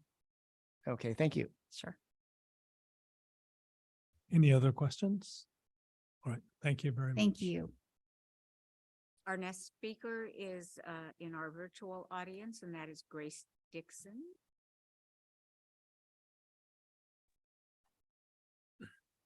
Good evening. Can you hear me? Yes, we can. Welcome. Perfect. Thank you so much. So thank you for your hard work and dedication tonight and always. A year ago, the council approved design and engineering fees totaling $70,000 for the two-park proposal at Gazebo and Lee Creekside Park. The city had then signed a contract this year with the designers to begin a publicly collaborative design process that was to begin last month. 3 days before the project was to kick off, we were informed that due to changes in the state laws regarding the timing of developers' payment of parkland fees after occupancy, the anticipated funds for the parks projects evaporated, and the meager funds that remained were directed logically towards replacing aging equipment at the community center. I understood the logic and am pivoting to try and find private funding options to see the project come to fruition. I'm not giving up. But tonight I heard an approval for new projects, and I'm wondering if this 10-year park project may qualify in any way to borrow or gain funds from the ARPA second tranche. This is a 10-year, 12 times approved project, including the unique collaboration of two opposing positions coming together to agree on a design approach. Seeing new projects being funded is disheartening to me as a longtime volunteer and perplexing to me on how to proceed in the future. May you please consider funds for this project. Thank you. Are there questions for the speaker? I do. Hey, Grace. Yes. So and maybe it's also for Jonathan. So the $70K for the lead in the gazebo park design, that's still there, right? No, it was removed and canceled and assigned to. It's just gone for the community center park, right? Correct. And we're waiting for the projects to get built, and then we can get those park funds back, and then it would come back, right? Yes, I think we're on, but we're just turned down. Yeah. The way that the funds are being paid by the developers now at occupation rather than at the pulling of the grading permits has really slowed our process. And we have to look at sort of the stream of park related capital projects and how we can move those forward. In your budget this evening, you'll see just to move the playground, the aging playground equipment forward. We potentially may need to borrow from the Recreation Enterprise Fund, which will then put us another full year behind before we can move forward with some of the other projects that will require the commission as well as council to consider where we're at with those other projects as well and the potential funding sources for those. So while this remains priority project that has been approved by council, we will have to look at how the way the funds are going to come in and how we consider those projects, because we will have aging play structures at Community Park, as well as other potential park needs that are coming in as well with this conceptual design for what could be the Lee or gazebo projects. Okay, so Grace, that was a 70K. When you say you want to get this 10-year project off, and where's the money for that? Are you talking about the 70K? Are you talking about something else? Are you talking to me? Yeah. I'm talking about, so the 10 years ago, the Lee project was launched. And then of course that achieved over 10 approvals.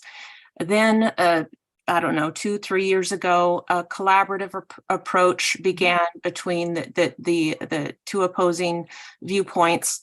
We agreed. That was approved then a year ago by the city council.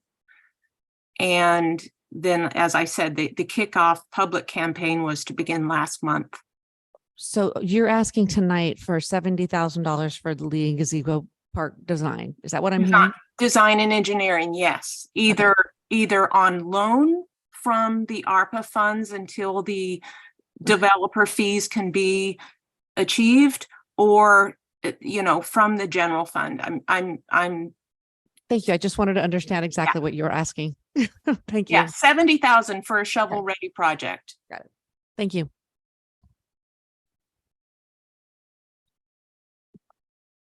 I'll quickly clarify. The 70,000 is for the conceptual design for the project. So there still would be significant civil engineering that would have to take place to get us to the position for shovel ready project as well for the two projects. Okay, any other questions for Ms. Dixon? Okay, thank you. Are there any other speakers? Oh, I see one. Okay.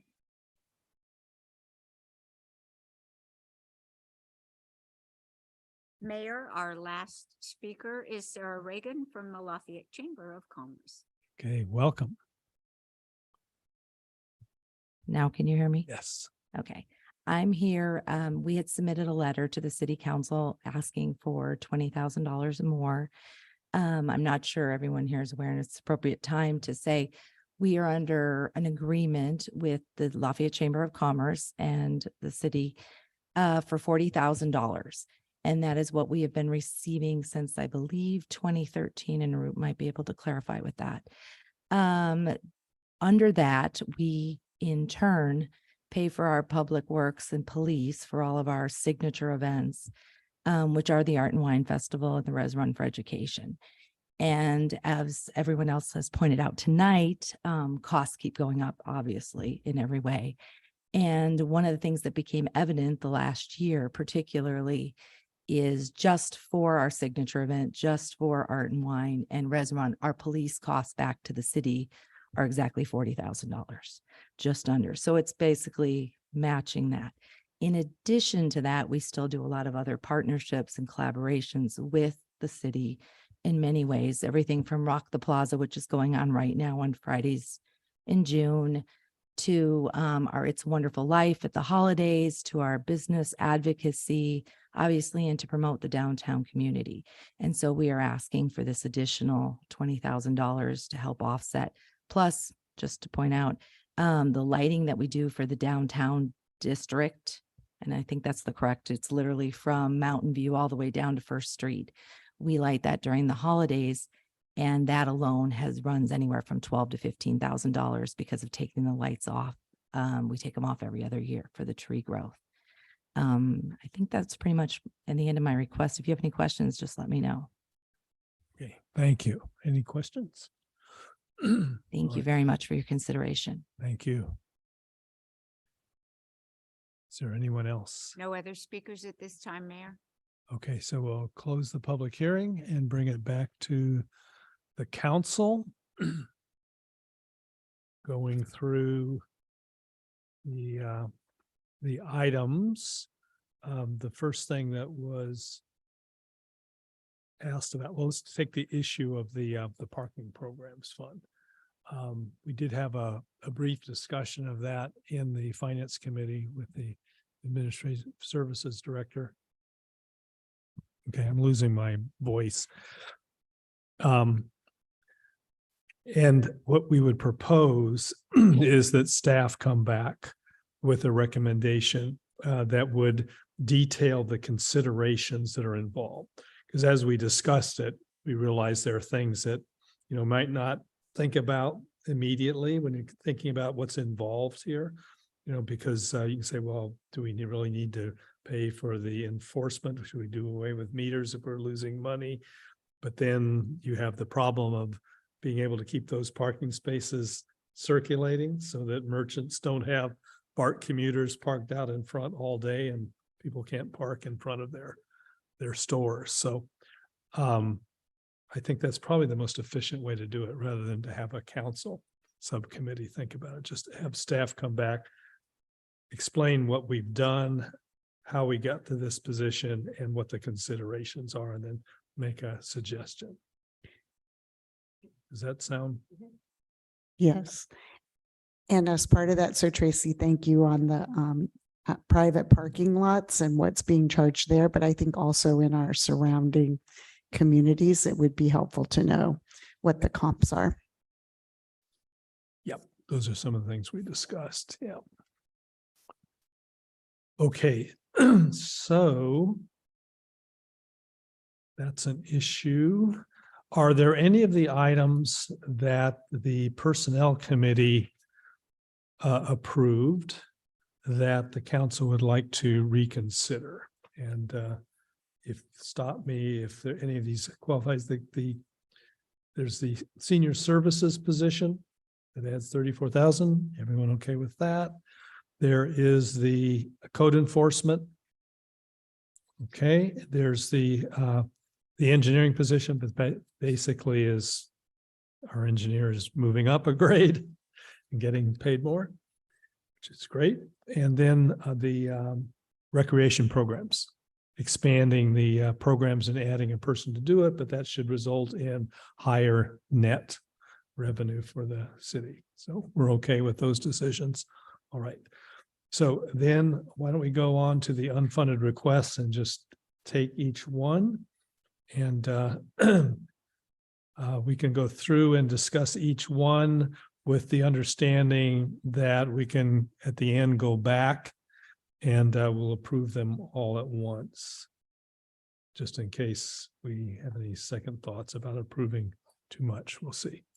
Okay, so the first item is the crossing guards, the additional 40,000. So comments, thoughts on that? No. Unfunded request. Yeah, unfunded requests, crossing guards, it actually appears on page 4, Okay. but that's now an unfunded request. So we know the amount, so we can consider that now. I would just make a comment on that, and that is definitely supporting the expenditure for this year. My concern is just the 5-year trend is that it went up 50% in 5 years. And so this is not just like something I want to see every year, right? And I don't think that if it keeps going up 10% a year for 5 more years, and if that's the trend, I think that's would be problematic for me. And so I would ask the school district to know that this is at least from my vote, would be a 1-year vote, and that during this year to have the time to explore other options and negotiate with the vendor put it out to bid and let the vendor know that this cannot be a trend that would be, at least for me, easily approvable every year for 5 years. That they have to manage their costs like every business and put it out to bid and make people compete. And, and so I would be supportive this year. But I would like to see efforts at cost reduction, or just at least not, to have a competitive look at the situation. Okay, as I understand it, our standing agreement with the school district is that we will split up to 100,000. And that carries through year by year. So what you're suggesting is, rather than raise the amount on that standing agreement to 140, for this year, we would say, okay, this year we're willing to go 40 on a one-time basis, and we'll look at it again next year. Would that be an accurate way of describing what you're saying? Yes, that would be my position. Okay, other. May I Councilmember Garrett. clarify something? So I am supportive of going to this. But the budget had the 10,000 in it, and so we're going to 140. Right. Right. Okay. I just wanted to make sure that we were clear on that. And and yes, I would support and believe and know that the school district does look at these on a pretty regular basis. So but I will be supporting the increase this year. For this year. Okay. I just have a quick question about the background of this. I see other cities actually do this through their police, things, or at San Jose, it looked like it does, but I'm just curious is when this agreement came. I mean, I'm obviously in support of school safety. That's one of our priorities in general, but just understanding and managing that cost by sharing it. I'd just love to know that process and how it came to that agreement.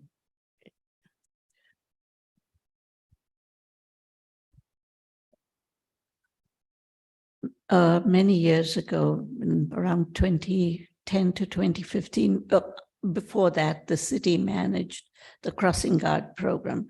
We only had maybe 3 or 4, if I remember correctly. But then at that point in time, because the crossing guards really interact with the school personnel, and it became more difficult to administer. So the school district took over the crossing guard program, and at that time we agreed to pay 50%. And then as board president, PAC said in 2019 the costs had gone up, so they came and asked for more money. I did do a survey of Contra Costa cities, and it's split. Some like Orinda the city of Orinda doesn't contribute towards the crossing guard program. The city of Walnut Creek manages the program and pays half of it. So it's all over the place. There isn't a trend, so to speak. Okay, in your survey, did that hourly amount, No, I hadn't asked. Oh. I just wanted to know who managed the program and what the city's contribution was. Okay, thank you for that. Okay, so is our consensus is that we approve an additional 40,000 in the budget for the next fiscal year? That's my understanding. What I'm trying to figure out is process on how, so we would leave in place the up to 100,000 and then review an additional contribution next year, either at the 40,000 or at what the 50% equals. We're not changing that formula. Is that correct? Yeah, that's my understanding. Okay. Okay. Then moving on to the next item, the PTR parking lots. Maybe we need a little more information on this. It's for the 3 lots, likely not to be surfaced in a single year, so funds would be set aside. So how would that be done? Would it be a separate sinking fund with the 500,000 in it? I don't know if Director Moran has any additional information but yes, that's what I think that we have assessed that those 3 parking lots probably all need to be paved maybe in the next 1 to 3 years. This is the cost now.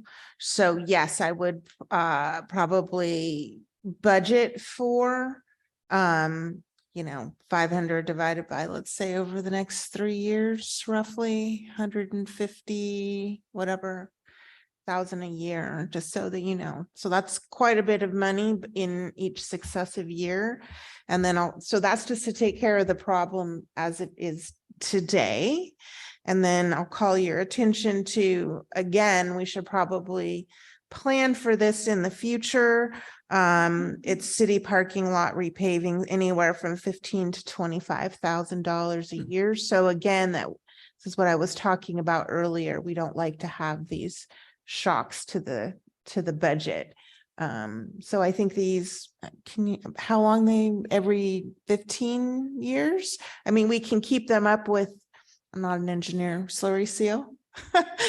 But every 15 or so years, they need to be redone completely. So that's where the big expense comes in. So yes, I would say this 500,000, I would budget, divide it by 3, let's say, and budget over the next 3 years. So 170 a year. So I have a question. Well, and let me just a quick Oh, question I was here. timing 11. Yeah. The city parking lot repaving, you mentioned that. Does that include the PTR lots, or is that the Woodbridge and? That includes all city parking lots. Okay, sorry. Oh, just process question. It's 11.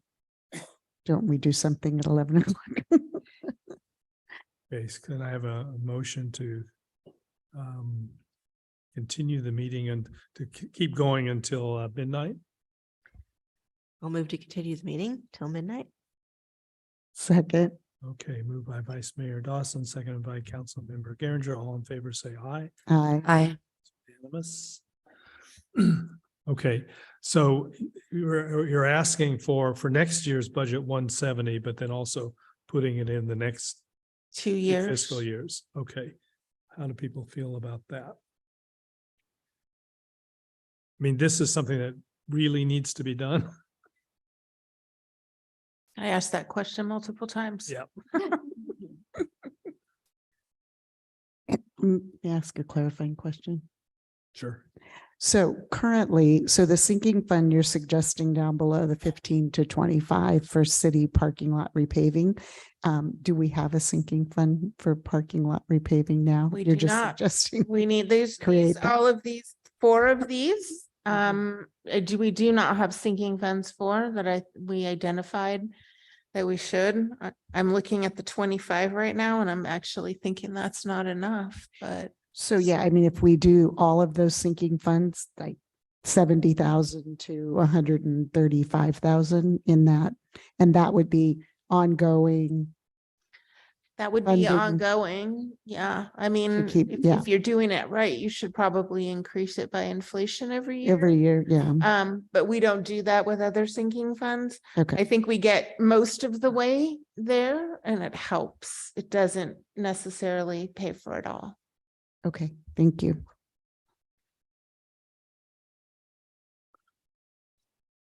Okay, so we have a consensus that we approve that. Just a quick question. The Buckeye Fields parking lot, is that part of the flood damaged and, at all? No, it's just separate. It's just on its own. Okay, just confirming. Thanks. I'm sorry, are we, which one are we voting on? The bottom section or the top? The 500,000 Oh, the PTR? 500,000, we're on the unfunded requests. Okay, So it's 170,000 a year for the next 3 years. okay. Okay, are we, coming back to it later at the end? Or are we going to vote one at a time? well, we're voting one at a time. So Okay. we've already said yes to the crossing guards on a 1-year basis. We're now looking at the PTR parking lots, 3 years, 170 each. Is everyone comfortable with that, or would like to discuss that more? And I'm sorry, may I ask again?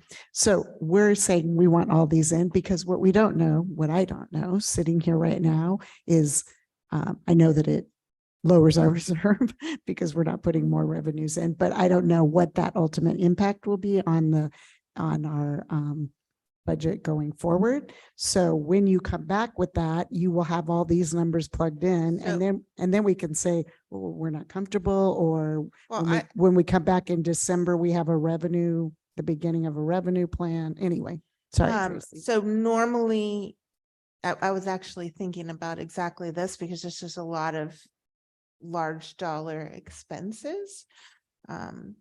So I was thinking that I could come back. I don't normally do this, but I think for this, I would run another 5-year with these in so that you can see those expenses because they're quite high. I don't normally do that, but I do think it's actually good practice.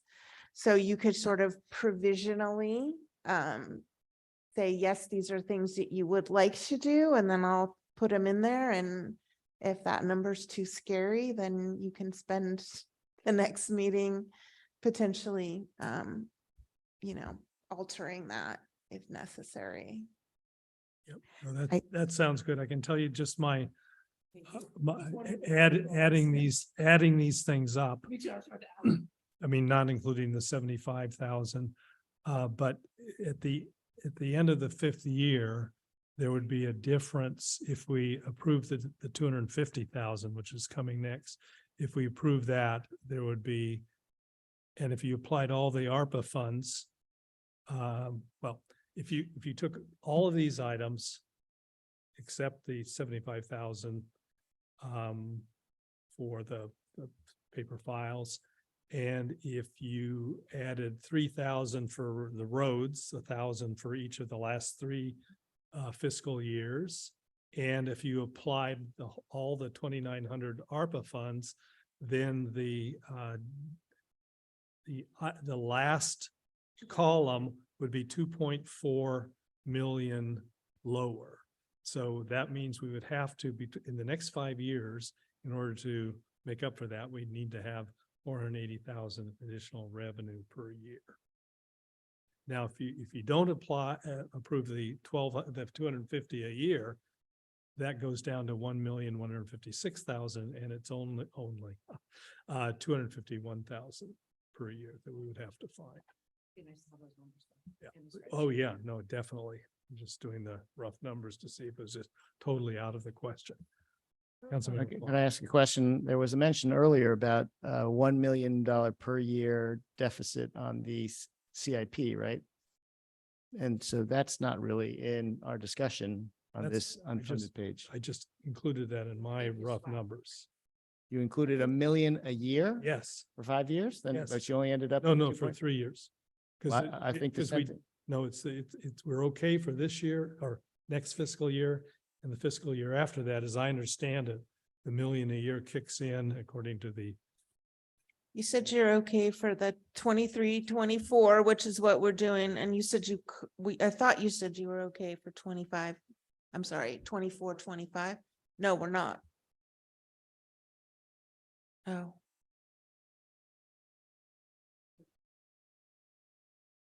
So the million shortfall will start in 24-25. Oh, okay, all right. Oh, Well, that's my another mistake. million on.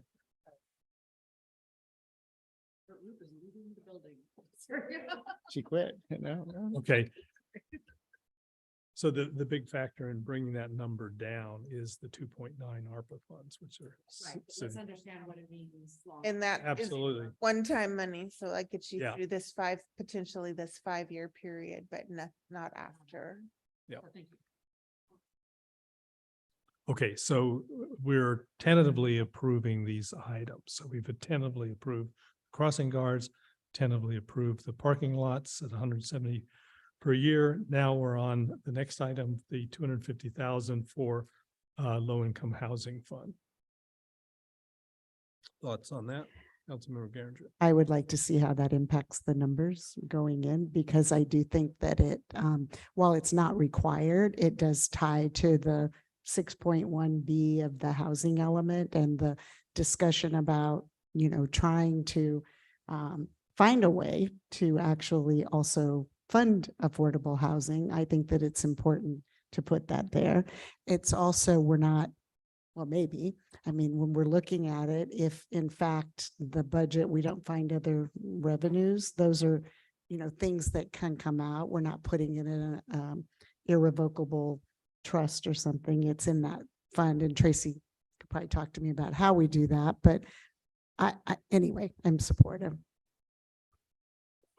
Yeah, I'm, Okay, wait, you're supporting tentatively putting it in? I'm supporting tentatively putting it in at the request, the up to 250, because it's up to, so we can shift that in the next budget cycle if we don't find ways to, balance the budget in the next year. Okay, all right, because I'm my thinking, I don't oppose that. I think it'd be No, great yeah. if we could do that, but I don't know how useful it is for a lot of discussion about that tonight. I would like to see next time what impact that has on the Yeah, budget. absolutely. And that's what I So we'll basically saying. we'll move it forward to the next step. Is that Yes. okay? All right. But on that same, sorry, if we could sort of understand, it says we could also look for additional sources, vacancy taxes, real estate transfer tax. I'd like us to really look into those and see if we can backfill this and augment it, right? So not just sucking it up for us, but let's really think about how to do that. Is that part of that, making money for the city? Or it seems like these are targeted at something different. Yeah, well, this is part of a program that we're committed to do under our housing element. So I guess my question for you is, do you see the 250 as eliminating the need to do this? Or we put in the 250,000 a year and we still identify additional sources for ongoing revenues?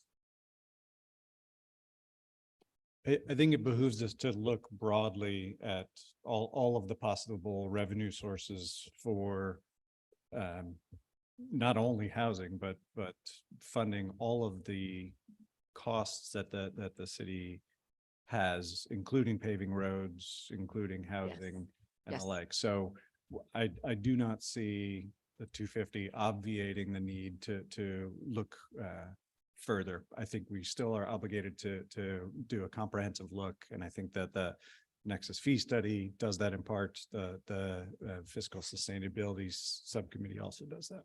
Right, but there's still, the planning department as a program is going to be looking at ways to specifically fund affordable housing. Yes. Okay. So my question is to Mala, is that can we pass vacancy taxes or real estate transfer taxes and put them in our general fund, or do those have to go to housing?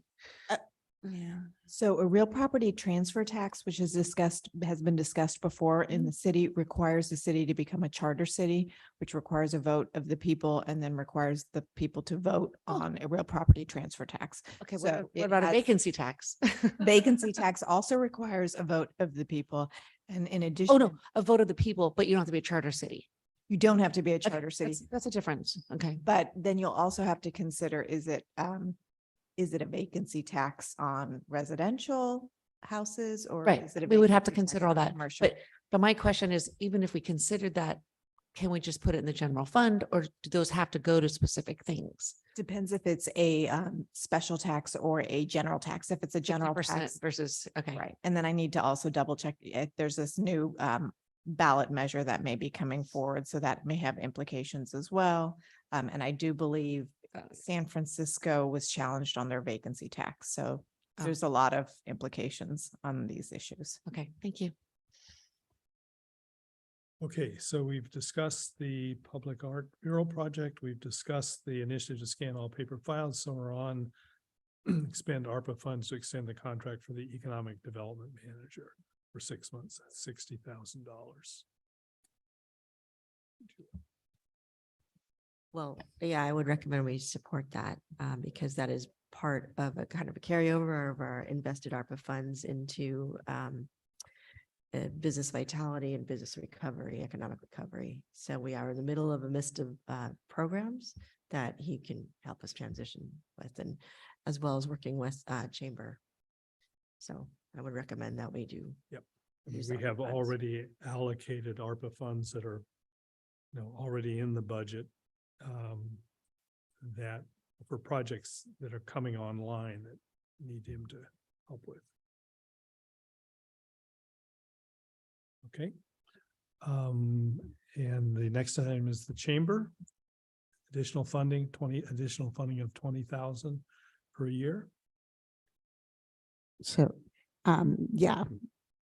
Supportive, I mean, based on all of the work that the chamber does, based on how long it's been set at that amount. And then, City Manager Srivatsa, you did, when it comes back, information about, is that really, I'm not saying to increase it, but is this in keeping with how other communities around us handle their relationship?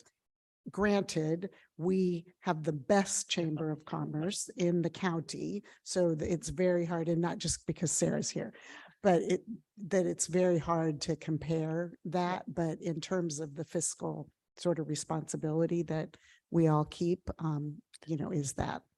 I definitely, I also did a survey on this topic and I'll bring the results. Okay. Is there a consensus that we leave this in?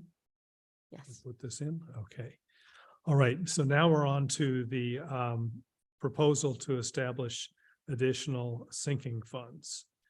And it makes a lot of sense to plan ahead. It gives us a more realistic sense of how much money we have available. It's another big item for the budget. I would recommend putting it in at the higher numbers here. Okay, so we're all on board on that. All right. Now, does anyone have any comments on the fee schedule that's proposed? Just pointing out, and I know it's in there, that the new fees for the Parkland is basically the only fee that's changed. Oh, the only one that's changed. Okay. All right. Okay. So I think basically then, have you received the direction that you need? I have, I mean, yes, I'm going to come back and I'm going to show you what all these things mean going forward in the budget. I guess my question would be, am I just going to run this with no mitigation, no ARPA? No, I mean, it's just how much it's going to be. And then we are going to potentially figure out whether we're going to put and how put ARPA funds.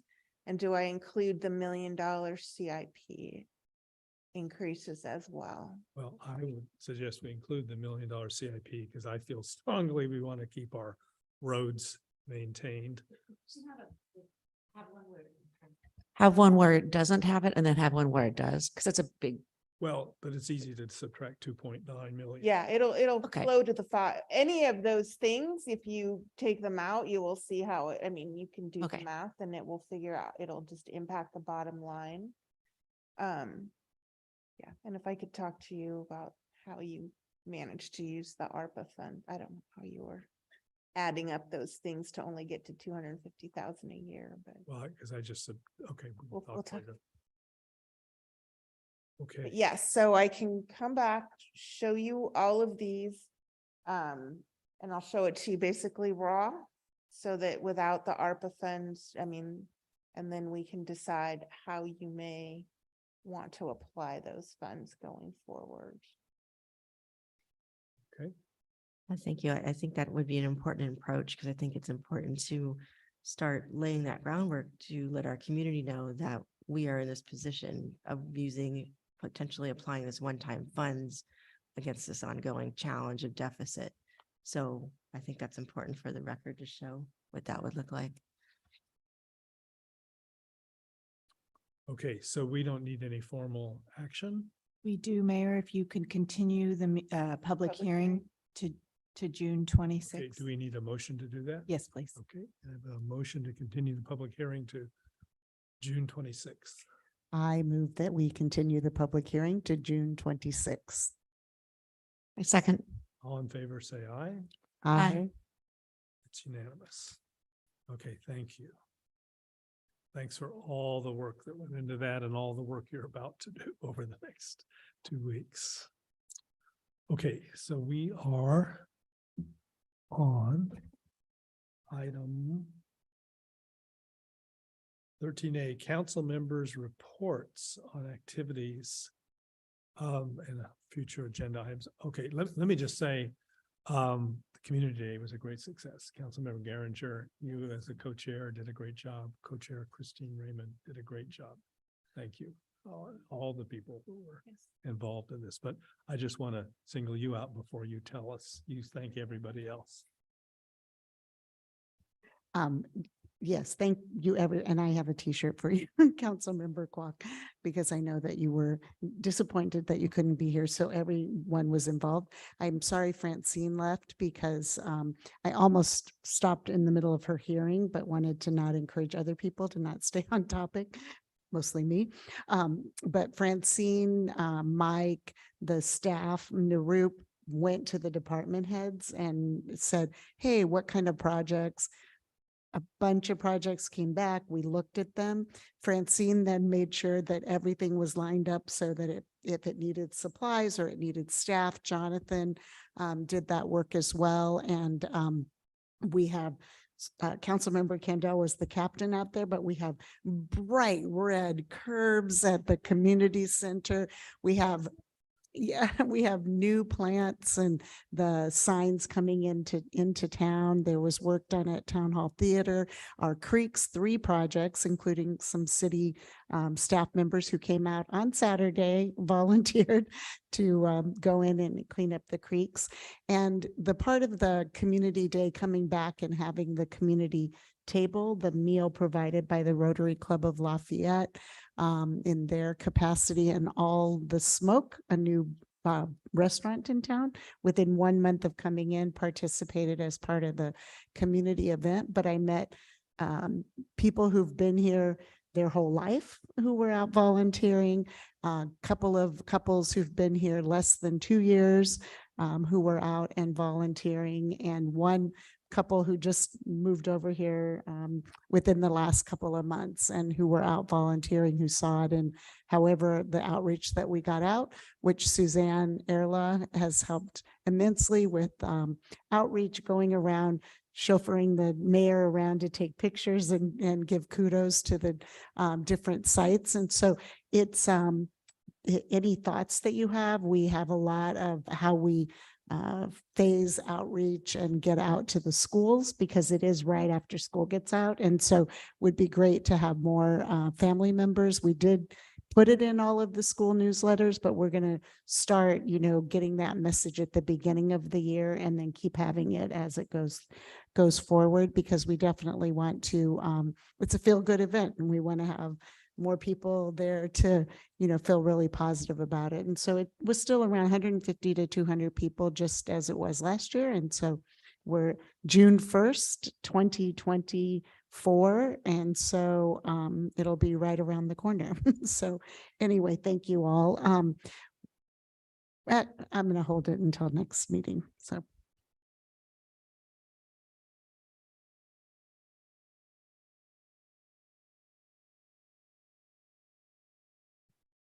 Sorry. I was like, yes, the Mount Diablo Amateur Radio Club is having its event. Oh, it's coming up this Saturday, the 17th. And I will get information out to you, Suzanne, so we can get that posted, by the way.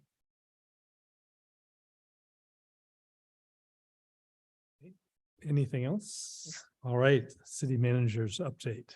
I have a list, but I'll save it for the next meeting. Ah, bless you. Okay, so we're going to move into closed session. And then, is there an, well, okay, we'll move into closed session and then we'll be back for adjournment. Yep. No. I wasn't even going to ask.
Okay, we're back from closed session. There is no reportable action.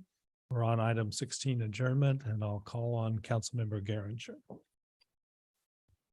So as noted earlier in the evening, we did do a proclamation, approved a proclamation in honor of Dr.